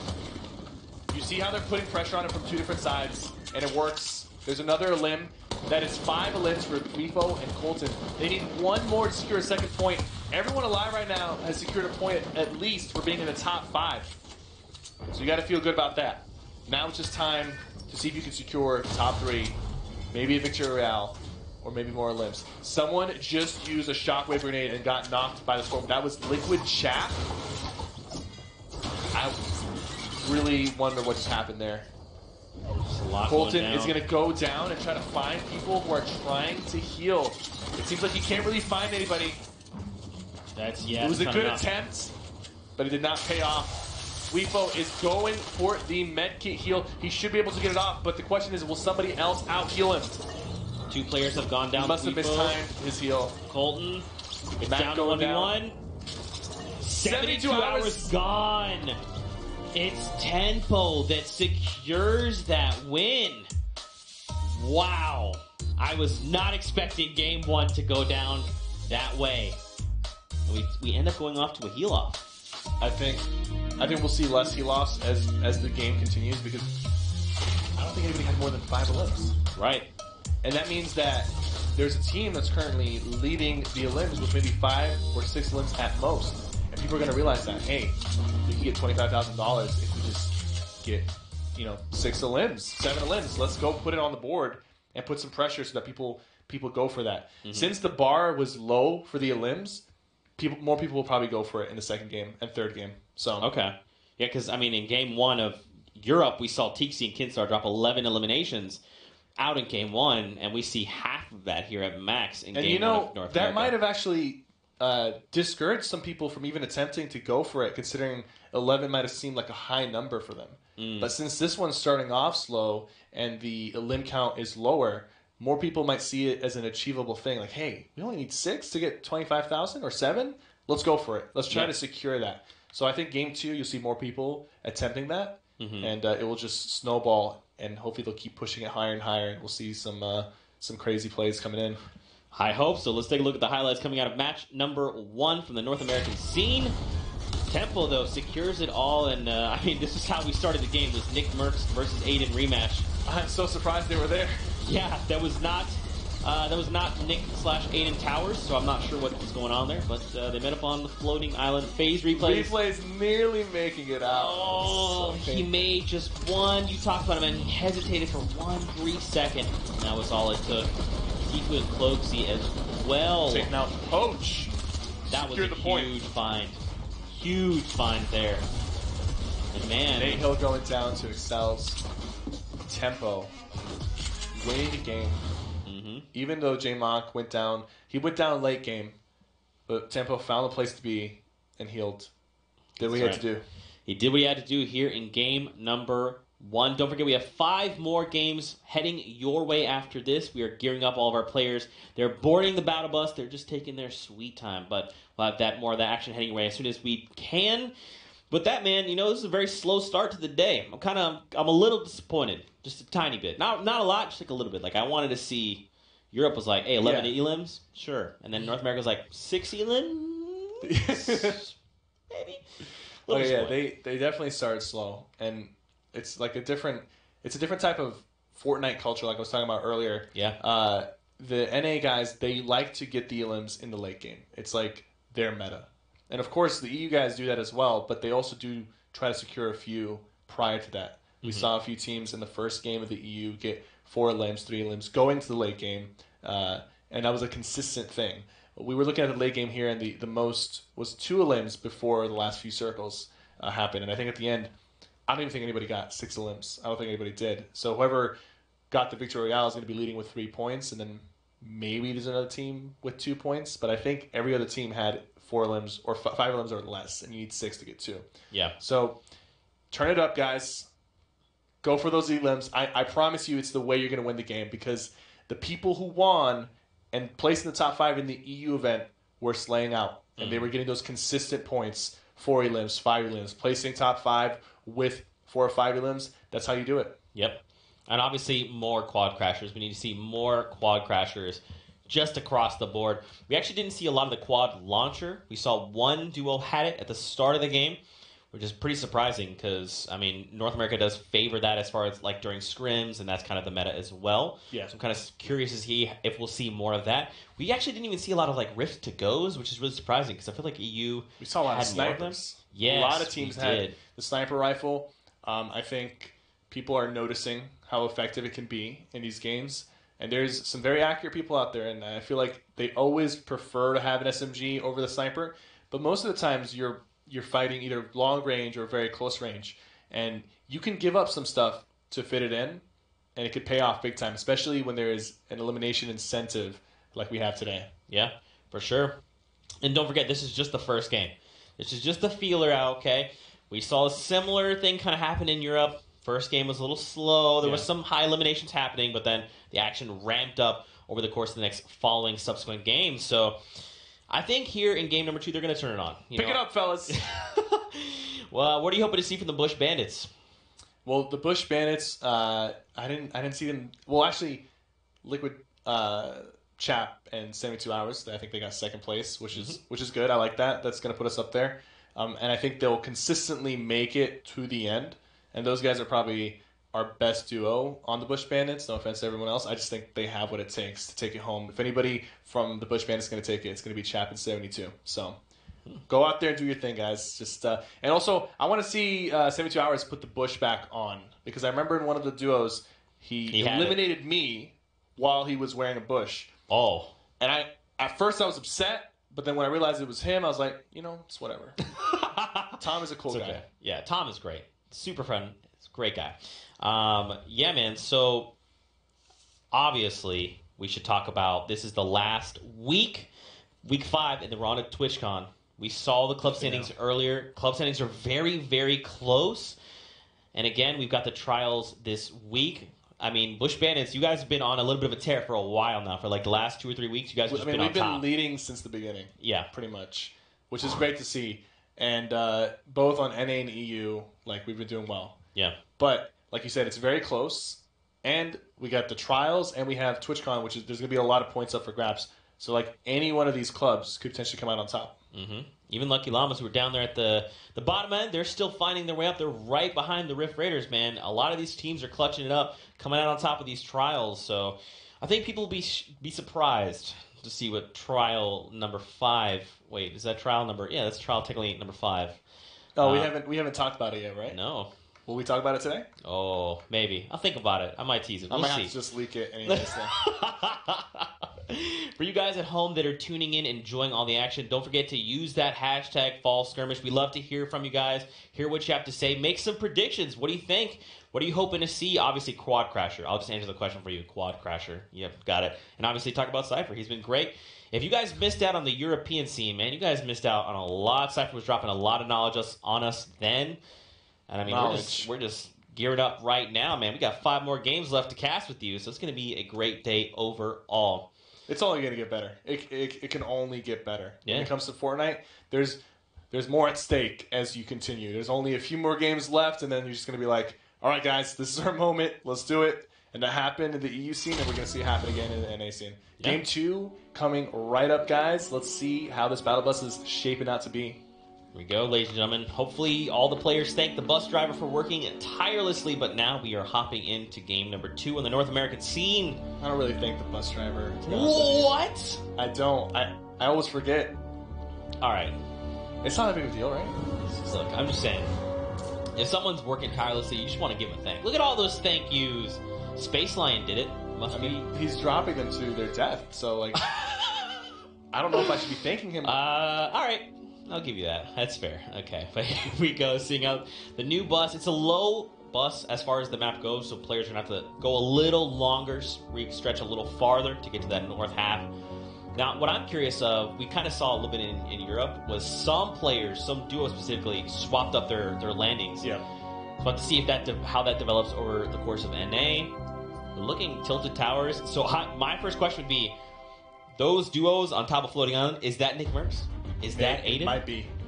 I think they're going out. They're going after each other, and they decided to pick a more neutral ground because Tilted seems to be Aiden's favorite location. Yeah. One thing I want to mention is they are actually here, and Hysteria is very weak right now underneath. Or he's on top. I can't see where Hysteria is. Let's take a look. So I believe, yeah, he's just on the other side, down a little lift there. He's popping a med kit. He should be able to get the heal off. But they're putting pressure on Nick Merckx. Aiden is very weak. Hysteria can't They have even not really thirsted help. Nick Merckx yet, and they just did. Hysteria might be able to clutch this if he hits Aiden first. But they sent Ambrew initially. He did take him out, so that was well played on Hysteria. 1 for 1, all right? So 1 for 1. Nick Merckx took out Aiden the first time. Now Aiden's going to bounce back a little bit. And I think these guys are just going to be laying here for the rest of the tournament. One thing I want to mention really quickly that we haven't talked about is the battle bus is actually moving 25% faster. Oh. So these late game drops, they're not as bad because you'll get there quicker. Yep. So by the time you touch down, you won't be as behind compared to people who jump off right in the beginning.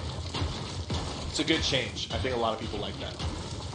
Flush Factory. I've never landed here before. Really? I mean, I've only landed here maybe for a challenge. Okay. Yeah, Flush Factory is pretty good. Loot's pretty solid. It is on the corner of the map there, but Aspect and Zayt have landed here as well. They Looking can at control the challenge. high ground. Yeah, man, this is a tough spot. The circle is not that far. It's up by shifty shafts, so they really don't have too far to rotate. But it's Aspect and Zayt. Going up against Nick A30. This is going to be a tough one on both sides, but look, I believe Colton... Nick A30 took the high ground and put a lot of pressure on Aspect, doing some serious damage. He knows he's one-shot because he hit him twice with the Silence Legendary Assault Rifle. He now has the low ground, and he took a lot of damage. They very quickly respond. Say, Nick, stop it. Nick A30's partner, Bewitching Gamer, needs to come in and help him out because he just got knocked. Will he be able to capitalize? Nope. Now it's a 2v1 situation, and what's probably going to happen is they're going to play it smart. Zay is going to protect Aspect as he bandages. There's no reason to rush the situation. Bewitching Gamer seems to be staying. He might have had a chance to rotate out, but he decided to stay, and I think that might be a little bit of a mistake. Yeah. Considering it's a 2v1, you don't have shields, and it doesn't look like he has the best weapons. Just a gray SMG. Yeah, so I think he should have tried to maybe leave. I just don't see this going in his favor. Zayt and Aspect are two insanely good players, and they're going to be very calculated about this. Even though it's a 2v1, they're playing very safe, and they're attacking him from different sides. Man. Getting some hits on him. He has no more materials left. That's an easy cleanup. Wow. Dude, just the way that they... Oh, that's rough. That's disrespect. Minus 3 points for Aspect and Zayt. That's tough, man. I love the way that they kind of diverted his attention two different ways. He just didn't know where to aim. They just caught him off guard doing different things. Really well played there. They respected the opponent up until they knocked him. They had... And then they Oh, so close. Kenneth hit some really good shots with the pump, but it just wasn't enough. He nearly knocked out that guy that was rushing at him. Bold Naga, though, comes out on top. Now Sace. Oh, him some action and being salty. Typical Gamer is putting pressure on these guys. I think Typical Gamer is solo right now. You look at the map. He's the red arrow on the minimap. He lost his partner early when they tried to land at the vortex. So right now he's just running around salty, trying to maybe pick off some people. But he's decided to disengage after these two guys showed up. Yeah, that's a tough spot to be in. If you can catch someone off guard and take them down early, make it a 1v1, then it's kind of worth it. But Ops would just say, look, I'm going to live to build another day. I'm out of here. Let's take a look at some replays, though. Zexro and Rio. Great shots. Precision, man. That silent epic assault rifle is so good at that range. You just got to tap fire. You talked about the spread specifically. If you're just careful and precise about how you're shooting, it's a laser beam. But now Reverse 2K and Rise. And Reverse likes to land in Snobby Shores a lot. I've watched him in multiple tournaments, especially DUOS. He loves landing in Snobby, so he knows this place inside and out. I would be surprised if him and his partner don't take out Naka Ops. I think they already took out his partner, so they know he's here. They're going to put some pressure. Yeah, that was a grenade down low. Here's the thing. Right behind him. He saw him for a second. He did take off some of his shields. It wasn't a clean shot, but it was enough to at least know that he has shields. And you notice that in these 2v1 situations, these guys don't just rush in, because even in a 2v1, it's very easy to make a mistake, run into a trap, and now you turn into a 1v1. We saw that happen multiple times in the previous competitions, and it can happen again here. But he's trying to boogie bomb. He gets it. Oh, he boogie bombed himself. He's trying to run. It's too late. Reverse knows he's there. I guarantee you, Wheats was yelling on the mic, "We're both boogied. Hurry up. Take him out." It was a good attempt. Reverse was far enough away that if that boogie did not connect with him, he could have potentially gotten a clean headshot on Wheats and turned it into a 1v1. He didn't have a lot of health, so it probably wouldn't have gone his way, but he might have been able to secure an elim if he thirsted him. Take a look near Dusty. Look how many players are here around Cuddy and Salt. They're making their way out. K-Sid and Cowboy are making their way down toward Ghost, Sean, and Ghost Snood inside. You see, all these guys are coming in because of the vortex. They're going to it. They want to be near it, or they want to use it to rotate into the circle. That's why you're always going to see a congestion of players around here. Cowboy and Case had taken some fire from King Richard and his partner. Back in Salty Springs. Horrify in a tough spot. He's 2v2 situation. What can he do here? He's just that's a chiller that just went down. Left flick, taking out Horrify. And now slipping and sliding. TVs and go down 2. He just got hit with the ice trap. He's trying to stop himself. Okay, he's trying to he might not get spent. Okay, I was gonna say if he moved too much. If he's continued to slide, yeah. Okay, so they have enough bandages and they have a campfire and they have a lot of loot. That's very close. That would have been really fun. I'm not gonna lie. But taking a look at this Margassi in one-shot girl replay. They find Clarify in Tilted Towers. Now keep in mind, one-shot girl is down, so Margassi is fighting by himself. He has no materials, anything Tilted, which you're not going to get a lot of materials out of Tilted. Poach and Vivid against King Richard and the General. But let's not forget that Cease and his partner are still rotating from the storm, and they're rotating right into this fight. Vivid is looking for the long-range pump shot to try to take some damage off. He has 4 shots in the quad launcher. He's going to try to maybe take the high ground, or look for a different angle to use this gun. Look at these edits. Oh, sneaky. Makes his way to... Oh, there's a rift right in front of him. Poach and Hibby need to go. They both got it as the storm is closing. And look, they can even use the vortex from Floating Island to travel even farther. There's a floating little rock there, chunk to their right. They have their eyes set on the prize. They know exactly where they're heading off to. There are going to be so many teams just south of Pleasant in that area. Because you can see those teams that are flying through, they use the vortex, and they're going to land close to each other. They won't be able to get all the way into the circle, so there'll be some fights happening right outside of the circle, and then they're going to huddle up. As soon as they get in, they'll probably box in. So a majority of the players are going to be on that southeast side of the map. So anybody on the northeast has a big advantage that they're not as contested. Now Vivid's got 14 rounds in the quad launcher. Vivid and Poach know this. They know the rotation is going to be like that, which is why they're setting up here. They're not even in the circle yet, but they're looking for people who are rotating into the circle. And they're being built up on by Aragon and B-Sox from Luminosity. I mean, they've got that quad launcher. They can make something happen. Not notice! It's not enough! B-Sox is going to take Vivid down, and now it's a 1v2. He's got the shockwave. Is he going to burn that now? He might use it. He might use it to catch him. Poach he goes straight running up and back down. He probably might use it again.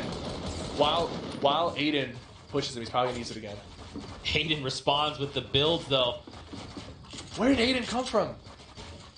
I have no idea, but they're here and they're ready to play. Aiden and his partner are now in the mix as well. And there's another team rotating away from them, down beneath. They saw that and they were like, nah, we're good. But B-Sox still down low. He caught Vivid off guard, or was that Poach? Yeah, that's Poach up top. So yeah, he caught Vivid off guard. Man, yeah, Vivid made an edit, and then B-Sox was just there, spraying him down. He cracked him with a shot there, down to 12 very HP. Easy to lose track of somebody, and when there's that many footsteps, it's very easy for them to sneak up on you like that. You can be as focused as you want, but sometimes you'll be focusing on too many things, and somebody will just slip into your box with a pump or a double barrel and take you out. Zoof, Myth and Zoof hurt right now. I think Zoof is down. He just got shotgunned by Yellow. Myth is popping. He has 3 big shields. He's choosing to pop the medkit first because he is a little bit higher. He doesn't really want to take any fall damage potentially. But he should be able to top off. And he's got 10 grenade launchers. Oh man, that's HD down below. Deek's right around the corner with his duo.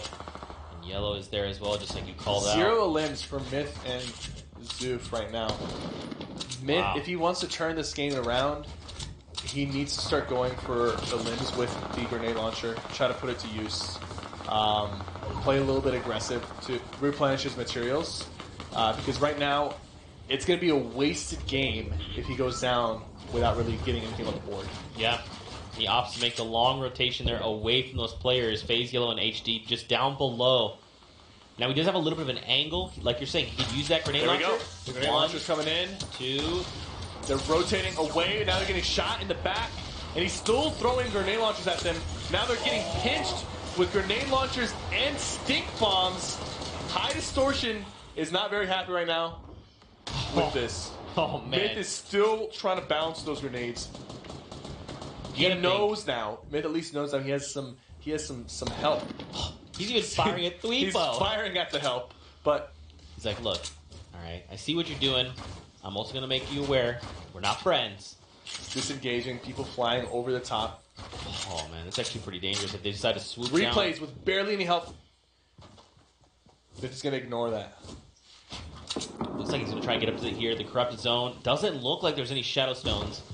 He can still use the crater to bounce around and get closer to the circle. I think that's exactly what he's going to do. He's going to use this one, he's going to use the next one, and the third shadow one. stone right there if he wants to use it. Look, B-Sox and Aragon. So B-Sox and Aragon were separated, I guess. Now they're back together. Some clean shots on Savage as he falls down, taking out 60 of his shields. I mean, the loadout's looking real good. AR, double barrel, grappler, really minis. good close range, yeah. Not a lot of mats. The grappler is going to help him tremendously in that late game rotation. Finally, we see some teams putting some numbers on the board. 4 limbs for Knight, Zexro, and Creo, and 4 limbs from Margos himself. 3 from Daquan and his partner, Nox the Fox. And this is all entering the late game. So we definitely have seen an increase in the amount of the limbs from the NA teams. That's great to see. Now we start moving in to the last few circles of the game. Still 61 players, man. A lot of players, a lot of things can happen. Ghost Aiden finds an elimination there. Joseph is cute is down right down there. Let's take a look at some of these replays. This was Margothi's 4th elimination. Just sneaking through with the double barrel. Finds it. 2 clean shots, and that's going to be the effective range of the double barrel. You got to be right in front of your opponent to make it work. If you're even one step away, you're not looking at the damage that you want to deal. And it poached just right here in front of you. Argosy probably does not want... That's not the guy you want to be gatekeeping you right now. It's not poached. It could be anyone else. Tifu and Cloak up top as well. Morgaus has a really good amount of materials because of the limbs that he's acquired. So I think he's fine on the rotations. He needs to be careful not to get lasered. Tifu and Cloak, you can tell their playstyle. They typically like to hold that high ground kind of one by one. And Tifu has the sniper rifle in his hand. You got to be careful on these rotations. I don't think they know he has a sniper rifle, but if they do, they got to be extra cautious. He's going to drop down because they shot a couple rocket launchers at them, and he's going to top off his shield. They're looking a lot better this time around in terms of loot. Last game, they both were missing shields. They had materials, but they just didn't have enough health, and it kind of ruined their rotation. But now they're looking a little better. Still 0 limbs, so they spent most of the time just farming and looting, and hopefully it's going to pay off for them. I'm loving the loadout, man. 3-2 split, 3 weapons, 2 utility items, 6 stink bombs. And they've got a Rift to go. Oh, man, so they'll make an easy rotation out of here. Even though there's still 57 people alive, Tifu and Cloak are definitely happy about the position they're in. The circle is finishing up near the hill. You got to be careful here. I don't know if they're going to choose to rift or if they're going to rotate manually. I think they are going to rift, yeah. So he's getting ready to use the rift and then pick up the med kit. That way he can still have an inventory slot. If you use it right as it's about to go off, you'll be able to do that. Look at that on the right. Shots coming in from Baldy and his partner. They're going to land right next to them and just take that low ground. The only thing about the low ground here is Tifu won't be able to utilize his heavy sniper as much as he would like to, but he can still edit windows out from the side here and shoot down at people that are beneath him. Or he might go for this crazy play and try to... Can you imagine? Oh, he's got the stink bombs as well. He does have the stink bombs, but they've built out a little bit further away, and I think he's trying to wait to see if he can locate where they are exactly. The stink bomb is going to force them to move, and he's probably hoping that they either drop or start building in a way where they could potentially take the high ground from them. Because I know they want to take it. They definitely want to utilize Tifu Sniper. I think he saw some of the tracers, so he knows roughly where they are. Now he's just going to, like you're saying, look down below, see what there is to see. I mean, and that's the thing, man, is Tifu likes to build spaceships. So you got like the 2x1 with the roof corner pieces at the top and bottom. He's on low ground. He can't really do that right now. Spaceline and replays putting some pressure on this opponent. Nearly has him down. I'm pretty sure he just lost to the storm. Liquid Poach goes down, and they're going to miss that elimination, which would have put them one step closer to getting that second point. They have 4 right now. That is so unfortunate. The storm stole their kill. Replays is kind of healthy, has extra minis. Once him and Spaceline link up, he'll probably drop him 2 of his minis. Spaceline needs to just make sure he doesn't get shot once. If he gets shot once, he's gonna go down. That is so unfortunate. They hit him really hard, and the storm just came in right after. I believe it ticked twice, and then that was pretty much it. Yeah. Yep. Look up top, man. Animal, Kiwi Face, and there's a team right below them. They're hanging off. And they have to make the longest rotation. Look at the circle right now. Oh, man, I don't know how I feel about this. I'm glad they're getting down. Yeah, they should be able to get down here. But they got to be careful because the other team looks like they're rotating later. But look, they're rotating very early with 40 people left. And that can be beneficial, but it also can be bad. Because rotating late, everyone's rotating, so it's easier to slip by. But they could also get focused really hard. You see the player on the left there. The tricky part, Cypher, is they have to make the rotations up on top of the mountain. Man, these mountain tough to do, finishes man. are so tough. If you don't have the resources or the utility for it, you end up going down so easily. They put that trap down to prevent the other team from hopping down on them, and they're holding down their shotguns and SMGs. Both teams are trading fire. It looks like he wants to make an aggressive play because they did have a favorable turnout in that exchange. Night Zero and Creo, they're going to put their own pyramid down. Ooh, ball goes down. They might try to go from underneath and try to knock him down from underneath. I'm not entirely sure. Yeah, and he places the trap. He's like, no, I'm going to drop you down on here. Come on down. And they're in the circle, so these traps they could potentially come into play even later, you know? They could rotate away from here and someone could be running by and walk right into their trap. Floor there. 45 players remaining in the lobby. A lot of them struggling to make the climb up the mountain. You can see some people making that really late transition to the mountain, and they're fighting each other while doing it too. And right now we just see 4 eliminations, the highest across the scoreboard. Elims spread out across the way. Daquan and Noxafox with 4 limbs as well now. And now, man, this is where things are going to get really scary, right? We're finally going to get safe on top of this mountain. It's gonna go off the mountain. Yeah, and that's when things are going to get very crazy. Look at that. Nate Look Hill, how far away. Ninja just knocked out LG B-Sox and eliminated him with the SMG, so he thirsted him. B-Sox now down. The name takes out replays as well.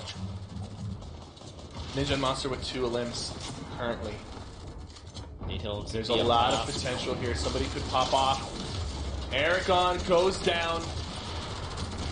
Morgals with 5 limbs on his own. The champion of PAX West coming out. Oh, the grenade launcher. Nearly taking him out.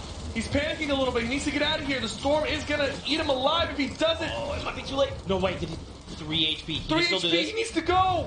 He can do this. Grappler, no. This is so close. I feel so bad. He needed 1 more limb to secure that second point. That grenade launcher just ruined his day. Putting in so much work by himself. But now, look at this, man. We're thinning out the lobby. We're down to 30 players.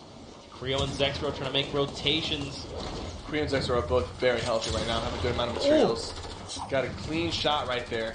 I think they're gonna settle for the low ground, the ultimate low ground, to avoid confrontation. And now people are trying to transition into, you know, if they don't have the limbs, they might. Oh, not like this. Made a very fatal mistake. Him and his partner, Daquan, going down. Monster has gone down as well. Ninja should be able to save him here if he doesn't get pressured. They have 3 limbs. Currently, the team with the most limbs that are still alive is Knight Sexro and his partner LG Creo. 4 limbs each. Daquan and his partner had 5 before they went down. Ninja putting some pressure, has barely any health left. Monster is down. Once. It goes for the 1v2, but it just was not enough. Nate Hill and Symphony, though, they're still alive. You can see them doing this down below. Low on materials, but still healthy. Oh, man.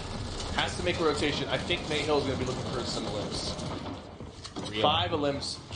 Oh my gosh. From Night Zero and Creo. And that's going to be it. 2 teams go down with 5 limbs each. Oh, look at this they double surprised team. someone. It's Bay Soldier. They are so coordinated. Oh, they're looking for more. They might pop off here if they play this right. Now Nate Hill's looking at 550 wood. Right on the corner. Great shot. Storm is closing in. He needs to keep moving. All right, they are in the circle now.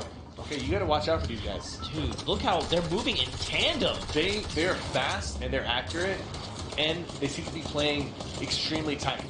They both are so healthy because their positioning is so well together right now. They're not leaving each other's side. They're shooting these same opponents, and they're just so coordinated with the builds. They only have 3 limbs right now, but trust me, they're going to get a lot more. That's another. Tipu is still alive. I won't be surprised if these guys come out of here with 8 or more limbs. Tipu was lost in the storm. I wonder how many limbs they had before going down. They had 1 limb, unfortunately. They were playing it a little too safe. Someone is in their box. They're both shooting them together. 5. Is that their 6th limb or their 5th? That's their 5th. 5th limb.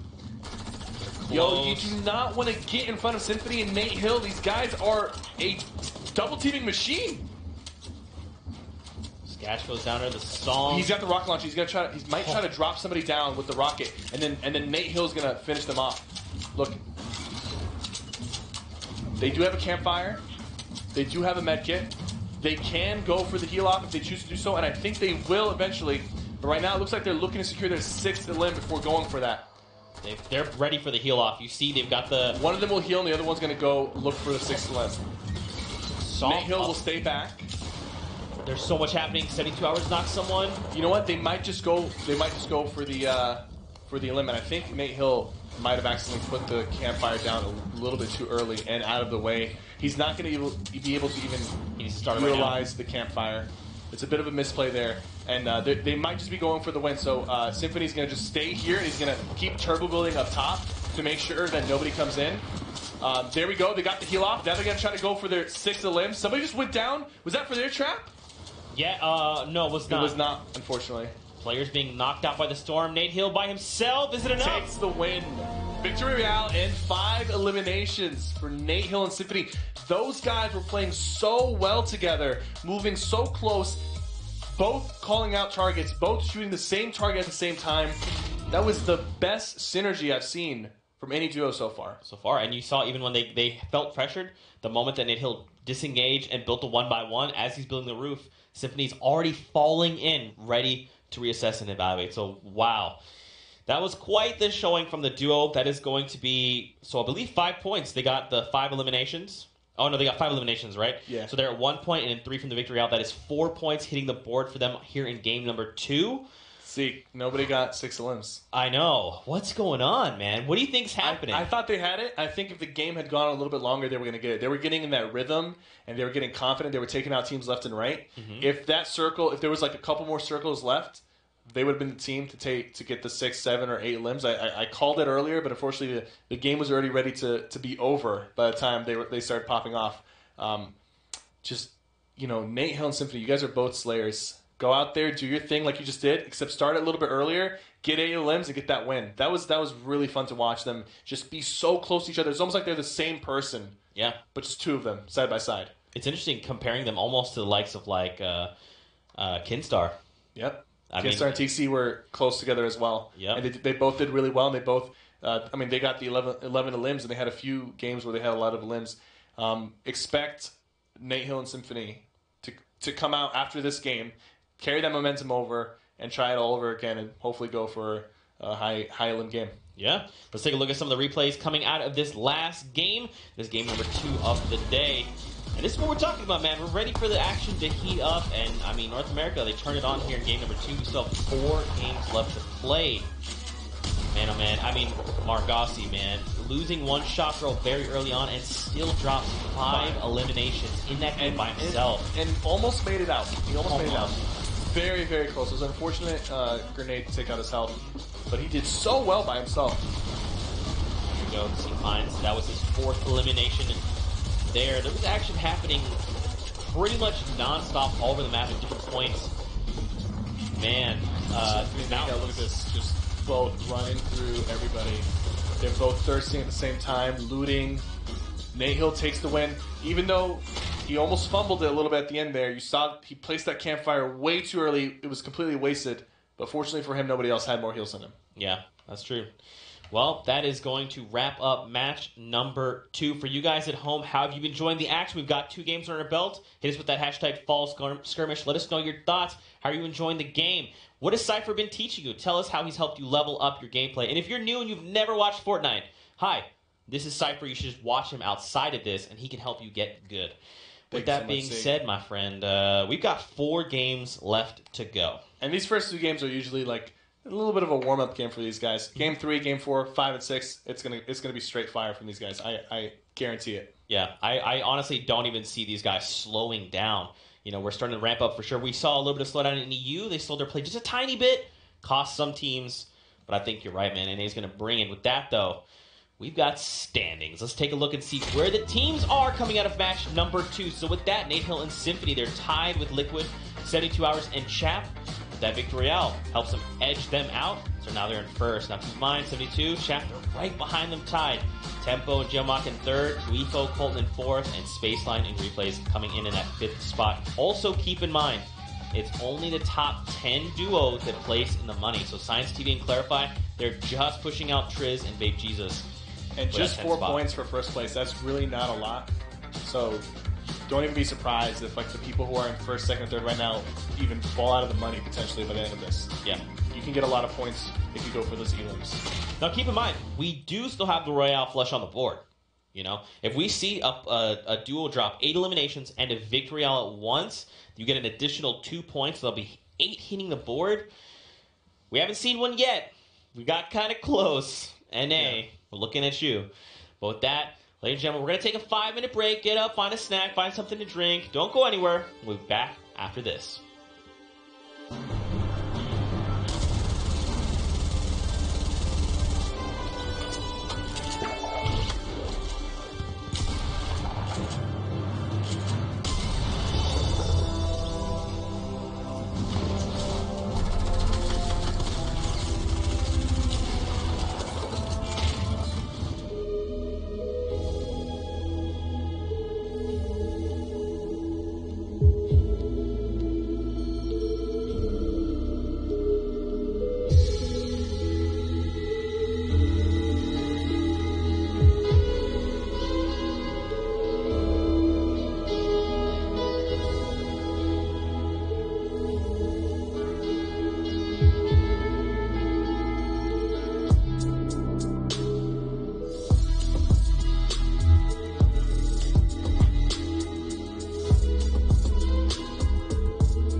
Fortnite family across the entire globe.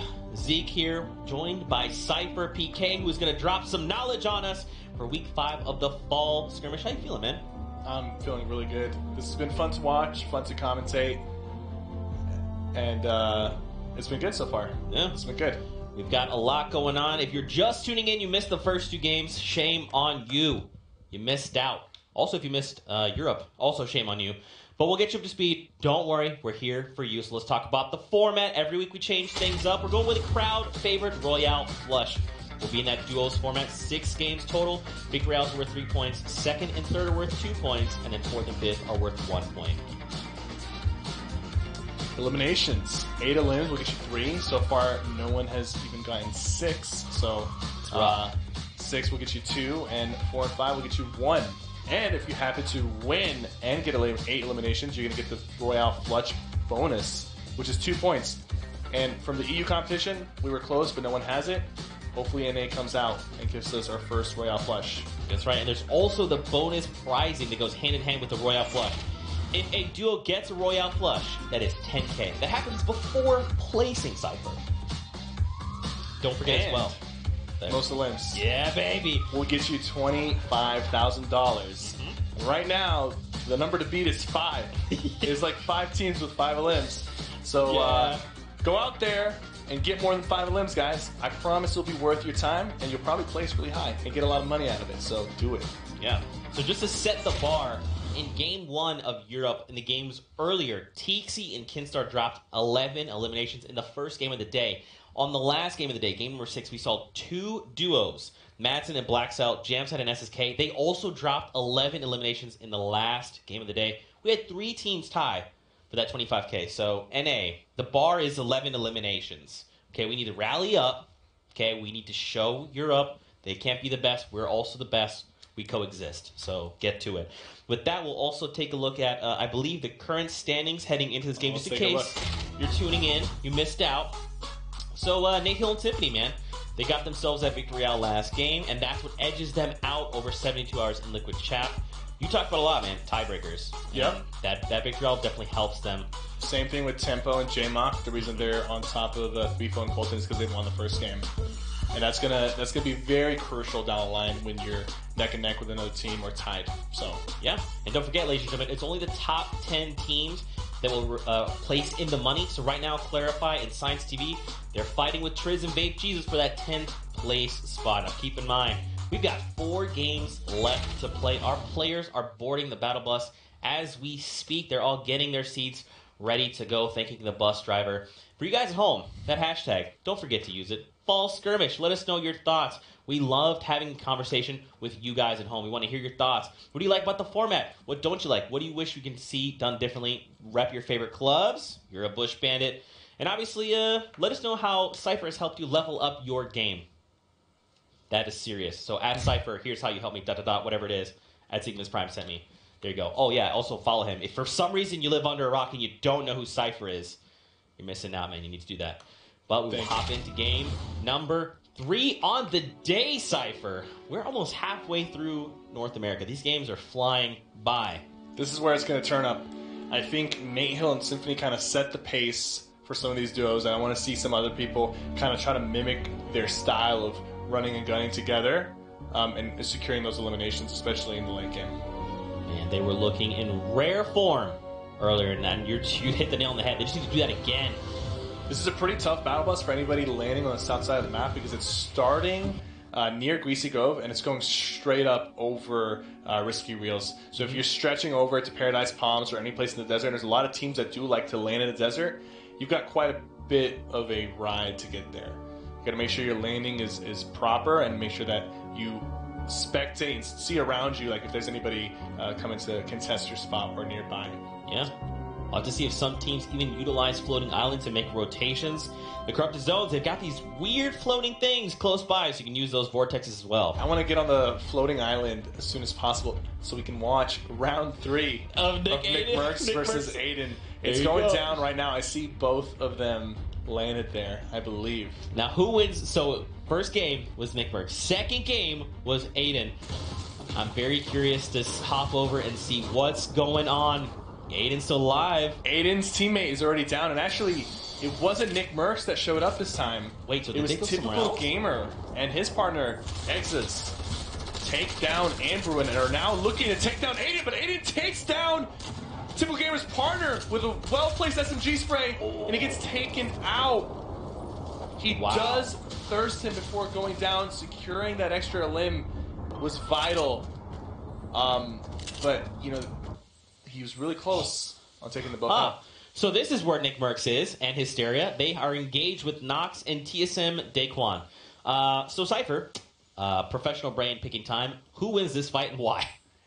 I want to say that it's going to be won by Nox and TSM Daquan. Yeah, interesting. Just because Nick Merckx right now does not have a shotgun. That's typically his strong suit, is the close-range shotgun fights. Yeah. He does have the health and some materials, but Daquan and his partner have the high ground. So it's not looking too good in terms of weapons for Nick Merckx. He's getting sprayed from the high ground from Daquan. Now he's running low on mats, and Daquan is going to be pushing him, sees him coming down, knocks him, and is going to start looking for his partner. Wow, Partner he was is gonna, ready with the punish, man. Hysteria is running around underneath. He might slide down. If he does, it's going to be very risky. Almost Down to takes the down last Day. bit of health. Yep, that high ground was just too good. But it wasn't really just the high ground that dictated that. As soon as I saw that Nick Merckx didn't have a shotgun, it really, you know, his playstyle revolves around it a lot. Yeah. Not having that close range shotgun really put him back a little bit. So that's why Daquan and his partner Nox the Fox took him out. And now we're here in Lucky Landing where Thieves and Alex Ace are just chilling, hanging out, stopping through. But Vape Jesus and his teammate not that far away. Both Aiden and Nick out of the fight very early. You know they're going to be partnering together for the TwitchCon finale, I right? cannot wait. Name a more iconic duo than Ghost Aiden and Nick Merckx. I will wait. Hashtag Fall Skirmish. Tweet at us. We'd love to hear your thoughts. With that being said, though, Grand Pooh Bear, Ranger, Lonely Lodge here now against the likes of Creo and Zexro. Listen, raid bosses, okay? Just walk by. You don't need to do this. We can fight another day. Creo, though, is closing in. And Pooh Bear looks like he is down, and Ranger goes down as well. Creo and Zexro did a really good job last game. I think they were one of the teams that went down with 5 eliminations, and they're already starting off with a quick 2-piece. So that's going to give them some momentum to carry on, and hopefully they'll be one of the teams that show out and do a lot of limbs for their third game. That's right. Over Greasy Grove, man. Outlive is by himself. Yo-Yo Keep It Up has been taken down. And Nick A30 just continuing to apply pressure. Now he does have the quad launcher, and he's got 3 clingers. I mean, he's got a lot of health, and I think Nick Merckx does not realize yet how much health he has. He might assume that he's weak, and I know it's a 2v1 situation, so they are going to be putting a lot of pressure, but they do have to be careful. We've seen what the quad launcher is capable of doing to a team that is unsuspecting of it. So outlit. Will he be able to outlive Nick A30 and Bewitching Gamer with that quad launcher? They're going to slowly start working their way down, just breaking down this house, getting some materials in the process so they're not just idle sitting there. Good teams will always try to be doing something to gain more materials or to give themselves a better competitive advantage while they're waiting for some action. Speaking of action, man, over to Reverse 2K, who's currently engaged right now in a little bit of a skirmish with 100 Thieves Kenneth. And his partner does not have any shields, but he has not been tagged quite yet. Just got tagged and goes down from Kenneth. Now Kenneth knows it's a 1v2. Parallax and Kenneth are going to take down Wheats. Reverse 2K holding the high ground, but he's getting shot down from Kenneth. While Parallax pushes from the top. It's looking pretty grim right now. Reverse goes down. Parallax. Not before landing some serious damage on both Kenneth and Parallax. It was a good attempt. Kenneth is down to no materials remaining. This is one of the downsides of going for those early fights is you kind of walk out with very little mats. And the circle's not favoring them. They have a long rotation out of, just east of Snobby Shores. Outlive now has the high ground. And is using the quad launcher to put some pressure on Nick A30. So Nick A30's already used 2 Splodes. I don't think we've seen the quad launcher just yet. Outlet still just Taking his time. I mean, this engagement, there's kind of like a time factor goes in. How long are we spending in it on this engagement? Is it worth it at that point? It's not worth it. I'm going to be honest with you. Yeah. I think Nick A30 and his partner are taking too long to take out this opponent. The storm is closing in. He does get hit right here. He's taking out the quad launcher. Hits them both before going down. Now, he doesn't get any limbs, but he takes off their shields. And this is not a good look for Nick A30 and his partner. They do have 4 limbs now, so they did secure a point. And that at least was worth it. But in terms of the long-term effect of what it's going to do to their game, they have low materials, they don't have shields, and now they have the storm pushing them, and they have to go past 50 shots before they're in the safe zone. So I wish I had seen them take out that opponent a little bit quicker. They were playing safe, and that's smart, but sometimes you might play a little too safe, and it ends up biting you. That's right. And now we got over to Strafe, and Joseph is cute. They're within the circle right now. They're having a good old time. We've got just another 40 seconds here before the storm overtakes all the area outside of the safe zone. We get a new safe zone. Quad crasher! I almost said quad launcher. All right, okay. All right, so now here's the thing. Here's the thing. We need to see some boosts. Okay, hit a ramp and boost and use it to fly around. Here we go. There it is. Catch some air. It's a little weak. We can get better than that, fellas. Come on. Oh. Okay, so pay attention to how they break this this little hut down.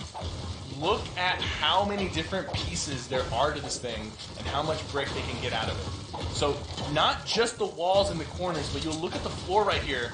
They can break the edges of the floor, and it's even hard to see, but look, they can break the edges of the floor, and little corner pieces as well are separate brick materials. You can get so much brick off of one hut. Now the world knows the secret. Let's see some quad. All right, guys, come on. Boost. There. Okay. I think these guys are smart enough they're playing it smart. They're not trying to do anything crazy. He does have the sniper in his hands, so... And then there is the crater up ahead. Do you think they'll take the crater and go for maybe... for it? I mean, I've seen some crazy things in a pub game. All right, let's go. They're heading right toward it. Come on, crater. Yes. Come on. Do it! Don't be scared. They're going to abandon it for... They actually sent it flying through the crater. Look at it. Look at it go. It's gone now. You know... That's okay. They're competitive players, and they want to do what's the safest thing right now. And I think flying across the map with a quad crasher is not the safest move. We saw it go down in the EU games. It didn't really look that pretty. That's all right, though. They've got the bounce of the Shadow Stones. Keep up the momentum. Bunny hop their way to safety. I'm sad, but I'm happy for them. Creo and Sparta putting a lot of pressure on Ray's Fire. Ray's Fire is weak, does not have any health or shields remaining. 2 nades go down. He's got to be careful not to knock himself. Kayun getting hit. They know both of them now have white health, no shields remaining. The nades are coming in. Kayun's going to disengage and go away from the backside. He's got to be careful. Kayun's right behind him. Now him and his partner. Oh, Kayun edits a window and one-shots LG Creo with a pump shotgun and now takes the high ground. He might be able to turn this fight around. He lands another good hit. He has a med kit that he's going to pop. He will get it off, but at what cost? Will Zextro be able to pick up Creo, or will Kayun pop the med kit and rush them before he can pick him up? He's going to do that. He's rushing him right now with the nades. He's going to go ahead and shoot down the roof. The res was not complete, and now Creo is down. Ray's Fire is still up. Ghost Kayun. I can't believe it. What an insane pump shot on Creo. And he's a Bush Bandit. And now Ray's Fire is still up. Zexro gets hit with the explode! Oh, no way! What a well-placed nade from Kayun! Insanely well played. Down to a 1v2 against 2 really good players who had 5 limbs last game. So they're not guys that you can just push around. And he ends up 1v2ing them while his partner's down. And he saves his partner, picks him up. They're still in this. What an extremely well-played performance from Kayun. Bush Bandits rejoice! The dream continues to live on, and now we're over to Tifu. And you talked about a man looking at the hut. Breaking down. He's got to be careful. I think he's breaking the walls down. He's getting them down to 50 health, right? That way he doesn't expose himself while he's in here, and he can farm in peace. Now, however, it is going to be a little bit harder to farm the edges without exposing himself, so he might just opt out of that. He's getting pressed right now. Once he was opened up, people saw him, so he's going to have to disengage. But he did get a fair amount of brick before doing that. Unfortunately, he's going to have to use a lot of wood here to stay alive. He's getting shot from the north and the south. He can't be too happy about that. However, luckily for him, he has 3 big shields, so he will be able to get back up to full health.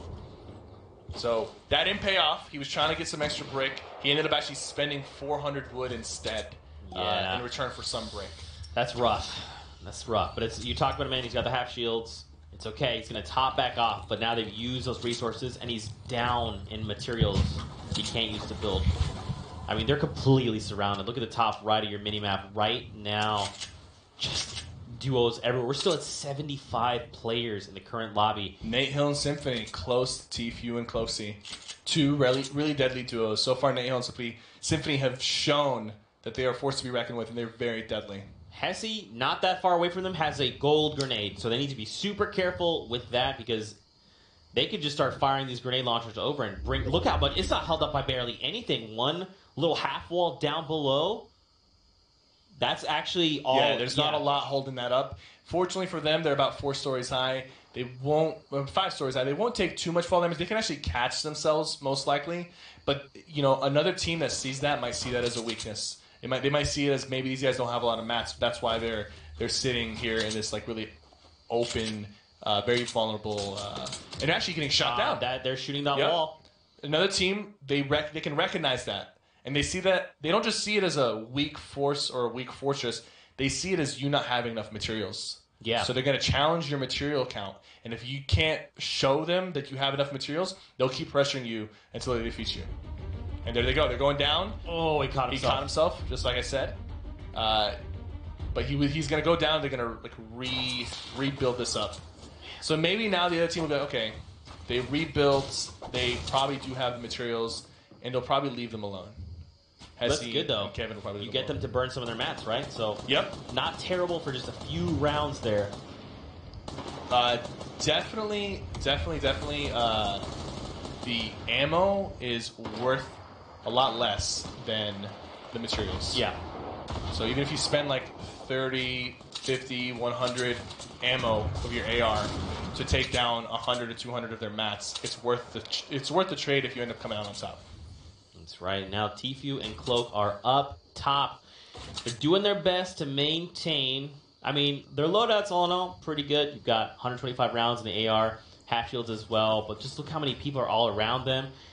They're still, look at this, typical gamer still alive by himself next to EU Action and EU Jack.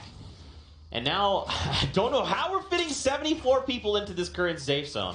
But we're starting to push these players together.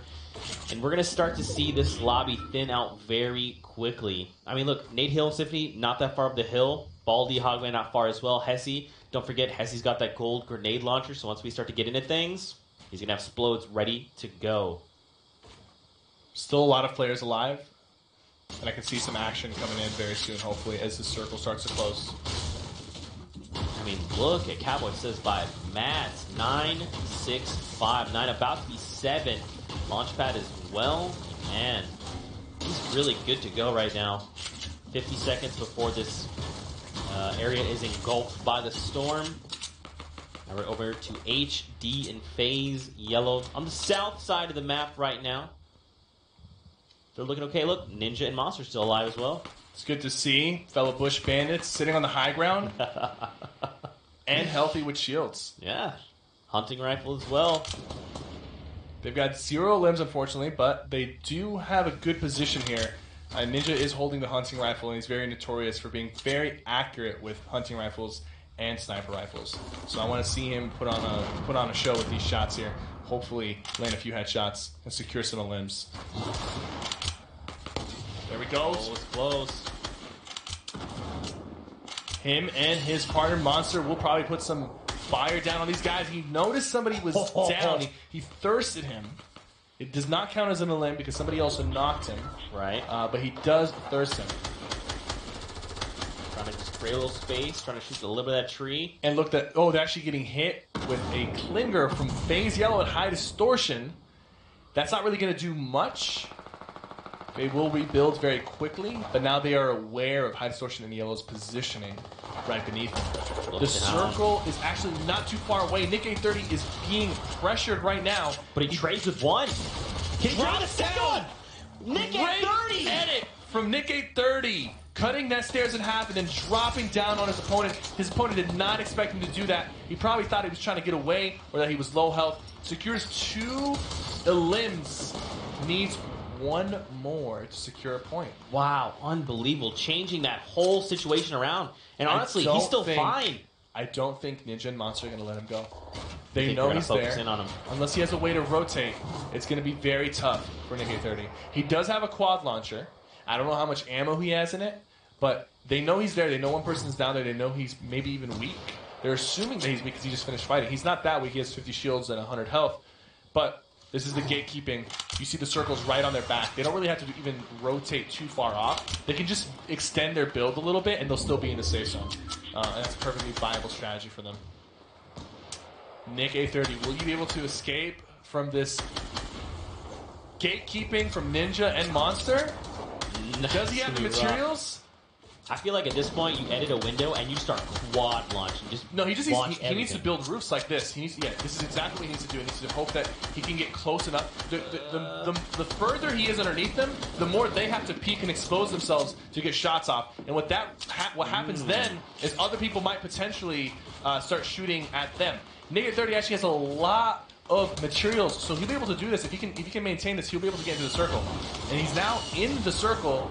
And he's in a little 1-by-1, but I wouldn't be surprised if he starts extending even further so that it's harder for other opponents to spray him down. Yeah, it's really well played by Nick 30. He's had to spend a lot of materials to do that. He probably burned through almost 1,000 wood, but he's now still alive, and he's 1 limb away from securing a point for his team. Dude, this could be huge. King Richard and Cease both grabbing some limbs in the kill feed. Kayun still alive after that clutch performance from earlier. His partner is still weak. He's got some bandages. I wonder if he's going to share some with his partner. And his partner has some minis as well. Poach and Vivid! That's a duo you hate to see alive this late in the game. At least I don't hate to see it, but the other guys in there might hate to see it. They've got 1 limb and they've got enough materials to make these late game rotations. And they also have a grappler. At least Poach does. So he should be able to rotate if he gets stuck. I mean, he's also got the double barrel, right? If he can get in someone's face. Poach loves the double barrel. When the double barrel first came out, he was one of the early adapters of just using it. And a lot of people thought initially that it was a very weak gun, but they just weren't using it that well, and you have to be really in somebody's face. And Poach's playstyle kind of revolves getting in people's faces in these 1-by-1s. So he definitely feels very comfortable holding that double barrel, and I'm excited to see him use it in this late game. Burning through Mad Cypher. He's not got much left. Ninja and Monster looking to make rotations. Look, they're not even using any mats. They're just being very, very sparing with their mats, and they're using other builds to go through. They actually spotted somebody. Ninja's going to throw a pyramid up, potentially blocking him. No, he doesn't. He's going to disengage from that fight, going extreme low ground, and just slipping through these builds. Monster, however, was not fortunate enough to go unnoticed. He is very weak right now. I wonder if he'll be able to meet up with Ninja and grab that medkit off of him. Monster goes down. Nick A30 still alive. Nick A30 took him down and thirsted him. He's got 73 health left. He's got minis. That is so crazy that Ninja and Monster were holding Nick A30 up against the storm, and they tried to eliminate him earlier, and now he's the reason that Monster is eliminated. Very unfortunate that they let him slip away. But that's the way of the road. That's the way of the road, and that was the 4th elimination he needed. That's a point for him and his duo on the board. He really needs to get these minis off. They're going to do everything they can to not let him. I mean, he's not really being pressured right now too much, but I think he's trying to be very safe before he pops them. He's stuck in a pyramid. Is he going down against somebody? Yeah, he is. He's spotted somebody, hits him for 80, and finishes him off. Nick A30 securing 5 limbs.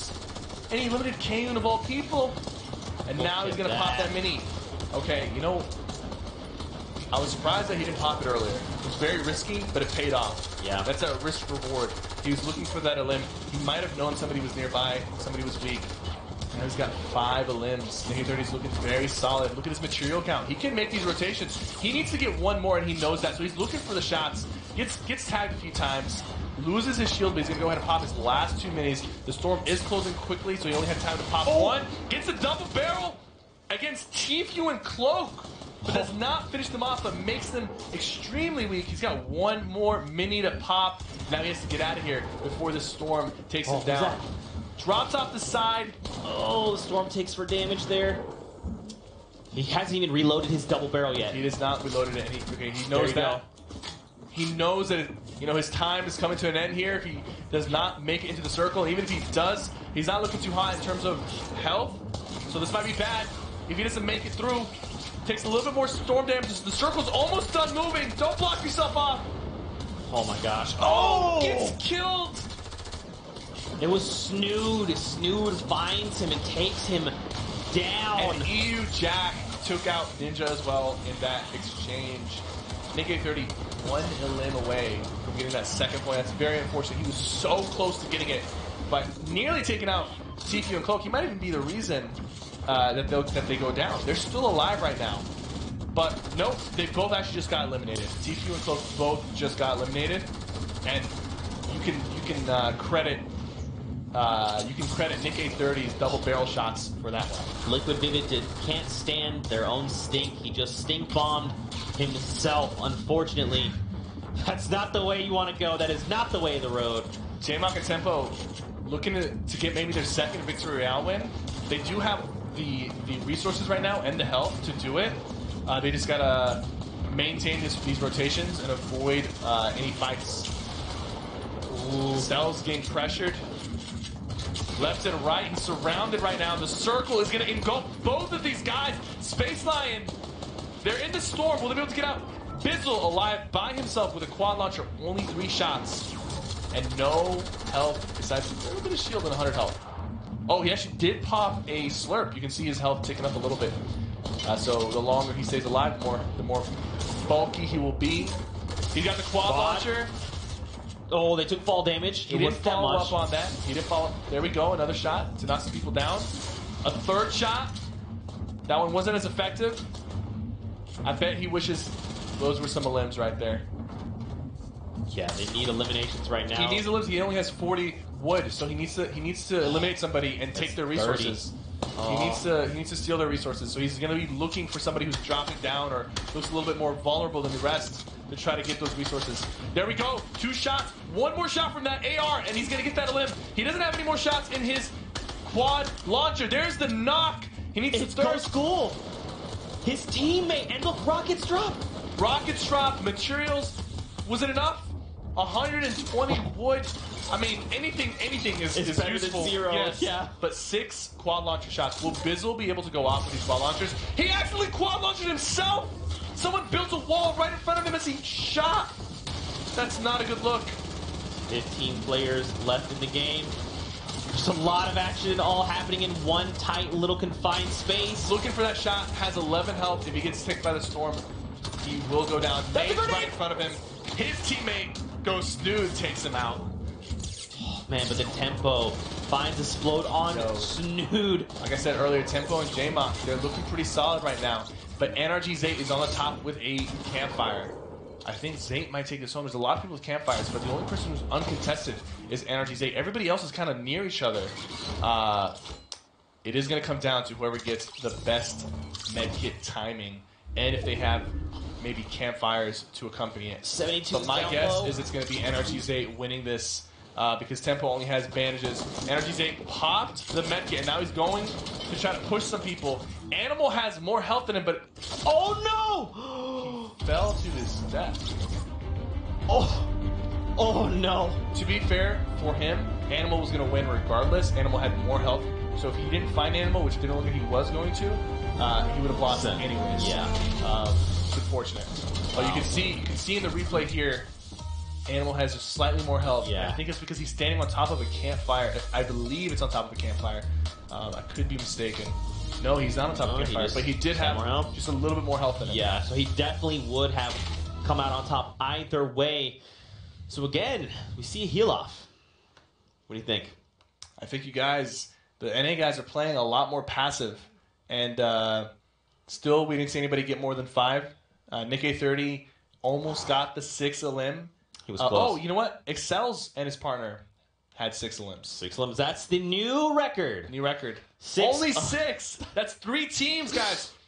Listen, That's crazy. if you want to make $25,000, and I'm not going to ask for a split, go out there and get more than 6 limbs. Just give it all you got. You got 3 games to go all out.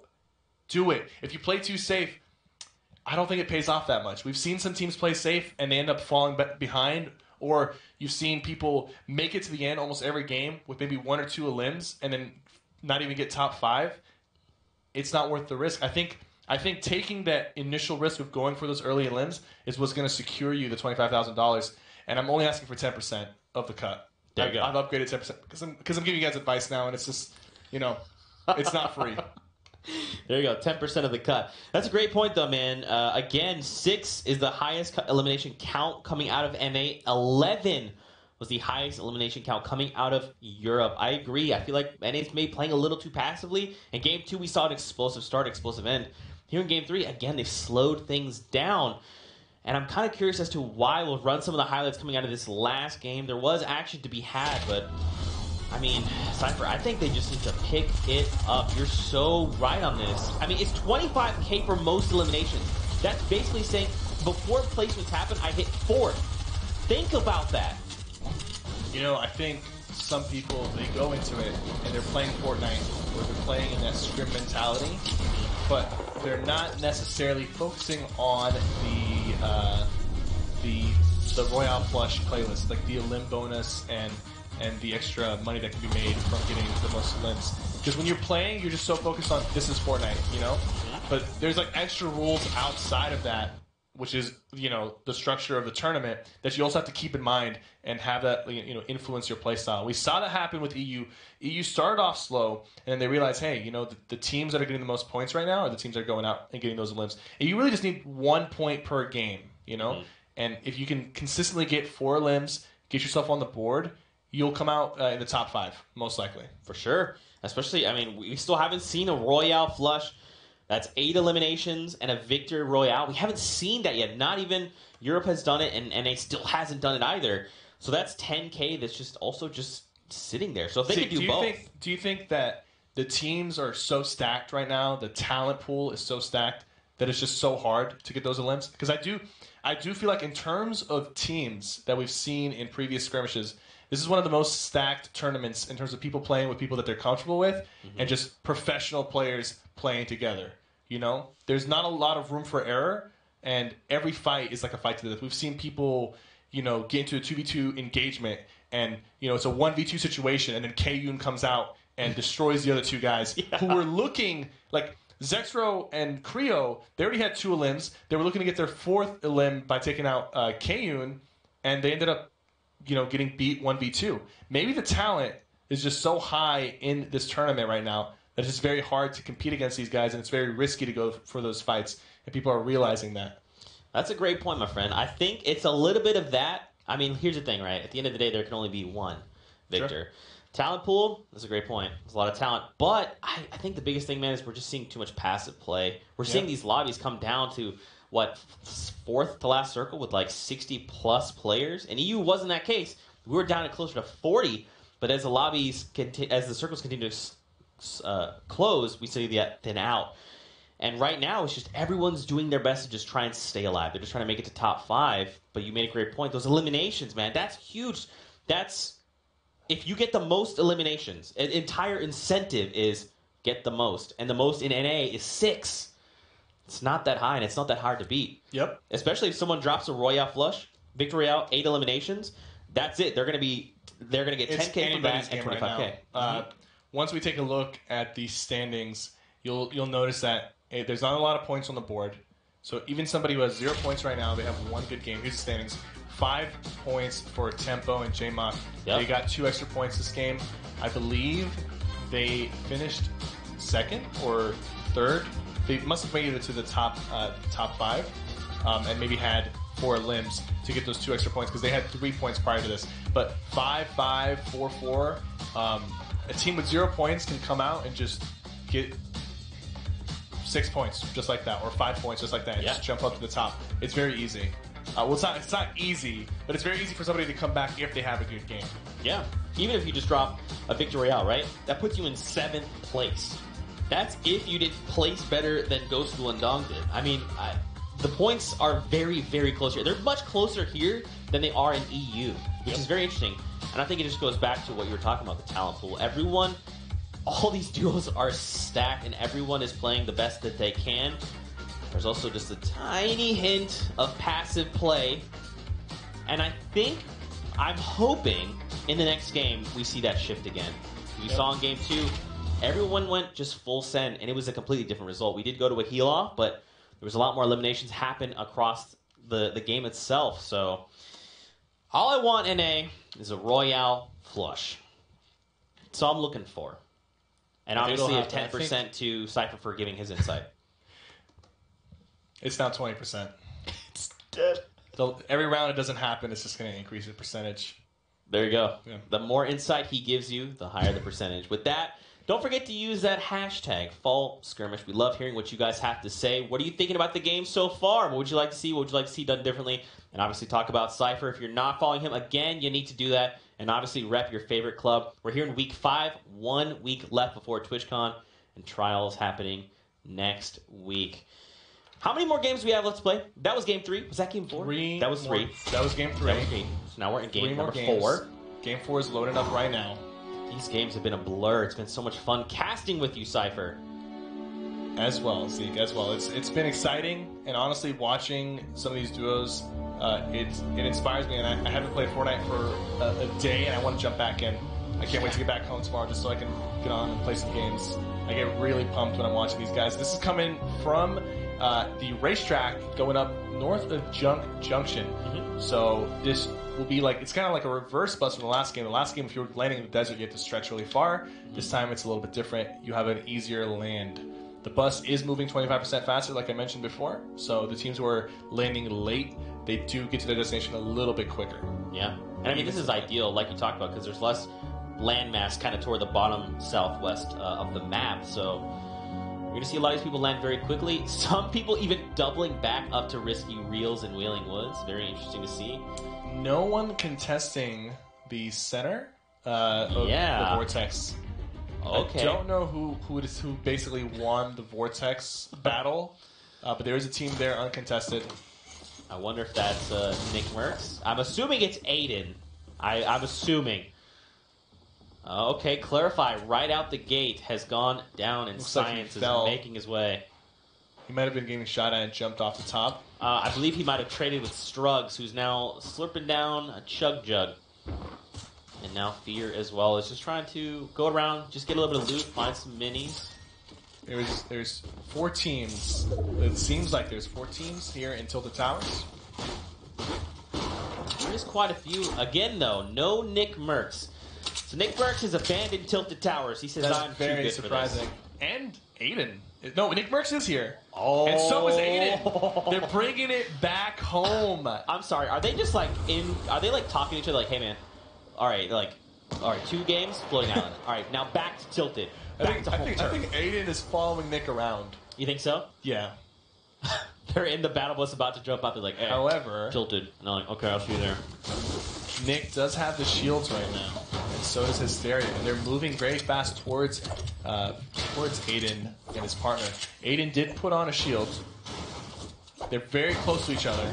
I don't know if they're going to see each other, but if Hysteria and Nick do see them, if they do, getting some shots off, already taken down. Ambrew goes Aiden, taking some shots back at Nick Merckx, but he fell on top of a clinger and he's going to get taken down. Nick Merckx has no materials left, and there's a quad launcher. Hysteria probably doesn't even have that many materials either. Jay Cuddy and Salt putting some pressure, but they don't seem to be committing. They might not know that they're weak or low on mats. So they're just taking some shots from a distance, and they're not really pushing them. So this is really good for Nick Merckx and Hysteria, just because they might be able to back out, go back into the big red building, and just farm up. Or even go underneath the basketball courts and start farming up. That's probably what will happen here. Does that mean that this is now Nick Merckx 2, Aiden 1? It is 2 for 1, yes. Yeah. Now they did get the jump on them, but this is Fortnite. You know, you got to be aware. Anything can happen. So far, Nick Merckx is leading this fight 2-1. Can't wait to see them duo at TwitchCon. And now, if you're on a TwitchCon, don't land tilted towers. you trust me, just don't land tilted towers. It's not worth it. what do you think their duo name would be? Would it be Naden? Would it be Nick Aiden? I think it's Naden. Aiden Mercs. Aiden Mercs, there you go. We'll have to ask them when we see them at TwitchCon. But now look, Cuddy's not too far away, neither is Salt. There's also another duo here as well, and I mean, there was a lot of action happening, right? They took shots at Nick, and then they were just like, okay, I guess go. And I'm going to be honest with you. I think they should have pressured them a little bit more. I think it's a safe play, but like that's a little bit of the passiveness showing a little bit there. Like if they had pressed them, they would have gotten the two limbs because they were low on materials and heals. Nate Hill and Symphony fighting Morghouse and One Shot Girl. This is the second. They actually seem to land here a lot. Both of these teams have encountered each other, but they always choose to disengage. And right here we can see Morghouse and One Shot Girl disengaging from this fight. Both teams are healthy and have some materials to fight, but it's just smarter, especially with the circle being north of Fatal. It's smarter just to sit back and farm up. Yeah, I love that too. I mean, you have to. What a mark of a good player is knowing when to engage and when not to. Exactly. And both these guys, they're doing the same thing. They're not engaging. There's no need to this early. Just go your separate ways. Continue to farm up materials. But look at Bobby Bojangles and Crispy stuck between EU Jack and Ashton. And you got Ninja and Monster south of them, not too far away. They probably do hear the shots. I don't think they'll push them, but if they get on top of this hill, they can definitely control the late game rotation from one of these teams. These guys are just looking, they're like peeking, trying to get just a little tag to make the fight a little easier. And they don't have a lot of materials. Oh, now Jack, he just hit him for 60 with the assault rifle, and he probably told his teammate immediately. And that is why he's being pushed. Ashton is putting some pressure on them. They're both close to each other. Crispy goes down. And he probably knows that Bobby only has 40 health because he had to do a lot more damage to Crispy, so he knows that Bobby is the one that Jack headshot. Yeah. And there we go. They just thirsted CLG Crispy. Bobby's alive, but look, they're playing smart. You got to respect these players. You could easily lose a 1v2 if you make one bad decision. So they're going to go ahead and spread out and hit him from two different sides. Bobby jumps out and shoots Jack a couple times, taking off his shields. Oh, but gets met with Ashton, and he goes down. That was his only real chance, is to try to jump one of them very quickly. Yep. But that didn't work out in his favor. Ooh, wow. So look, back with Nate Hill and Symphony. I think they lasered Morghouse and they know he's weak. They cracked him. He's hiding in the cornfield there.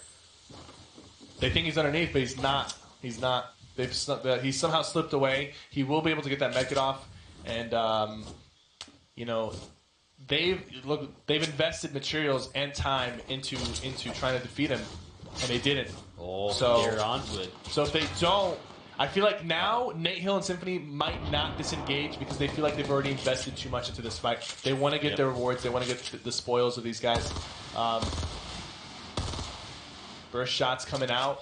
I don't know about this, man. You've got a team coming in down south. The Storm is about to be at the back. I don't know that this is worth it at all, Cypher. Yep. I think they're realizing that. I feel like they're not very happy with that. I would be very upset to have used that many resources and still not come out with the win or the resources. But the circle is not, the safe zone is actually not too far away. So they might be just disengaging for the time being, and they might choose to push them once they're in the safe zone. Yeah. And at that point, fine, then sure, but and Morghouse is doing a really good job of. He knows this. He knows that they'll probably push him. He's doing a good job of, one, pretending like he has a lot of health. He doesn't have any shields, right? But he's pushing them as if he's 100, 100. And he's trying to get some tags on Symphony and Nate Hill. And Symphony and Nate Hill are a little bit separated right now because they used the crater to bounce through, and now they know both One Shot Girl and Morghouse are extremely weak. Morghouse taking the high ground. He might get shot down. One Shot Girl's being pushed by Nate Hill right now. She's going for the high ground. Symphony's on top of both Morghouse and One Shot Girl because Morghouse had to stop to heal.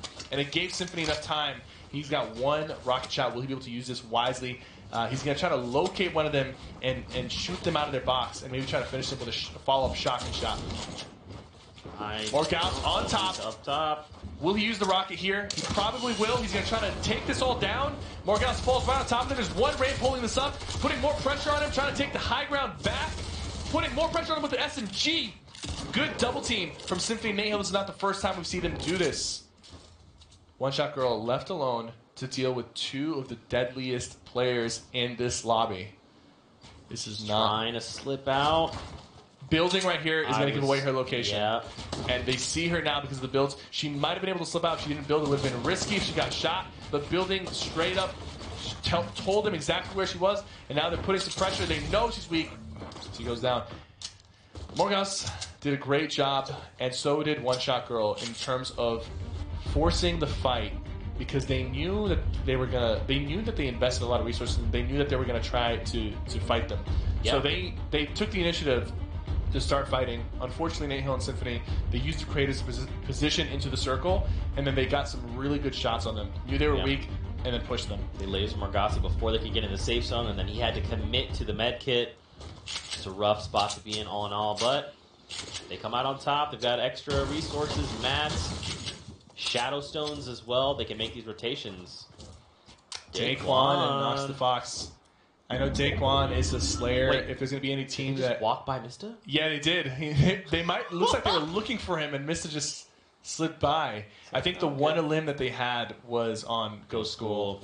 Yeah, but Mista, you know, he sneaks by them, lets them pass. But look, he doesn't have any medkits or bandages, and he's got the storm on his back, and he's got a long way to rotate. So he's got to be careful. Now we're back at Tilted where Jake Cuddy and Salt are just taking their time, farming things up. Nick Merckx in Hysteria, though. Still here. Still here. Nick Merckx has a grappler. Got to watch out for that.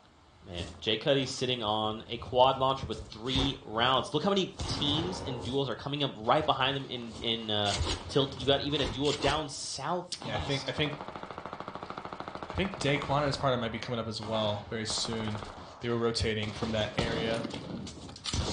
Nick Merckx going with the grapple play. Putting pressure on High Distortion. High Distortion is not held up by a lot. Just a couple ramps, and he'll come falling down.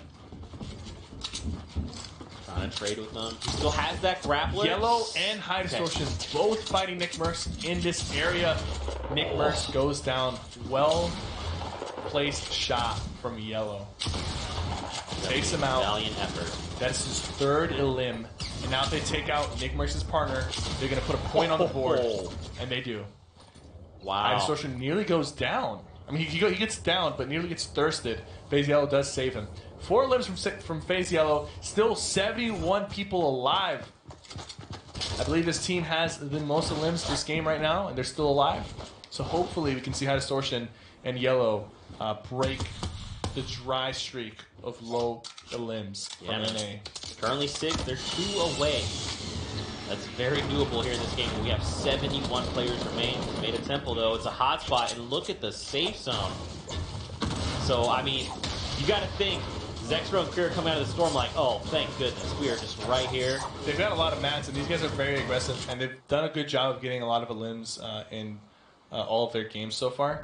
So I do think that they're going to get some fights. Daquan down right now, but there is 2 other duos nearby that are fighting each other, so I think he'll be able to be picked up while Yo-Yo and his partner deal with the duo that's like right underneath them. Keep in mind, man, the storm's pretty far from them right now. They have to go just across Loot Lake near the ravine. I don't think Yo-Yo and Outlit realize Jay Cuddy and Salt are underneath them, or if they do, they just realize it now. They heard Salt move around. Yeah, Yo-Yo heard it. So this is a very tricky situation. The storm is as far away from these guys as it possibly can be. So they have about a minute before it starts closing. So if this doesn't end soon, all of these guys are going to be put in a very tough situation. Daquan and Nox getting hit with the stink bombs. They're going to be forced to disengage. Man. Daquan making a strong push for the high ground. He's got his shotgun out. Will he be able to finish this fight quickly? Let's see. He's got the mats to fight.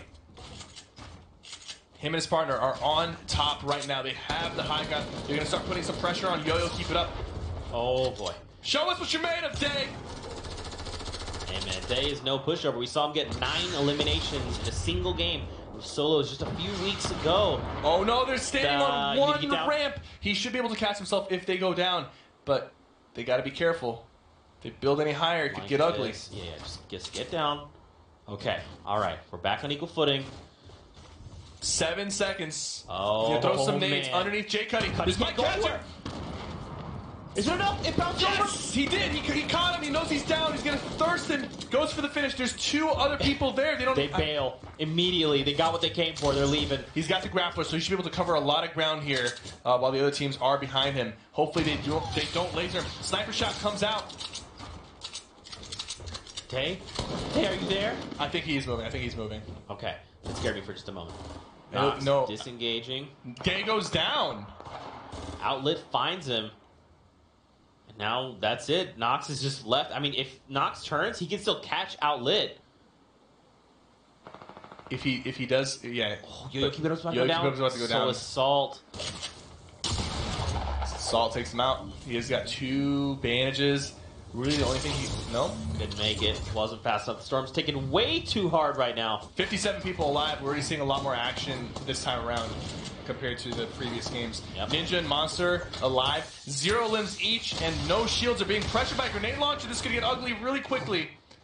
They've got enough mats, but they've got to extend the space. It's a little bit too small. Are they going for the high ground? They might try to take a high ground take. Ninja does have 6 shots on the grenade launcher. They need to eliminate a team that is holding extra shields. Outlit is trying to make it out of the storm. He has like 10 health remaining. I think he's going to go down. Yet he just went down. He just did. See, everybody that was at that Loot Lake fight is now dead. Mm-hmm. All 3 teams. Because it's too tough of a situation, and no team decided to disengage. There was some opportunity to disengage, but they went for the limbs, and it backfired. Bold Naga Ops here with Dusty FN. 5 limbs from this team. And they're close. very healthy. And he's got a sniper rifle. I mean, even look at the loadout, man. Look at this. They're going to knock him down and try to put some pressure with that quad launcher. Oh. If you go ahead and reload the quad launcher, that was a good play. They nearly caught them off guard. Just trying to replace and own these walls as much as possible.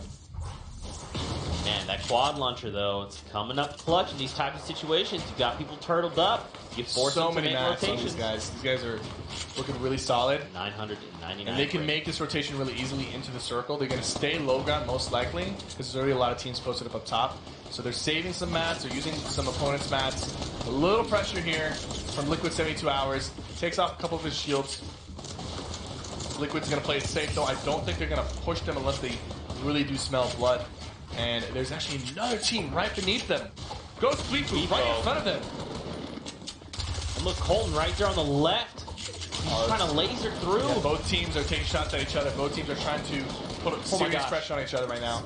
Cypher, look at the top right. Look at the minimap. Look at all these people. They're coming together on top of each other right now. This is going to get ugly very quickly. Tifu takes down K-Sid. Did those guys lift off from the cursed stones? It looks like it. I think so. Colton goes down, and Weefo is getting pressured tremendously from both Naga Ops and Dusty. If they secure this, they will break 7 limbs. Oh my gosh. They have not yet. You know what? Actually, Colton went down from somebody else that was not their limb. So they're still stuck at 5. Just 5, yep. A lot of loot. Chase is there. Also, his partner is up. Dusty's on the stuck other on the side. other side of the ramp. It's not good. They're going to thirst him. Wow, that just Bold Naga Ops might have accidentally trapped his buddy in between him and the enemy. That was really unfortunate because this team was looking really solid. And now he gets edited from Faith Jesus. And they're unfortunately going to go down with just 5 limbs. Luckily for us, there's another team with 5 limbs, Envy Linane and Envy Sketch. They've got so many mats. They've played themselves. They've got rockets. Double barrel. And they're in the circle with high ground. and they have the most limbs and are currently still alive. And we are down to 40 players in the lobby. Now here's the question, Cypher. Can Linane and Sketch be the players to dethrone Excel's 6 eliminations? They definitely have the toolkit. They're in a good position right now. They have the high ground. They've got rockets. They've got plenty of materials. If anybody's going to do it, it's going to be them. At least this game. So hopefully they don't fumble it. Man, look who else. There's a lot of players that were just 3 eliminations. Look how many people are already in the current safe zone. Outside of just all the players, the teams just north of the current safe zone. Pressure coming in from the top. Myth and Zoof looking to put a point on the board. They need one more limb to secure 4. Myth has no AR bullets though. There we go. Zoof hooked him up. That's what you like to see. A lot of moves, but Myth's going to take a shotgun to the face. Very weak, but look, he's still putting pressure. He doesn't care. He's playing aggressive with his teammate. They need all this loot. Myth has basically nothing in his arsenal right now. He's got plenty of mats. The loot is in front of them. And look how he rotated that ramp facing away from him so they can protect themselves and grab the necessary loot. There's a slurp. Look, there's a slurp. That was a slurp that was left behind earlier when Thweefo and them were fighting. That is a super clutch slurp. He needs to pop bandage really quickly to try to really maximize the efficiency of that slurp. Unfortunately, he's not doing that. He could have. He should have, definitely. Yeah. But you know what? In the heat of things like this, man, it's very easy to forget things. Yeah, hindsight is 20/20, but they're just focused on surviving. Oh, he takes another hit. What? Myth doesn't care. It's a jug too. Myth does not care. He has taken huge hits, and instead of backing up, he decides to continue putting pressure. And that's the type of aggression that's going to win you fights. That type of confidence, relying on your teammates to make sure that if you go down, they'll keep shooting for you, is what won them that fight. And he gets a chug jug, so it was definitely worth it. Extremely well played from Zoof and Myth. And don't forget, that's a point hitting the board for them. That could be huge as we make our way to the last few games of the day. Excels are current leader with 6 eliminations. But Cypher, they got to make these rotations, man. They got to get to safety. A lot of people go down here on these rotations. Excel's down to 21 health. One person hits him, he'll go down. We pop these 2 minis. A little more health on him. He's got to be careful. I don't know where his teammate is. Him and his teammate are a little bit separated right now. He's looking for these rotation limbs. He needs one more limb to secure a point. Him and his teammate know this. Looks like they're going around hunting for one person that they could find, potentially, that is weak. There we go. 45 damage, putting some more pressure. Unfortunately, that person's going to box up. You'll probably have to ignore that person. Oh no, you got to be careful. The storm is closing in on you. Him and his teammate are both together now. Oh no, Sketch went down. They do have 6 limbs though. Tied for most limbs. Ninja took out Sketch. Needs one more. He almost finds the double barrel. So close. Gotta go through the reload now. 24 players left, Cypher. Now we're gonna go across the ravine. We have to go down the ravine and then back up that west side wall. He's still looking for the limbs. He knows he needs one more to get the most limbs. And if he gets 2 more, that's going to be the 3-point bonus for 8 limbs. Down below, Ninja. Ninja getting taken out by EMAT GG. They had 3 limbs, unfortunately, and they finished outside of the top 5, so 0 points acquired. 1-2. It's not enough. Does not land a clean shot. Needs to reload the double barrel. He had 400 materials left, so he should be able to compete for a little bit longer. But if he doesn't go down, oh no! Oh, it was close. Super close on that shot. He's burning through all his mats. Just to get to the circle. I think that person that he's fighting is also a solo player. So this is his only opportunity. The storm is still closing in. It might push past him. No. Just on the edge. Cypher, I don't like how much mats he just burned just to try and get here to safety. And I mean, he's really not held up by much. Luckily for him, I think the circle is going back where he came from. So he can actually use his build that is so good for him. Now there was that player. Yeah, there is a player down below. I don't know if that player dropped. That player might have actually dropped. Because you didn't see him build past this point. Right. And this point was in the storm, so he might have dropped beneath. So Linane gets to use some of his old builds, but it's actually stretching a little bit further across. He can use these last 100 mats to go down, and I think that's what he's going to do. Exactly. So just enough mats to get down without taking any fall damage. Looking for that 7th Limb. All right, Linane, go time. Does not land a clean shot, unfortunately. 72 hours in chat. Both have 6 limbs total. Could we see a new leader? There's only 4 people left. It's 2 solos and 72 hours in chat. I say 72 hours in chat. We're going to take this home. This could be 7 limbs from Envy Linane and Envy Sketch. Wait, is he 1v2 against Chap in 72 hours? It's now not we enough. have 2 teams with 7 limbs. Tied, Liquid Chap at 72 hours, and Envy Linane. Both played extremely well. Liquid Chap and 72 hours take it home. They take the Victory Royale. And 7 limbs, 1 elim away from a Royale flush. Super close. Wow. Then you got to think for them, that's probably heartbreaking to be 1 elimination away from not only the first Royale flush of the day, that would have been 8 points hitting the board for them, a 10K, and that would have put them in as the front runner for most eliminations. And just like you said, man, now there's 2 teams tied with 7. And they're thinking about every encounter and any potential limb that they might have let slip by, and they're like, oh man, I should have played this more aggressively, or we definitely should have secured that limb. And they're going to think back at every single moment, every single fight that they had. And I know there's going to be a few moments where they're going to be like, we should have done this, we should have deleted that guy. But it's still, you can't be upset. 7 limbs and the Victory Royale. Still huge. That's probably going to put them up in first place. Yeah, for sure. Let's take a look at the highlights coming out of that last game, match number 4. My, oh my. So we now have a new, duos that lead with 7 elimination. Chaps in 72 hours, Linane and Sketch. Listen, they played that well. If Chap and 72 are alive at the end, they're both healthy. There's no way they don't win the game. That's a very deadly combination coming out from them. That was a pretty good game there. We didn't end on a heel off. No. And like I said, I called it out earlier. There was about 40 people left in the last couple circles instead of the 70 that we usually saw. I think some of these players are adapting. They're adapting in the 4th round. The EU guys started adapting in the 3rd round, so they're not too late. I think 5 and 6 are going to be big ones, just like the EU competition was. And hopefully, the next time a Royale Flush format is introduced again into a skirmish, people will start like this from the first game. Because if you really want to take it home, this is the level of energy you have to have right from the beginning. Going for those limbs, securing points, and not just trying to place high. Yeah, I mean, that's the thing. We talked about it a little bit earlier. There was a lot of passive play.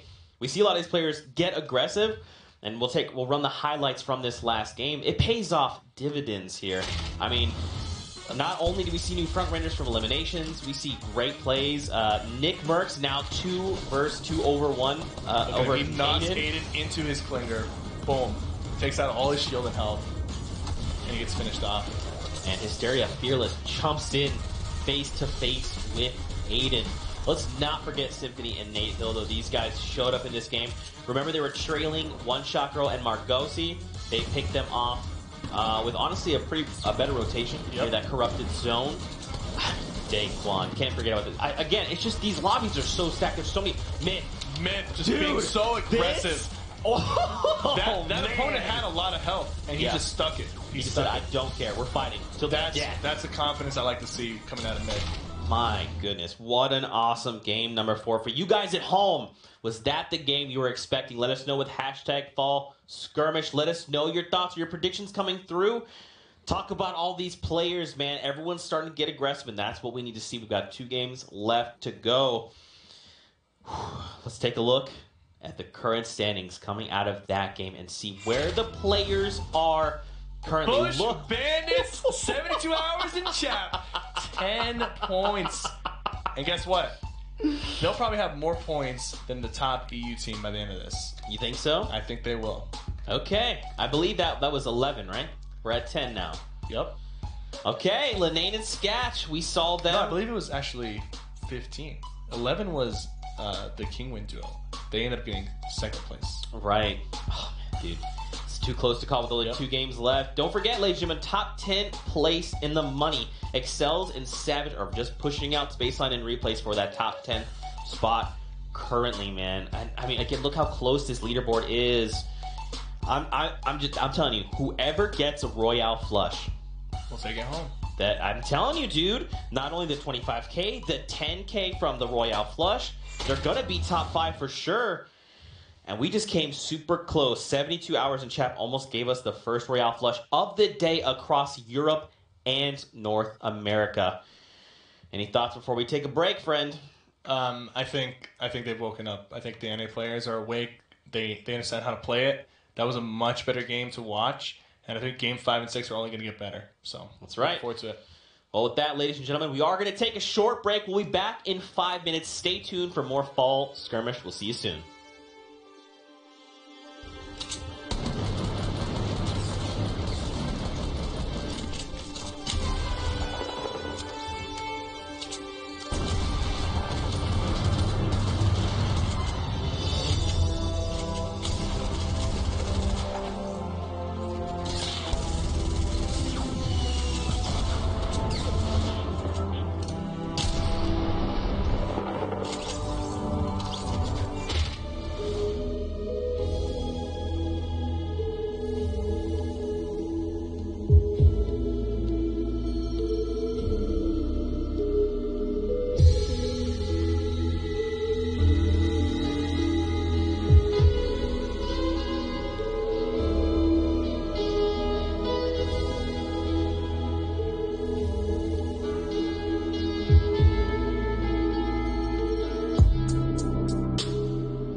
What's going on, Fortnite fam? We are back with week 5 of the fall skirmish. After that short break, I'm Zeke, and this week we are joined by Cypher PK, who's dropped knowledge on us and helped us all level up as a community.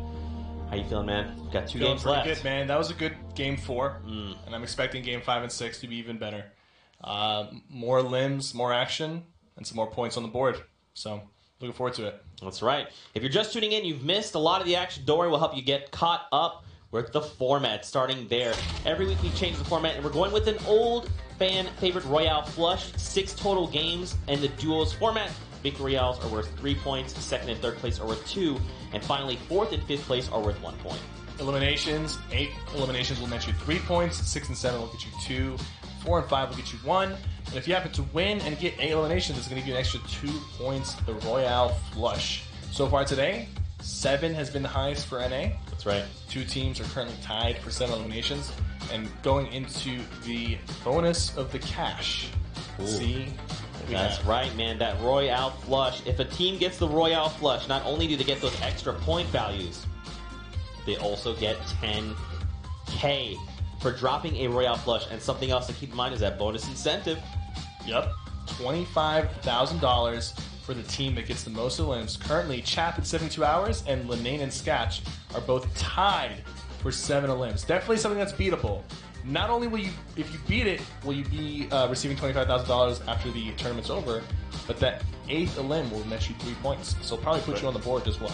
That's right. And I mean, again, if they could do both, if they just drop the Royale Flush, 8 eliminations at the Victory Royale, that's 8 points, 10K from that. And that could set these players up for that 25K bonus. In Europe, we saw the highest elimination count was 11. In NA, it's currently 7. We've got 2 games left for players to try and beat that.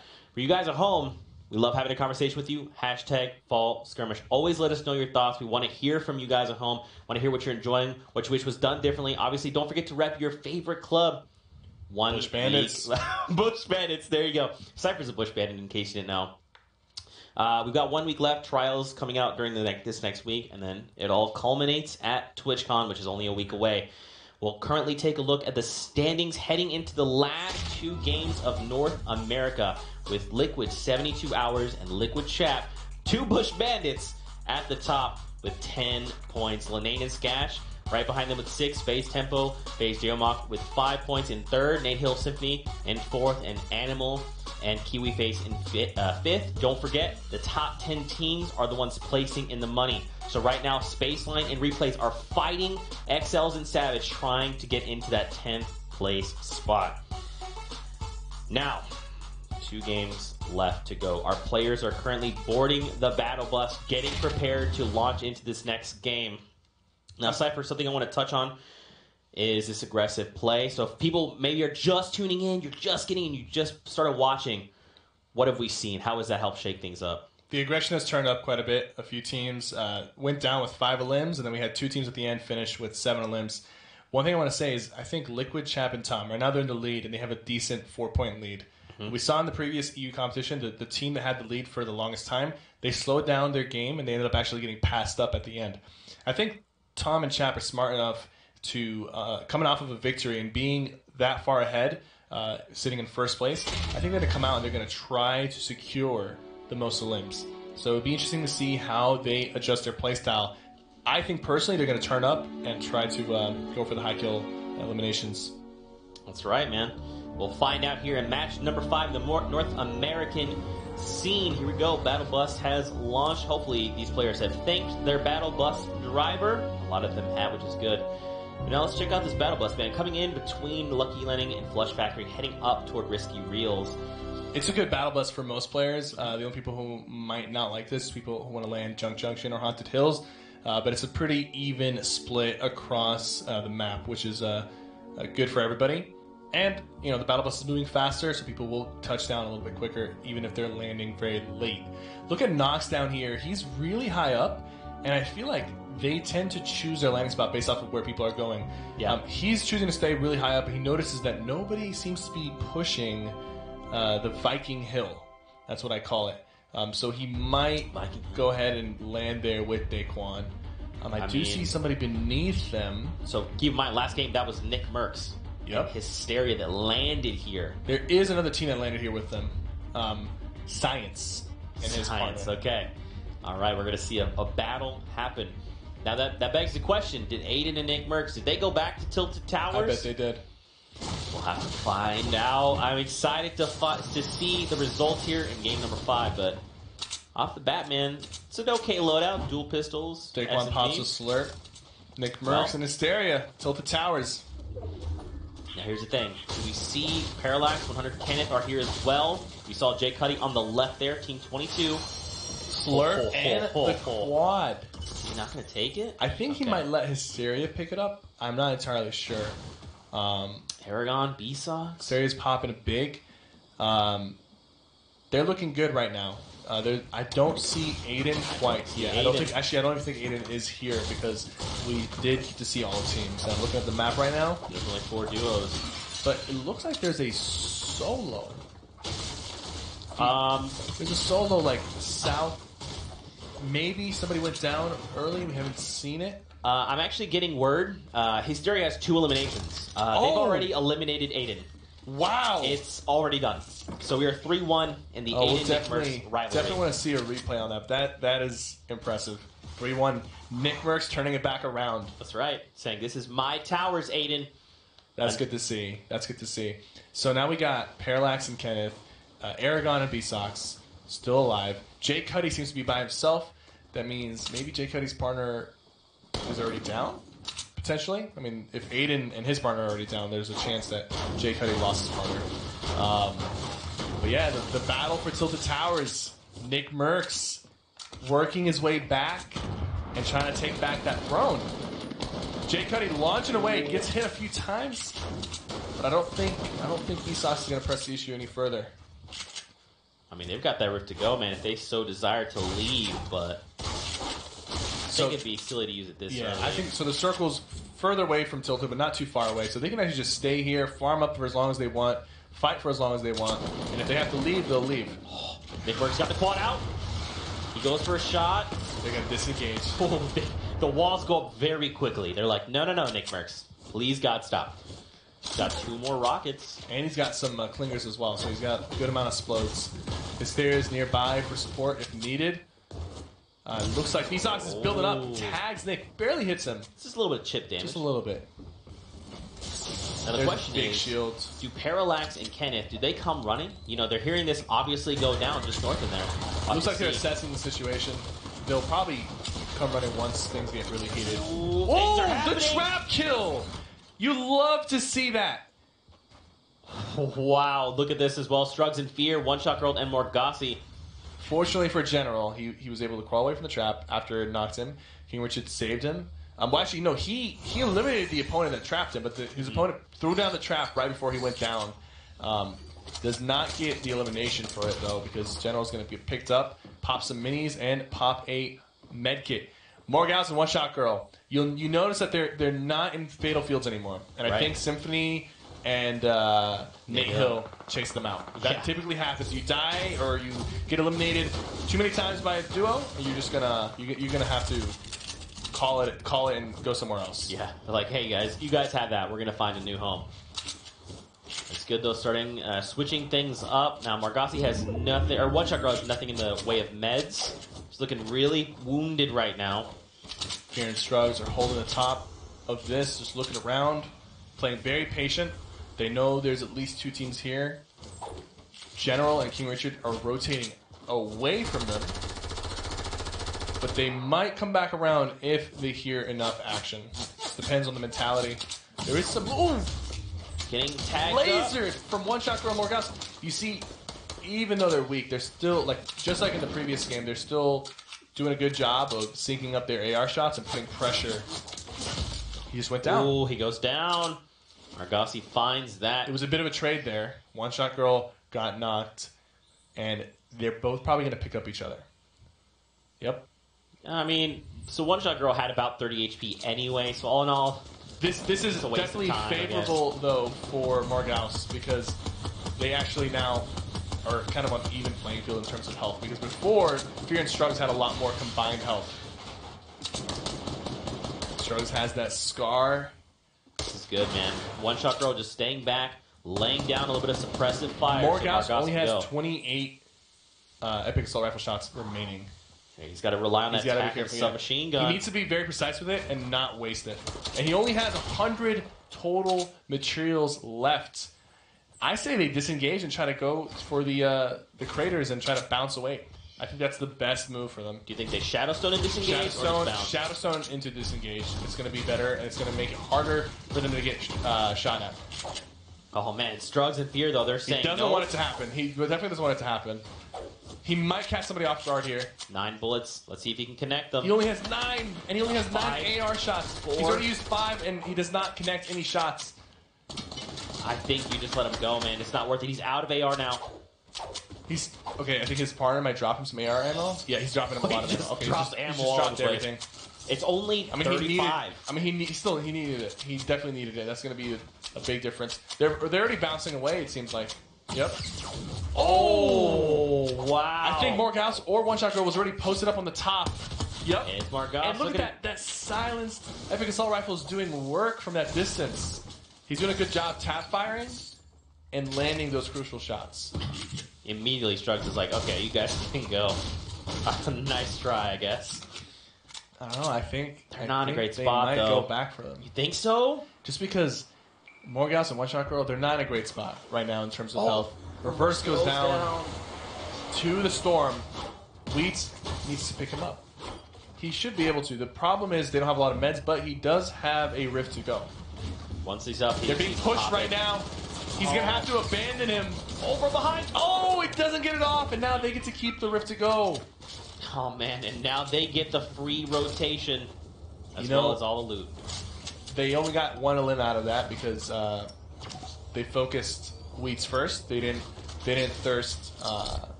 thirst reverse. But in that situation, it's kind of hard not to just do that. It's too risky, especially against a good player. You don't want to risk focusing the guy that's already down and not the guy that's standing up with a gun. Right.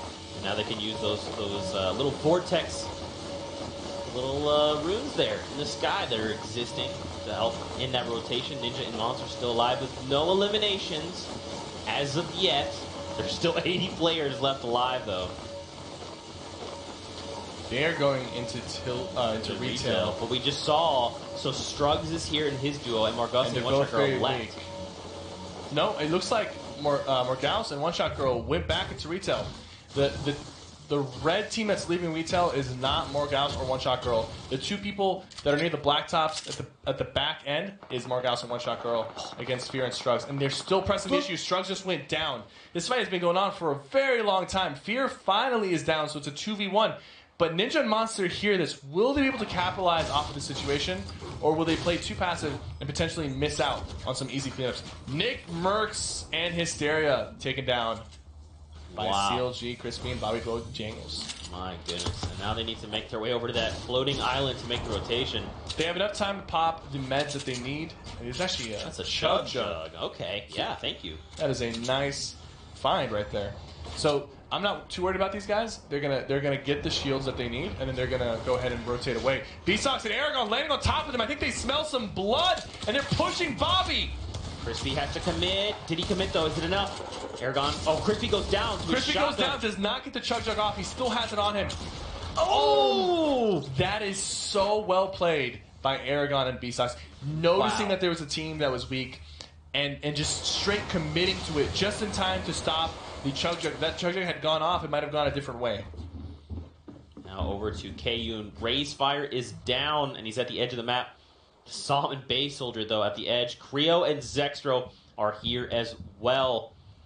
Bay Soldier is going underneath. There's actually a little passageway underneath that will get him into the house if he needs to. You gotta think, why would Psalm just back off? I mean, he knows Bay Soldier already went under. And the Storm's going to be pushing them out of here very soon.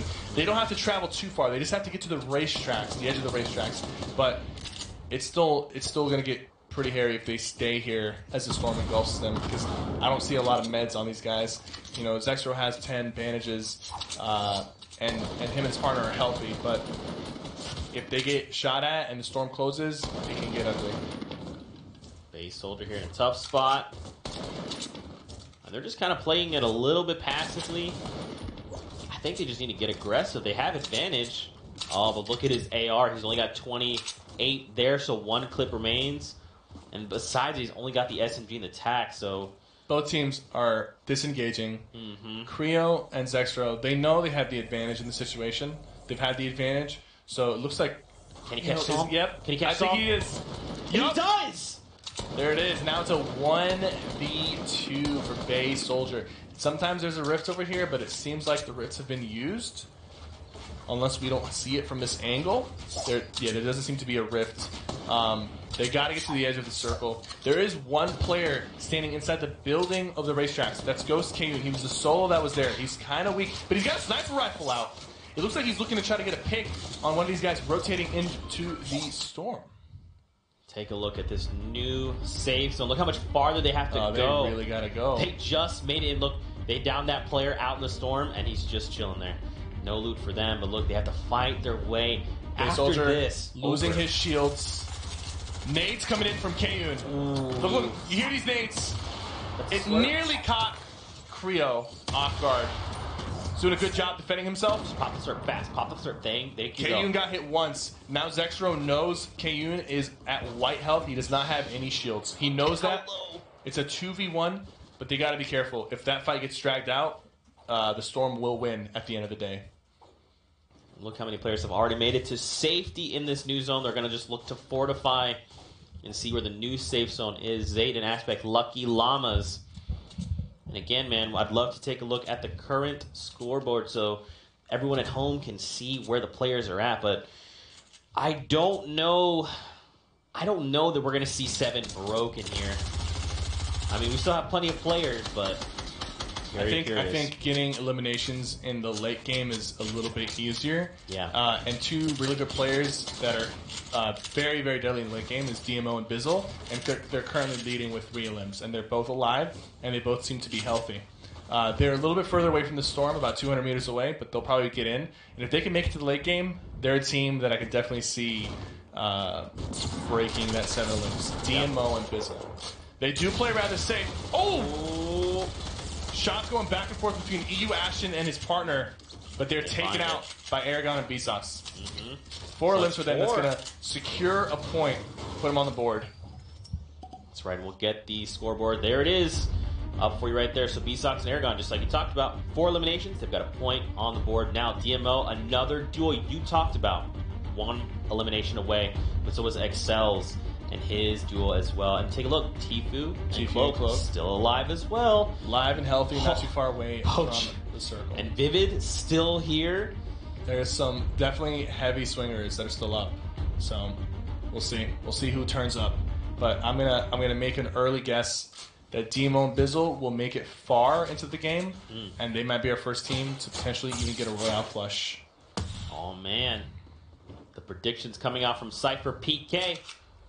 Watch them just go down as soon as I say that. Kayun just went down to Typical Gamer. Typical Gamer. So I'm wondering what happened there, because last I checked, Kayun was alone with the 2 guys at the racetracks. So he might have been rotating and gotten caught off guard from Typical. He didn't have any health. He only had like 30 health remaining. Right. And now B-Sox got tagged up, so he's got to take some minis, bandage up. I mean, they're just north side of the circle, so they've got plenty of time to get in and get safe. Look at their mats. 1,000 wood, 1,000 metal. Oh my gosh. They've got a lot of extra minis. They've got a decent loadout. I mean, they're looking for the win, and I think they're looking for the Royale flush, because they're smart enough to know that that's what it's going to take to win. He got hit a few times. Luckily for him, he does have a lot of extra minis, so he's not going to really lose too much. It's just he's going to have to spend 2 minis here to get back up to 50 shield. Ooh, a supply drop. Okay, so this is coming in. It's going to land on the tree. Oh. Well, actually, no, it won't. It's going right past the tree. It just looked like it from that angle. Yeah. Boop. Question is, who decides to get cheeky and rotate in, especially near how close it is to the storm wall there? Lane and Sketch. I think they have the best position to go for it, but it looks like they're not going to go for it. I mean, it's pretty dangerous. I'll give them that. My assumption is that they're already stacked in terms of loot. Like, they think it's not worth the risk. A team that would go for it usually are the team that they really need it. Like they need a launch pad or they need the extra shields. So even going for a crate could be a sign of weakness that other people could exploit. That's a great point, especially if they make their way in and they burn a lot of mats and end up dying for it, or terrible things happen. It's just too much of a risk at Creo this point. and Zexro passing near Chap and 72 Hours are winners from last game. I'm curious to see. So taking a look at them, I don't think they have an elim. I don't think. Let me double check to see how many eliminations 72 Hours and Chap has. I will get back to you in just a moment. They have no eliminations. You're right, Cypher. 0 eliminations on the board for them as of now. Still 52 people left. So. Oh, yeah. TFU and Cloak, they got 2 elims, and they've got a good amount of materials. They do have a rift to go. He's going to slide down here, use the enemy builds, gets tagged, unfortunately. You see, that's a good example of somebody trying to avoid using resources and then it not paying off. If he had made it through there without using those resources, it would have been good because he probably saved like 100 or 200 wood. Yep. But he ended up actually paying the price for it and taking too much damage. So look who's down below. Bolton Naga Ops, who's ready for the pump action shotgun doesn't have out. any shields. If TFU and Cloak realize that it's a solo underneath them, I bet they'll pressure him. They just got to be careful from State and Aspect, who are holding the high ground right now with a good amount of resources and materials. I think all of the duos still left alive in the game are currently in the safe zone. I would imagine. Oh, someone's doing take the L. I think the solo underneath is doing take the L. Oh, that's so BM. All right, new safe zone time. Where's it going to be? Let's see where the circle goes. It's so close to them. They're not going to use the rift. They're going to go ahead and just manually rotate into the circle. There's no reason to waste the rift right now. There might be. They got a little bit lucky with the circle being on their side, so they'll hold on to that. And maybe if the next circle is going further away, they'll go ahead and take that rift and try to take the high ground. TFU and Cloak love fighting on the high ground. Bolton Naga Ops still down below. Oh yeah, they're looking at somebody. They're shooting at somebody. But they definitely are aware that somebody is beneath them. And sooner or later, they're going to realize there's only one set of footsteps that they're hearing, and they might take that as a sign to start pushing. Ooh. Got a lot of ammo with this. Quad launcher. Double barrel as well. I mean, look at the loadout. There's some loot over there. There's a trap. You got to take that trap out. Watch your back. That wall is not his. That brick wall is not his. Okay, now actually, it's his partner. That would have been crazy, right? Yeah. Someone just slithers in, like, hello, let me have your loot, please. And again, It's kind of hard to tell sometimes. Yeah, in the heat of the moment, definitely Yeah. is. But now we got to see, man. It's time to start making these rotations. We got 60 seconds before this area is engulfed by the storm. Oh, man. Look how many players are just moving. Bizzle goes down and he's eliminated, and DMO is currently sitting at 10 health. I really thought this was going to be their game. I shouldn't have said anything. They're both eliminated now. Cast a curse. Aragon and Vsauce with 5 elims, looking to get their 6. Vsauce goes down and gets thirsted. Can Aragon secure the 6th elim to get 2 points for this game? He can have some solid shots with the pump. He's building. He has 400 metal left, so he definitely has enough. Will he find this player rotating? He's already done a lot of damage to him. He's got to be careful. But I know what he wants. He needs that 6th elim, and he doesn't get it. Brickmate takes him out. A lot of players going down here on the rotation. TFU and Cloak getting pressure with grenade launchers. He goes down. This is going to be it for TFU if Cloak doesn't protect him. Is Cloak safe? Yes, but there's more grenade launchers coming back at them. Still alive. I'm looking at the kill feed. TFU is still alive. Nate Hill is alive as well. Cowboy says Vi eliminates Ranger, and now looks like they've got to go northeast there. Look at the pressure that Savage. They just eliminated TFU, and now they have Cloak on them. Cloak is moving out, but gets taken out by Cowboy. There's not much that can be done there. Dude, so far, TFU and Cloak have made it to the late game. They've gotten a few limbs, but they haven't been fortunate enough to translate it into points. Right. Nate Hill and Symphony, we've seen them do some serious work, and they're doing it again. They're sticking really close to each other. Look, they're focus firing. Other duos, they know he get a knock right there. They're going for the thirst. They got on the limb. That was 72 hours. 72 hours, and Chap is still alive. We'll be able to clutch it. What a great find, taking down Tom. And now All right. look at all these players trying to navigate to the new safe zone. All right, I think they're going to try to meet up together. Symphony, yep, there we go. He dropped down towards him. These guys like to play near each other. They play the best when they're near each other. They spotted someone on the side. He just went down. Symphony running up, gets shot at, but Nate Hill's going to follow it up. Do some serious damage, but doesn't finish off that opponent. There is Symphony healing up. Storm is almost done closing. There we go. All right, he's dropping a med kit for Symphony. They're still both going to be very healthy. Now we're going east. Going to split the Across the bandages. desert. Strafe and Joseph have the ultimate high ground right now. But will they be able to keep it on these rotations? We'll find out. Poach and Vivid Still down below. still down below. Low ground warriors.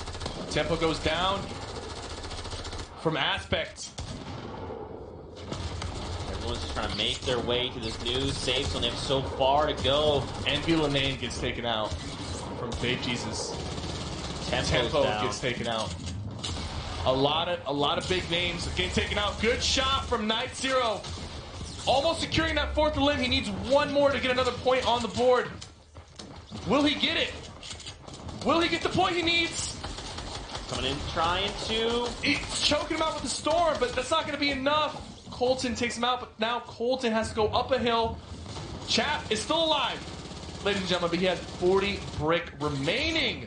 He needs to get an elimination here and secure some materials if he wants to come out alive. Or he can use the grappler to take the high ground and catch somebody off guard. Those are his two options. He needs to make one soon. He'll probably do something on the rotate while people have their guard down. Someone threw a shockwave and shot him into the storm. Now he's exposed in the open and he's being pressured. He has no more materials left. He needs to get that grappler out and do something. Someone's right in front of him, going for the shot.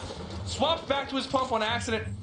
Going into the storm, going There up you top. go. He has one more use of that grappler. He needs to use it wisely, or he needs to secure a limb and get the materials. He gets dropped down Poach! by Liquid Poach. You can't do that to your own teammate.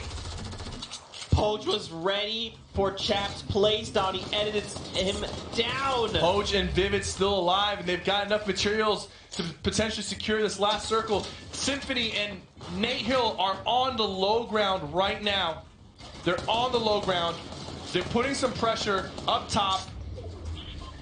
Poach is by himself right now. Vivid is down. If Poach gets one more limb, he'll secure a point. He's stuck in between two teams. Oh, man. My guess is Poach is going to focus the guys underneath him. The guys on top are probably going to be able to heal or tank the storm on their own. Now, keep in mind, though, he does have that grappler. He's got the double barrel. He can could go for a up. play. He could go up, but my assumption is that he's too focused with the guys below. And the team that he'll have an easier time defeating is the guys below him. But if he goes up, and it looks like he might do that, it's probably the best play for him. He's running low on mats. He needs to go up. He's dropped down. He gets double barrel. Takes out both of them. He took out both of them with a double barrel. I told you, Liquid Poach is insane with the double barrel. He's not going to be able to heal, though. This is going to go to the team up top. But that was an insane play from Liquid Poach. Did you see the accuracy? He took out both Symphony and Nate Hill with a double barrel. That is his favorite shotgun, and it shows. Just unbelievable play coming out of the Liquid Boys. And sure enough, Liquid it is Strafe. Liquid Strafe, another of the Liquids. The Liquids were there in the end. Can they even be mad at each other? Can Chat be mad? Can Poach be mad? I think Strafe, got revenge for Chap, and I think it's like this, three-way fight, and it'll equalize itself. That was insane. Poach, you're a beast, man. Honestly, the double pump, the double barrel, it's taken out two of the best players in that lobby with two clean shots. They both had shields. Neither of them were weak. They had shields and they had health. He landed two clean shots with the double barrel. Very clutch. That was insane. Securing second place. Doesn't win, but definitely play of the game. Style points. Style points, Poach. My goodness. That was insane. A bad man. That is a bad man. You don't want to fight him when he has the double barrel. I've seen him do some crazy stuff with it, and that's just one of it. That's just one of his moments. Double barrel moments. There's probably a montage out there of Poach destroying people with the double barrel. My goodness. Even after the nerf, the double barrel is still strong in his hands. Poach. I'm a little jealous because every time I pick it up, I swear I'm never going to pick it up again. I'm like, no more double barrel. I'm just going to pick up a green pump over a gold double barrel. And now I'm going to go home tomorrow, and I'm going to pick up a gold double barrel, and I'm going to die, and I'm going to blame Poach for being good with it. Poach, why are you so good at the game? Just stop, man. You're making... Come on, man. We'll have highlights ready in just a moment, but boy, oh boy, match number 5 did not disappoint. And I think we have one more game left to play. Cypher, I mean... So, Game 4, no heal off. Game 5, no heal off. Game 6, most likely no heal off. And people are playing aggressive, and they're turning up, and they're realizing that there's not much left for them. There's only one more game left. So they got to make it count. They got to go all out. All or nothing. Go big or go home. That's the plan. You think it's full send, just like eliminations galore now? Well, think about it. 7 elims is currently the lead. Right. That's a lot easier to beat than 11. And EU tied 11 in the last game.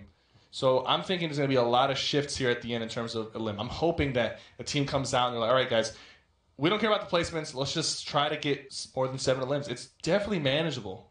And it's going to get you 3 points for the elim bonus. Pretty good for your score. That could be pretty good. We'll take a look at the highlights coming out of match number 5 on the day. Man, I don't even know where to begin, honestly. And there was like quite a bit that happened in the last top 20. But boy, oh boy, this game did not disappoint. Action throughout. I mean, there were so many that where one player goes down and the other player steps up and makes the save. Let's not forget Kayun, who was alive for a super long time here as well. Strafe with the sneak attack right there. Strafe is the one who made the shockwave play against Chatton. Yep. And it really, I mean, it forced him to use... First, Chap gets thrown across because Strafe, his teammate, throws him into the storm, and then he comes back, and then it gets edited down by Poach. Man, and Strafe was in such a great position, right? Yeah. Maintaining that high ground. They were on ultimate low ground. He just has to drop down. If Poach wasn't in the picture, and it was Symphony and Nate Hill on the bottom with Strafe and his partner on the top, it might have gone differently because that was a pretty big drop. So any person who actually slips from up there, if they get shot down, it'll go in Nate Hill and Symphony's favor. But Poach being in the middle ground made it so much more difficult for Nate Hill and Symphony to really even attack the high ground because he was in between them and he was protecting the high ground unintentionally. Poach's best play there could have been to maybe grapple to the top, but honestly what he did was just as insane to drop down like that and take out both Symphony and Nate Hill with 2 shots of the double barrel. Insane. Highlight of the day so far, for sure, hands down. With that, Cypher, it's time to take a look at the standings coming out of game number 5. Chap in 72 hours maintain their lead now with 11 points. Nate Hill and Symphony, they show up with the 6 points coming in second. In third is Tempo and Geomach. In fourth, you've got Lenane and Sketch. And in fifth, Joseph is Cute and Liquid Straight. That last victory out puts them in the top 5. And don't forget, again, it's top 10 to place in the money. So right now, Poach and Vivid are fighting Creel and Zectro for that 10th place spot. And I mean, Poach with that double barrel, that put 2 additional points on the board, 2 eliminations on the board for them. So that's an extra point heading their way. Liquid Champ 7 Towers, they got top 5 that game, so they're going to get an extra point. Separate them a little bit more from second and third. I really do hope to take it home because they're Bush Bandits, but I do hope that another team comes out and puts on a show. Nate Hill and Symphony and Tempo and J-Mock both have a victory royale. They have 6 points. So my assumption is that one team either has more limbs or higher average placement. So it's going to be really important for them in this last game. So even if they don't get 4 limbs or even if they don't get top 5, to place as high as possible and to get as many limbs as possible, just so that if they're still stuck at 6 points, they might be able to jump up a space. Yeah, absolutely. Ladies and gentlemen, for you guys at home, what have you thought of the action all day? Don't forget to use that hashtag Fall Skirmish. These games have been insane. Slow start, but boy, oh boy, has the action definitely kicked up. Obviously, represent your favorite club. The final week is next week that culminates at TwitchCon. And obviously, we have trials coming up later during the earliest of the week, or earlier side of the week. Our players are, again, boarding the battle bus. They're all getting ready. They're finding their seats. We'll be hopping into match number 6 here in just a moment. If you're just tuning in, if you just got here, what have you been doing all day? You missed the 6 games of Europe. You missed the 5 games we've had so far. What have you? It's okay. You probably had something important. At least they're here. At least you're here. Thank you for joining us. If this is the first time you've ever watched Fortnite, we're glad you're joining us. But here we go. Match number 6 is underway. Cypher. I think somebody's going to get more than 7. You think so? This has to be the game. Don't forget, 7 right now is the highest. Chap, 72 Hours, Lane, and Sketch are tied with 7 eliminations. I don't see why Chap and 72 don't just go for it. They have such a huge lead. Yeah, they just go full send. Why not? Last game, leave it all on the table. You don't want to be that duo that does, that plays and gets eliminated and just doesn't. You got to think, at the end of the day, you have to walk away saying, look, I gave it my all. I put it on the table, and maybe it worked out, maybe it didn't, but I can't be disappointed with my gameplay. This is a pretty tough bus for anybody trying to land on the right side of the map. Yeah, that's a tough one. It's going down through Tilted, through Lucky Landing, and it's at a weird angle for anybody landing on the right side. But there's still a lot of people stretching to the right side. We'll just have to see where the initial storm is. And if it's on the right side, then that's good for them. A lot of players making their way up toward Lazy Links, Risky Reels, Wailing Woods as well. Now here's the question I'm going to pose, Cypher. Where in the world are Aiden and Nick Merckx? Are they back at Tilted Towers? I think they are. Did they go to Tilted Towers for the last game? Did they opt to say, you know what, guys, we're going to give you the best entertainment possible? Tilted Towers meetup. Really happy that Nick Merckx today showed up and threw some shots back at Aiden. I know they're going to be partnering up together, but that's I like seeing that. Nick Merckx is my guy. Yeah. There and he take is. a look in Tilted Towers. Now, I can't see. They don't have any eliminations. Nothing crazy's happened just yet. Nox and Daquan are here as well. There's only, 2 other duos that are here as well. Aiden decided to land in Greasy Grove. Now, that doesn't mean they won't meet up. If they come out of Greasy, they'll most likely rotate into Tilted. That's true. And you already know that Nick does not leave Tilted until the storm pushes them out of Tilted. So he'll be there. Waiting, lurking in the shadows. But look, Kitty Plays and Gorilla are here. Kitty's looking hurt. She needs some bandages. Boo Boo Bush finds Grand Pooh Bear there. And now they're currently in the safe zone, right? It's basically centered around Greasy Grove, so Loot Lake, Pleasant Park, all in the safe zone. Yep. That means Risky Reels players have got a far way to run. So that's really tough for anybody who landed on the right side, because not only did they have to stretch really far, and now they don't have a lot of time left before the storm starts closing in on them. So if you had landed on the left side of the map, you're at a huge advantage right now. Base Soldier. He's cracked super low. One shot girl taking out Psom. And Psom is Base Soldier's teammate, right? Yes. Base Soldier's now in between 2 teams. There's actually somebody sniping from the hills. Are they on Viking Village up top? Where are they right now? I don't know, but they're coming down fast. Look, you can see on the map, there's a team that is coming down from the hill towards Pleasant Park. Oh man, they are moving. They must have taken a rift. Morghouse and One Shot Girl are going to go ahead and start farming. Get some minis maybe out of this chest. That would be very, very useful. Medkit, not too bad either, but they already have one. Yeah. They definitely are looking for some shields. I don't know if these houses have been looted, but if they haven't, get there as soon as possible. One Shot Girl looks like she just picked up some shields. I think she did. Parallax and Kenneth, and then it was actually Crispy and Bobby Bojangles were the ones taking the shots at Margossi, is what I believe. Yep. And now look, they're just chilling. They're like, okay, if we see them, we can. Yeah, we can I think team they were fire. hoping that fights would ensue and that they could take advantage of that. But since they're seeing it's not happening, they're backing up. They do have to be careful. There is a team on the hill behind them. That team doesn't necessarily have an angle to look at them right now, but if they look over the top, they could easily get lasered. And they're not sitting at a huge shield pool, and they don't have extra shields, so they got to be careful. Back at Nick. Nick Hysteria Towers. is down. Oh wow, Nick Merckx is by himself. No eliminations. He's got the heavy sniper. He's ready to rumble. And he's got the grappler, which is really good for Tilted Towers. You can swing around from building to building very easily with the grappler. It gives you insane mobility, especially in a place like Tilted. You got a lot to swing from. Man, this is a tough order. You gotta either run into J Cuddy or Salt or run into Aragon and B-Stocks. Both of which excellent duos. So Daquan is also here. Daquan. Let's not forget about that. Ideally, Nick will probably wait until those duos fight, and I think they will, just because the Tilt Towers is in the circle. So there's no rush. All the teams are going to be sitting down, kind of waiting for some action. It looks like Jay Cuddy and Salt are leaving Tilted. That snipe just came from Nick. He was looking to land a heavy sniper shot. Did his best. And now, I mean, he might have just given himself away potentially. Hard to say. What's tough here, man, is that the safe zone is encompassing this area. So this is all the loot that they have access to. It's not like they can make a rotation to somewhere else and loot that. Now everyone is bringing the loot they've acquired here. So yeah, most likely anywhere near here is already going to be looted or contested.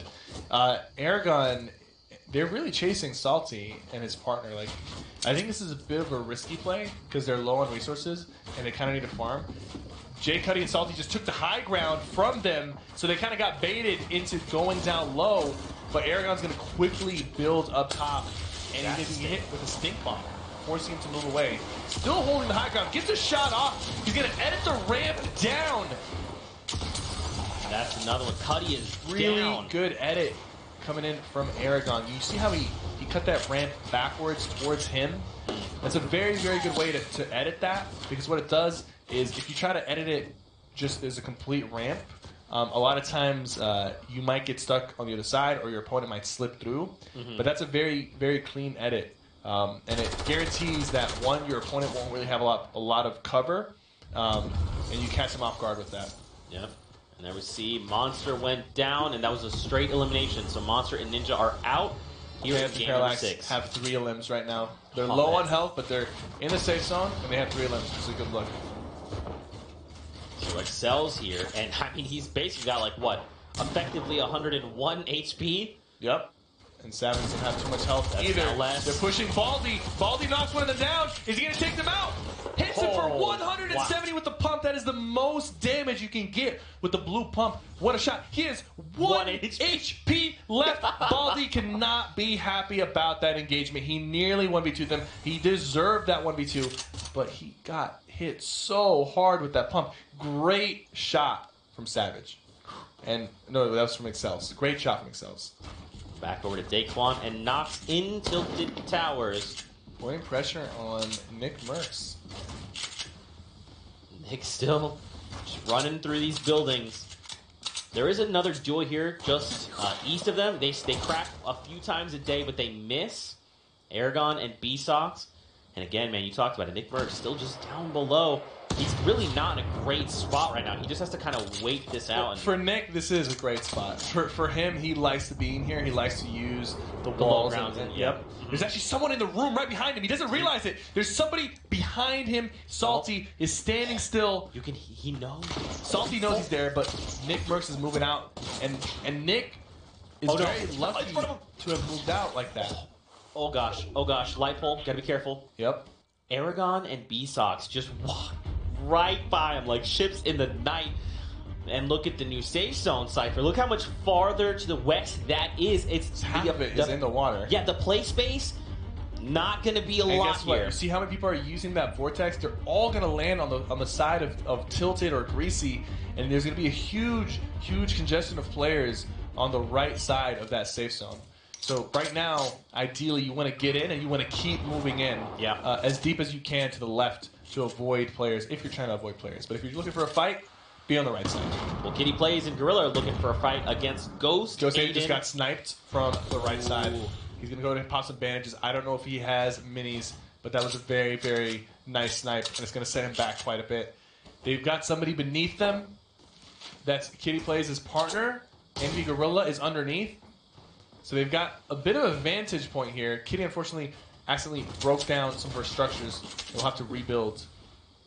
Ghost Aiden hears somebody below, and he's trying to push Envy Gorilla. He's just looking for him.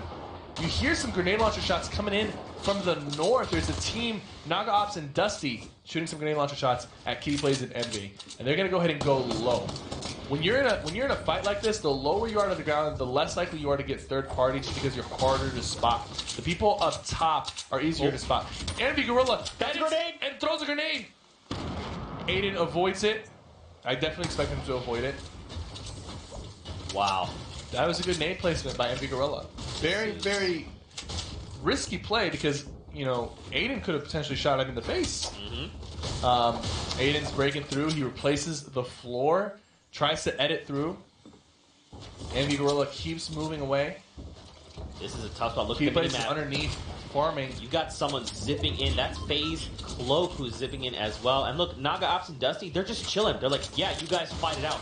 They force Kitty Plays and Gorilla into Ghost Aiden.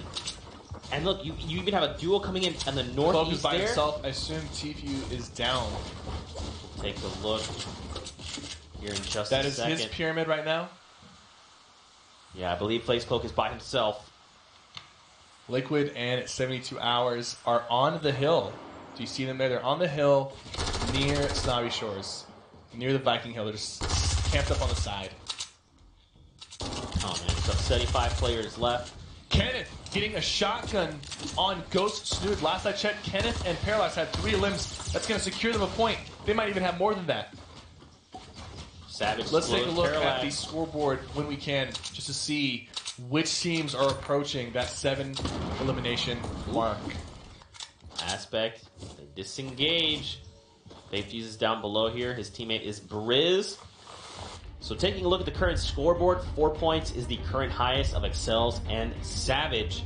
3 points for 3 eliminations for TSM Daquan, DSM Quan, and Nox as well. Unfortunately, Kenneth and Parallax looks like they just got eliminated shortly after That's right. securing that point. So currently Excels and Savage. The front runners with 4 eliminations. Don't forget, guys. Still 71 people. Yeah, 71 people, and the current leader in eliminations is Chap in 72 Hours, and Lenane and Sketch both with 7 eliminations. Some hoping to see that broken this game, but we'll see about that as the game continues to unfold. And here we go, man. Again, don't forget the effective play space here, super, super small. I'm very excited to see where this new safe zone is going to be. Please, take us out over the water. Just take us out. Excel gets a knock. Something crazy. Come on. Okay, we're going northwest, rather. So we're going right Rio. around Viking Village? Viking Hill? What did you call it? Viking Hill. That's Viking what I Hill. call it.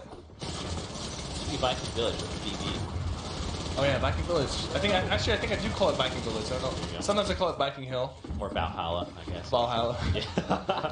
That's what Tim Zexro. calls it. Yeah. Zexro and Creo, though, still here. I mean, you know, Cypher, I don't know how we continue to put 70 players into a single game and have them all be alive, but here we are. He's throwing some clingers up at Ray is fire. It's not really going to be effective, but it's going to push him off of the high ground and force him to move over the top of them. Creo and Zexro are not in a good spot right now. They're being pressured from Ray, and they're going to throw down a trap to kind of force him to move away. Ghost Kane is going to be shooting from the side while his partner stays up top. Ray's fire knocks one of them, but takes some serious damage and takes out Creo as well. Even though he had 40 health remaining, he went for the shot, landed it, and even if he didn't, Ghost Kanan would have easily came in and cleaned up. I hear some footsteps approaching. You gotta be careful here. Kanan hears somebody throwing nades.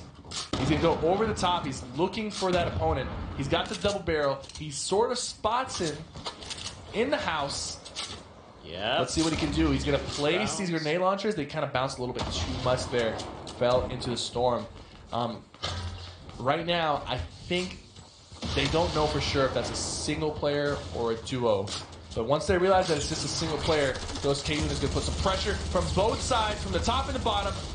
Clean compact SMG spray coming in from Kanan. That's going to secure a point for a limbs on the board. If anyone's going to make it happen, I think these guys are going to make it happen. But every time I say that, they get eliminated. So maybe they won't make it happen. I'm not even sure. I hope they do.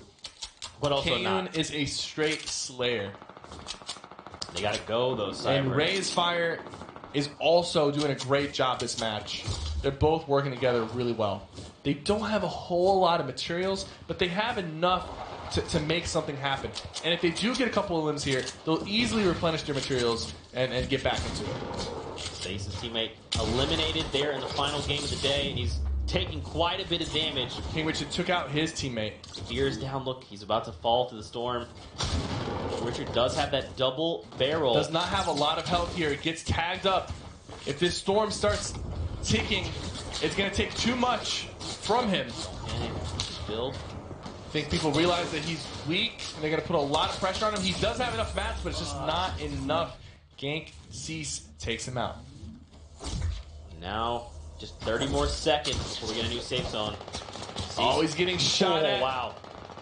And that was Liquid straight up top. K-Sid and Cowboy Says Hi are also up top. Amber Games takes down Envy Gorilla. So that makes me wonder if Kitty Plays is down as well. Cease needs one more limb to get a point on the board.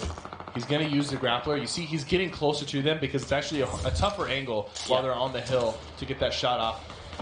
Cloak takes down Ghost Aiden, so he's now out of match number 6. Cloak was by himself, too, so it's very impressive. Bizzle and Demo still alive. Oh, man, we're going north. I really want to see what Kayun and Raysfire are doing. Look, Bizzle immediately builds for it. Is he going to do it? He's going for it. He's going for it. They kind of do need the shields. Weefo and Colton are going to go ahead and launch pad into the circle. They'll probably go right over the top. Horrified. He looked for the rocket shot, but they turned around and he decided not to go for it. He's got to be careful not to use too many materials here. He will get that knockdown sliding back down the hill. I don't think he really meant to do that. He wants to go up top. They want to get up on this hill. Saw him for just a split second there. Wasn't enough to fire the rocket. Colton is right behind him. Colton getting sprayed from the team down below. DMO and Bizzle taking shots, taking off Colton's shield. He still has a little bit of shield left, and it looks like he's pocketed some minis. That's rocket the rocket shots from underneath. Wow.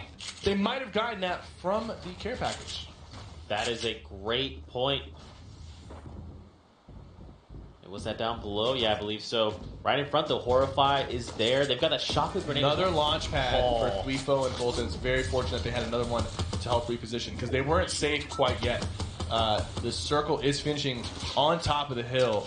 So you can either climb up the hill or you can hang out on the side of the hill like what Bizzle and Demo are about to do right here. Cypher, I don't know about this, man. It just depends on where we're going with the new safe zone. If it goes on the other side of the hill, DMO and Bizzle need to immediately rotate, and they will. They're smart enough, and they always like to do that early rotation. So if that circle goes to the northeast, expect DMO and Bizzle to be running as fast as they can to get to the safe zone. They're not going to wait. They're not going to risk doing a late rotation. They're just taking their time. Go School, shotgun saves, replays takedowns, takes down HD and eliminates him completely. He's got 4 shots with that RPG. He needs to make it work. 8 shots with RPG up top with Weefo.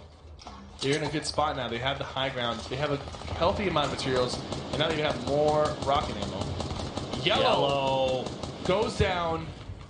Don't know if that was to the storm or if he was lost to the storm. So whoever was shooting at him, unfortunately, does not get that kill credit. And now Weefo and Colton again. Look at the new safe zone. I really want to see what Kayun and his partner, Raysfire, are up to. They were leading with 5 limbs or 4 limbs. They might make it happen. Weefo, look at that. He risked building over the top, and he made it work using very minimal materials. So now he gets to rotate without spending too many materials. And you can see that he's being smart about his material use. He's not really doing too many layers on his push. He even has a little bit of time to farm a little bit. It seems like there's somebody. I mean, look at the mats though. Yep, they've got enough. They've got enough. 700 metal. You can burn through that really quickly, but he's being very precise. He's taking a little bit of a risk, but they're going to replenish a little bit here. They're going to replace all the walls here of this building and make it their own. Down to 36 players in the current lobby. A lot of them need to start making these rotations or they're going to get caught on the side of the mountain. Ghost, Kayun, and Raysfire have been eliminated, unfortunately. They were leading in the limbs. The current lead, and actually Savage and them have also been eliminated. Bizzle and DMO are currently alive with 5 limbs. 2 more, and they'll tie And I think that's... They can do it. I said it in the beginning. I said they're going to go for the Royale Flush. These guys are experienced at winning. They know how to win. They know how to get the elims. If anyone's going to make it happen, it's going to be them. Oh, they just got to be very smart. The last time I said that, they immediately went down. So let's just keep an eye on these guys and see what their plan is for this late game action. The biggest downfall right now is they don't have a lot of materials. Right. I mean, look at DMO's AR count, 3 bullets. So they might not even be going for the win at this point. They might be trying to get some elims. If they get 3 elims, they'll have the 25K. And a good shot from Bizzle. Finds one. Unfortunately, that was not his elim, but there is some loot on the floor there. Will they be able to loot it? I'm not sure. I don't think Bizzle was able to loot it. He's being shot by another player. He's running down to his last few materials. DMO is pushing to give him some cover fire. They're out of mats. They're getting shot from every side. DMO goes down. They just didn't have enough materials to make this work. The storm is pushing really fast. I don't think he'll be able to make it out because he needs 2 materials to go up this ramp. It's not enough. It's just moving way too fast right now, and he's behind. It's ticking for 10. He's it's not gonna be. Does he find one? He doesn't. He did chip for 86, but EMAD and AN2NY have 5 elims, but they also are running low on materials. And the reason why a lot of people are low on materials is because going up a hill costs a lot of mats, and going down a hill costs just as much. So these guys are using so many materials, rotating. There we go, splitting some of the mats between EMAD, but that's still not a whole lot of materials to work with. Myth still alive, taking out FaZe Tempo. This is it, Cypher. Colton and Weepo, by the way, have 6 elims right now. Oh, they are close, but they're in the storm, and Weepo goes down. It's up to Colton to get 1 more elim, and I think he went down as well. Okay. No, he's still alive. He's still alive. He's in the middle. He's in a great position right now. Hopefully he has enough materials. He needs 1 more elim to tie the 7. He needs 2 more to secure the prize pool of 25,000 for most elims in a single match. Colton, do your thing. Do your thing. That's right in front of him. Okay, so that's 7 because that person will get knocked out by the storm. Will he be able to get the 8th elim? He has 64 health remaining. He has 300 wood left. He's getting hit by rockets. He needs to be careful here. 1 more for Colton. And he's taking home $25,000 with his partner. He's running out of mats. He's down to his last few builds. He needs to be careful. I don't think he realizes that he's running low on mats. Just turn to the grappler. He's got the grappler. Use that to He needs to use it to retake high ground. Right there. And catch somebody off guard. Somebody might edit him down if he's not careful. He's going to go ahead and drop all the way down, looking for that low ground. Look back up with your grappler. Do it. Come on, you got the grappler. 1 more elim, Colton. It's $25,000 on the line. You could do it. Oh, look at this play. Yes. Oh, he needs to land a shot. It's okay. He's going for it. Can he do it? It's so close. Oh, he was so close. Go School down to how much health did Go School have? Barely had any health. What? He only had 30 health left. He landed 1 more AR shot. That would have been worth $25,000. That last AR shot was worth $25,000, and he did not finish. AN2NY with 59 health. They have 6 elims as well. He could potentially take home the $25,000. Coming down to the final moment, Cypher. 8 players remain. We see Clarify go down to Go School. And look. 6 potential elims for AN. He gets the 7th elim now. 4 people are tied.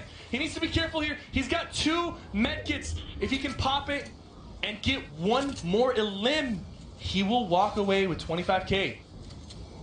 Are we going to see another 3-way tie, Cypher? There's already a 3-way tie. That currently. But if Anthony can't pull something out here. Wait, Animal drops down, takes the fall damage. There's a 4-way tie right now. There's a 4-way tie? Because Colton secured the 7th elim. He needed 1 more to get 8. Oh my, okay. There's a 4-way tie, and it's all in the hands of AN2. And AN2, he's going to go ahead and get the campfire and med kit off. So he looks like he's going for the win. But if he's smart enough, after using the campfire, he'll drop down immediately and try to get a quick elim.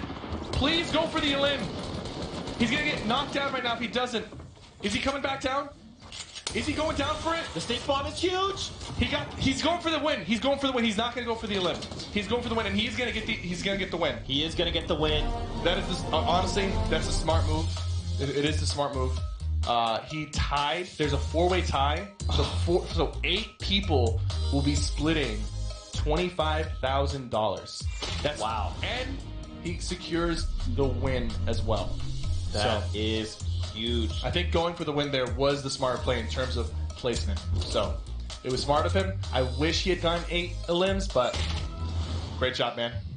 So to be clear, in the game in Europe, we saw a 3-way tie for the most eliminations. And then instead of saying we're going to also get 11, they say we're just going to top you and get a 4-way tie. We'll get final confirmation on that with the final roster that all tied. Wow. Where do we even begin with this? Match number 6. That was pretty crazy. I'll tell you what. Why don't you just start off? What do you got? Oh. Well, I want to say that any team that I was rooting for ended up just getting eliminated 30 seconds after I mentioned their name. So next time, I'm not going to say their name if I want them to win. It was really ridiculous to see them go down like that. But we did say that there was going to be a lot of shifts at the end. I was not expecting a 4-way tie. I think when we started that match, there was 2 teams with 7 elims. That's correct. That was Chap in 72 Hours and Lenane and Skatch. Yep. And now we have 4 teams with 7 elims. Wow. And there was so many situations where the teams that could have gotten 8 elims just were so close. They were so close. Colton was 1 AR shot away from securing that 8th elim. The last player had like 33 HP. He had less than 30 health, and his AR does about 31, 32 health damage. So 1 AR shot away from securing that 8th elim. It would have gotten him 3 points and 25K. But he still did a good job. Got 7th, made it to the top 5. And who was the one that won? It was AN2NY. Anthony and Emad. Anthony. GG. Anthony could have gotten the 8th elim, but he played it safe, and I respect that. You're going for the win. Mm-hmm. Going for the win is definitely smarter than going for the cash prize. But it would have been so cool for him to finish that game off by dropping down, getting that 8th elim and the win, getting the Royale flush, securing first place, and walking home with 25,000, 35,000 because of the Royal flush. That would have been 30. So I don't know, man. Maybe he should have taken the risk. Maybe he should have. He would have felt bad if it didn't work out, but he would have felt really good if it worked out. Yeah. Let's take a look at the highlights coming out of this last game on the day, match number 6. Yeah, I agree, man. I would have loved to see Anthony. And when we tuned back in, he was like, nope, I've committed to the heel off. Yeah. We're done. I want to win. I mean, take a look. Anthony took down Tifu. Think about that. So during this whole time, Anthony not only takes this victory out with 7 eliminations, almost 8, but he also gets victory out, takes down a Titan like Tifu. I mean, these games, dude. 12 games under the belt, Cypher. How are you feeling? Are you still alive? Great, man. This is my first time doing anything like this, and I've had a blast. It's been so fun. It's Friday. We're watching Fortnite. We're just hanging out, having fun, and I hope you guys enjoyed it. Sitting at home, it's been. I mean, thank you so much. I've received so many kind words from everybody regarding the cast, and I'm really happy to be here, and I'm looking forward to doing this again in the future. So for sure, thank you. It's been great having you on cast. We are calculating final standings for you guys at home. That hashtag still a thing. Don't forget to use it. Let us know your thoughts. Tweet out your favorite moments to us. We'd love to see them. And obviously, if you're not following Cypher, stop what you're doing. Go to Twitch, follow him. Go to Twitter, follow him. This guy is absolutely incredible. Plus. What is that? No, nothing. Oh. Let's take a look at a package we actually have from Nate Hill and Symphony. These guys showing up as Slayer. And man, they were working in tandem the whole I really like to see that. It looks like they've been playing together for a really long time, but they only recently have linked up.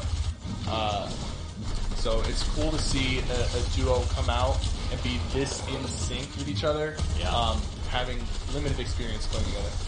And think about that. This is just maybe of the last few weeks of playing together. If they keep this up, we could have a very dangerous duo on our hands. And I mean, I was impressed. I mean, you called it out best. There was moments where they would come around a corner and be beaming the same person. Yep, or, and that's the way to do it. Yeah. That way you can the faster you finish the fight, the less chance you have of getting third partied, the less chance you have of their teammates saving them or hitting one of you guys.